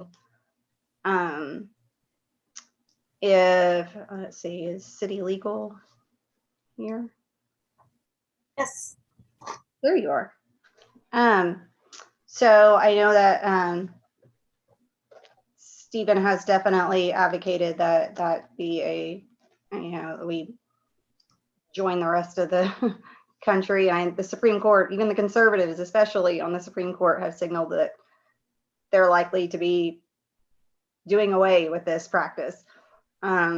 So if we wanted to pass an ordinance, banning the use of asset forfeiture dollars, and I believe that contract was only like $50,000 or something. I don't even think it was that much. I think it was like 35 per year for those tasers. If we wanted to pass an ordinance getting rid of the civil asset forfeiture fund, stop collecting that or send it back to the people or whatever, how long would it take, hypothetically speaking, to get that before council? I'd have to do some research because I think the real question is, obviously you all have the choice of whether or not to spend it on city stuff, city expenditures, but how that money gets back to the court and how it gets dispersed is another question. So I would have to do some research, but it doesn't sound like it would be super complicated to be able to say as a policy of the city that we aren't going to budget for or spend those funds. Okay, so it wouldn't be a complicated matter. So maybe that's something that we could look at doing, that we don't have to have this conversation over and over and over again. And we go ahead and lead the way, because that seems to be something that is uniting in this city. Is most people find it pretty appalling. Okay, so this is a random question, but Mr. Pyle, are all of our employees required to take diversity training? Actually, we are just beginning on the very early stages of developing such training opportunities. And that's one of the tasks Mrs. Cynthia Allen has on her plate currently. So do we need to be budgeting to ensure that she's got the tools at her disposal to make sure that all of our employees can be required to take that training, and that she's got the tools necessary to be able to put those on? Yes, we did provide some budget resources to Mrs. Allen to make sure she is equipped to develop those programs for citywide distribution. Okay. Yeah. If you don't mind, just happy to add, if that's okay, Mayor. I would love to hear what you So, yeah, so definitely, this is the first year that that this role is in place. And so I have received support in order to put together, just the ground pieces of what this could look like for our workforce. So I think for this first year, this fiscal year that we've got ahead of us, there's been support put in place. I think the following year, we'll be able to create a more comprehensive type of system and plan. But as City Manager Pyle stated, we do have a strategic plan that includes training, which is exciting. That's in the verge of rolling out over the next couple of months. So exciting, and definitely appreciate the support that has been provided so far. Well, Ms. Allen, I'm very supportive of your work, and I appreciate you. And if there's anything that when you're taking a look at this, if you need some money to be able to carry out your job, to give those trainings, then I'm sure that council, would like to make sure that that's accounted for. Okay, and then next, let's see. I agree with Councilmember Holman, regardless of any litigation, that if we need to find money, let's find it. I mean, we need to put this Cahoots program, let's get moving on it. Obviously, the people expect it. I also had a resident ask me and speak onto in Facebook just this week about when is council going to be putting forward the question to the voters about increasing and fully funding PSST. Because this has been a point of contention and there are voters out there who would like to approve a tax increase to fully realize the PSST. They want to go to the ballot and support that. When can we offer them that opportunity, Ms. Walker? Well, like I said, I think last week, I think what we need to have is a council discussion about how much more additional funds do we need once that determination is made on what kind of percentage we're talking about and how that would be allocated between capital projects and personal expenses. Then we can draft the language, and the drafting doesn't take that long once we know what council wants to do. Okay. I mean, this didn't, I know I asked you this last week. This just came up again since then. So I'm hoping that we can get that on an agenda, that we're having this discussion, because there's a whole organization that would like to vote for a tax increase. So I think we should give them that opportunity. And let's see, the broadband utility, I don't think it has to be a utility to do infrastructure. So I think that what they're asking for, the way at least I understood it, was just a reserve account to put money aside for the capital side of it. So that would be asset instead of utility side of it. So that's a completely different conversation. I think that there's enough people here that seem to support that. And I can tell you that Cox has been incredibly unreliable in Ward 3. I don't know about the rest of the city, but over here, it keeps going out and it's really, really frustrating. So it would be wonderful to have fiber.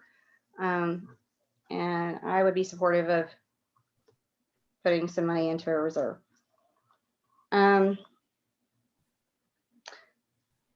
Personally, I was wondering on parks, if we need to delineate money for treating, scalping these parks that are, active parks, not passive parks, that are ate up with these goat head or whatever they're called stickers, and then continuing to treat them. This has been something that it took years in the making for it to get to this point.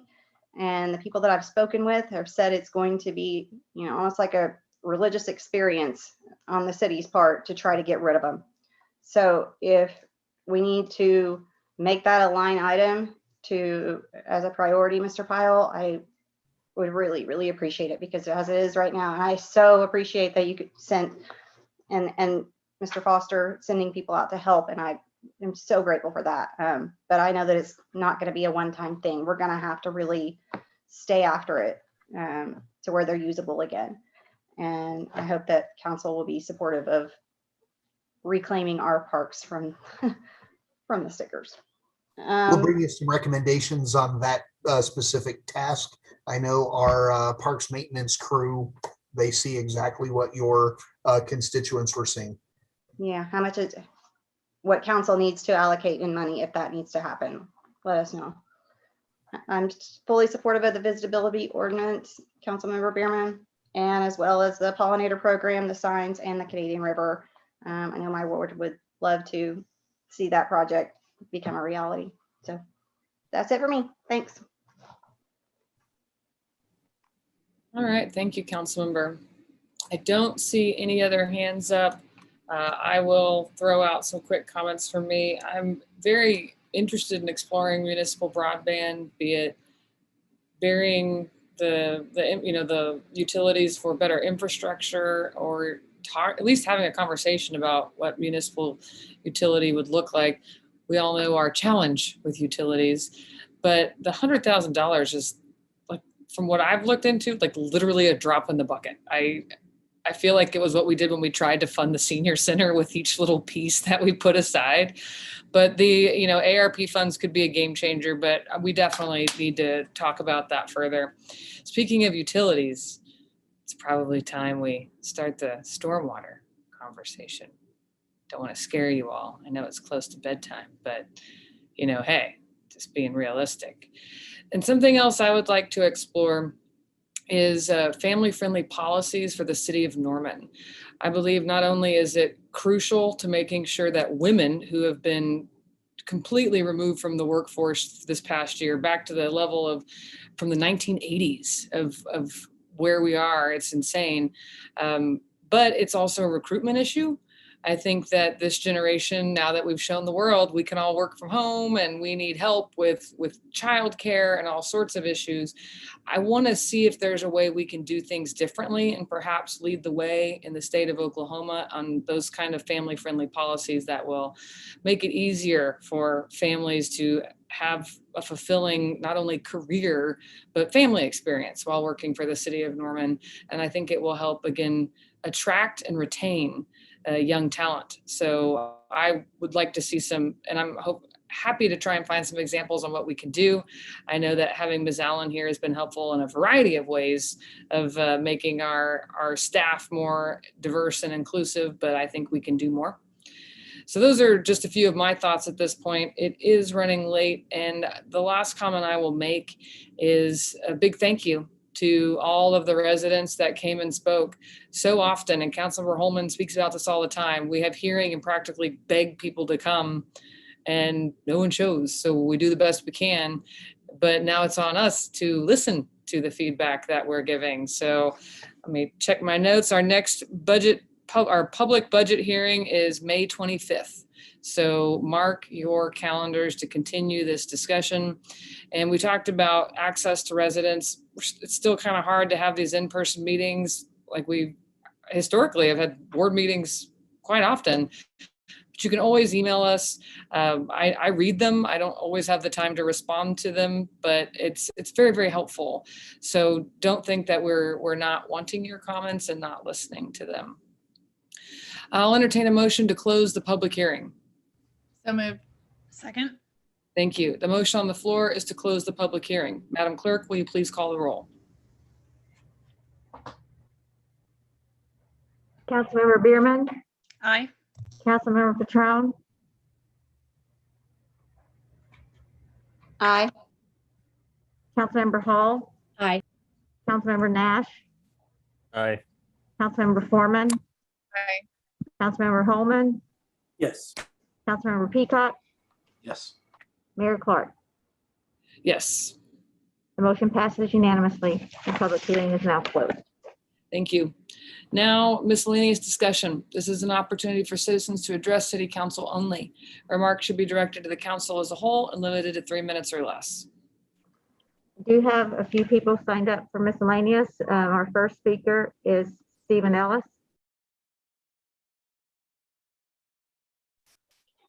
Hi, everyone. Let's see if this works better since I've made my way back to Norman.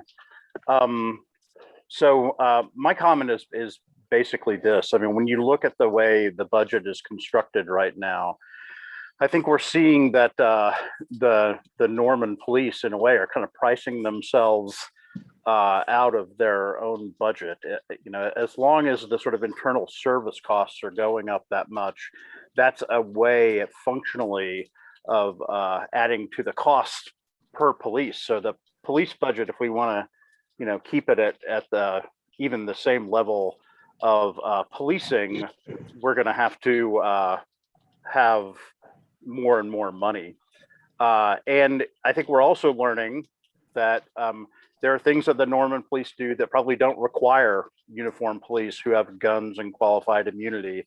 So directing traffic at Norman public schools, or you know, handling a lot of the kinds of calls that Norman police go on, especially the mental health calls, are probably not required to have a sworn law enforcement officer there. So I think one of the things that we need to be looking forward to going forward as we think about budgets this year and further on is just, you know, how do we want to spend our scarce resources? The per policeman cost is going up much quicker, it seems, than other kinds of costs. So even if you're a big fan of Norman Public Police Force, that's something we're just going to have to economize on. So hopefully going forward, we'll be thinking about these police alternatives, and no time like the present. So thank you. Thank you. Our next speaker is Sarah Wumker. Hi, can you hear me? Yes. Great. I just wanted to say first, thank you to all of you, to both the staff and the elected officials. I know that you all do a lot to be accessible to residents and to listen to what people have to say. And I do appreciate that. I do still have concerns about the accessibility of this public comment format, and so I'm really glad that that's been part of the conversation this evening of how to be getting feedback from residents in different ways. I do with what's been talked about with the public safety sales tax.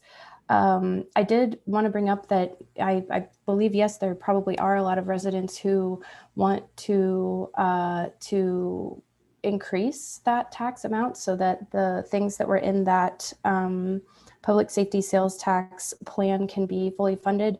But there are also people who live here who would like to see the whole thing overturned, and I'm one of those people. I know that the public safety sales tax, the second part of it, only passed by 138 votes. It was passed on very narrow margins. And that was years ago. We now have a lot more research and evidence about the impacts of police in schools.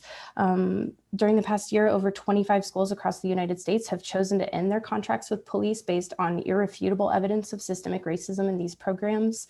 The second largest teachers union in the country, the American Federation of Teachers, passed a resolution to separate school safety from policing and police forces. So I think we really have to look at that data and take those concerns seriously. And so I'd like for council to also consider what it would look like to give the voters an opportunity to take another look at that, because I don't think that, something that passed that narrowly, especially considering all the new evidence we have about SROs. And I know, as Steve Ellis has said in the past, like, this isn't about whether they're popular or whether people like them. We have to look at the impact, especially on our most marginalized students, and consider whether that money could be spent on other things. So, yeah, I definitely would like us to consider that spending $88,000 a day on policing is expensive, and our residents are wanting other services. So I really appreciate your time and your consideration, and I hope that we can continue to look into things like participatory budgeting to give people an opportunity to really participate in less formal ways, and maybe for longer than 3 minutes in these conversations, because they are problems that are going to take many years. I know many of you have been working on these things for many years, but there are a lot of people that are newly involved, and so I hope that everybody can stay open-minded about what that participation can look like. But thank you all again for your time and for your work. Thank you. Our next speaker is Jake Allen. Hello, can you hear me? Yes. All right, hello again. I just wanted to, first of all, say thank you all for the time you spent. And I know that, like, with coming at you guys with questions and stuff, it might seem like I'm more angry than I am. I'm appreciative how receptive you guys have been so far. And so I just wanted to, a couple more things that I noticed when looking at the police budget, specifically focusing on, or the budget for the city focusing on police. Just like two things that are in the chart for programs or divisions that they cover: animal welfare and emergency communications feel like things that don't necessarily have to fall into the purview of being police programs. Animal welfare doesn't even necessarily have to be related to police at all, in my opinion. And emergency communications is for other parts of the city. So I think putting it within the police kind of division skews the role it plays. Those are the last two kind of comments I had in addition. So that's all. Thank you so much for how late you guys are working tonight. So thank you. Okay, our next speaker is Amanda Franklin.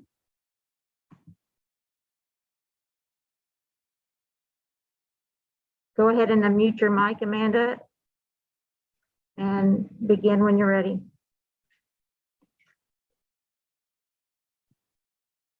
Sorry, I was not prepared to talk this second time. I just want to reiterate what I said earlier and what some other folks on here have said about police funding, affordable housing, and municipal broadband. Just want to reiterate those things. And thank you all for your hard work. Kate, I will miss you on council. Thank you so much for all your hard work.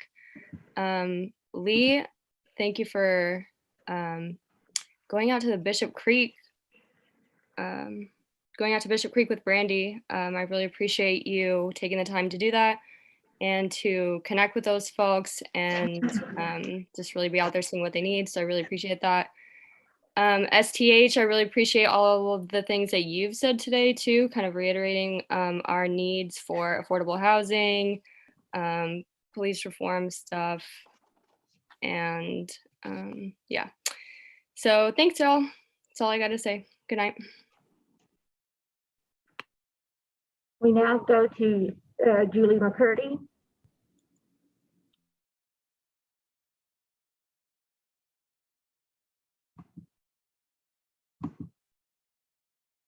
Julie, if you are still on, you feel free to unmute yourself.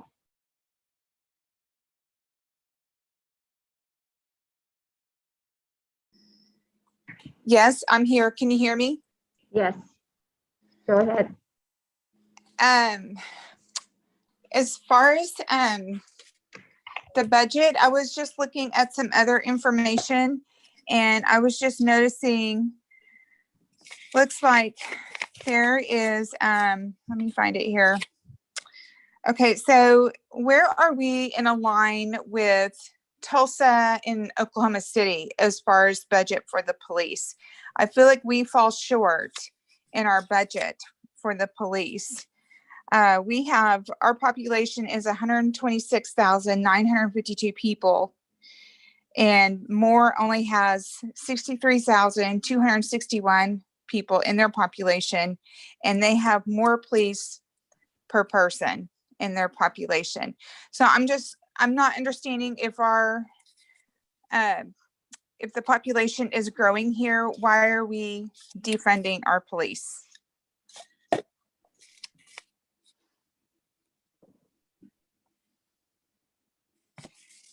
Are you finished, Ms. McCurdy? Yes, I'm finished. Okay, thank you for your comment. Thank you. Okay, thank you. And the last speaker of the night, Michael Blanc.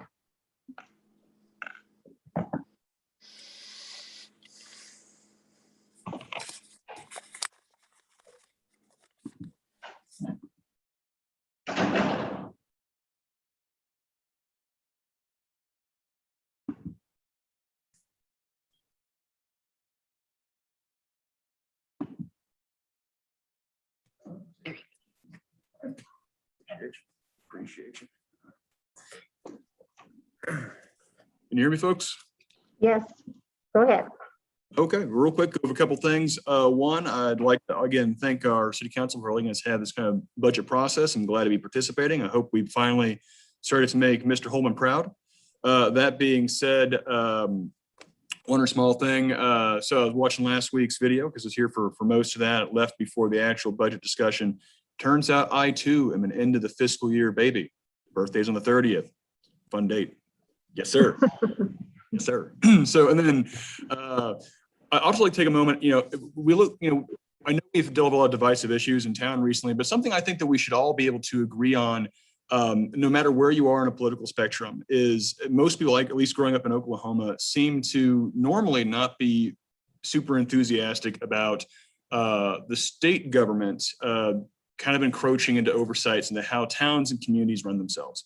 And I think that, as we have these discussions, we should all take pause anytime the state starts taking away or altering or messing with what powers we have as individual communities to make decisions about our budgets, to make decisions about how we prioritize the way we spend our own taxpayer dollars. And I think it's just kind of important. As we have this discussion, something that keeps coming up is the fact that we are the only state in the union that does not allow local governments to spend property tax on our own priorities. And that's something that we should all remember, is that these are limitations that have been set on us by our state government ironically in a state that loves to talk about having smaller government. And this is not the only thing, whether it's how we get to spend our tax dollars at the local level, or for example, back in, I want to say 2017 or so, I know Guthrie tried to ban fracking in city limits. That was also revoked by the state under Governor Fallon. The same thing of having a minimum wage at the local level, also revoked by the state under Governor Fallon. And it bothers me to see these same sort of things being carried out by Governor Stitt. And so, whether, people who know me personally, they know I'm probably progressive in my politics. And if they really know me, that's probably an understatement. But even my conservative friends understand, we kind of have an agreement that it's troubling when our local communities cannot really focus on what we want to have as discussions because of powers beyond our community telling us how we can and can't have those. So I'd like to say again, great job to the City Council tonight. I'm glad you guys are here for it. I'm glad to have this conversation. But if there's anything that we can kind of agree on, I think folks can maybe come together on the idea of not wanting the state to encroach on how we do things in Norman. Thank you. You are speaking to something that is near and dear to my heart. And unfortunately, it just gets worse and worse and worse. Not even gonna go down that rabbit hole right now because it's too late. But yes. All right. Well, thank you for everyone that participated tonight. Thank you, Council, for your thoughtful remarks. I look forward to continuing this discussion. Thank you to staff for sticking it out. It's now 10:27 and this meeting is adjourned. Have a good night.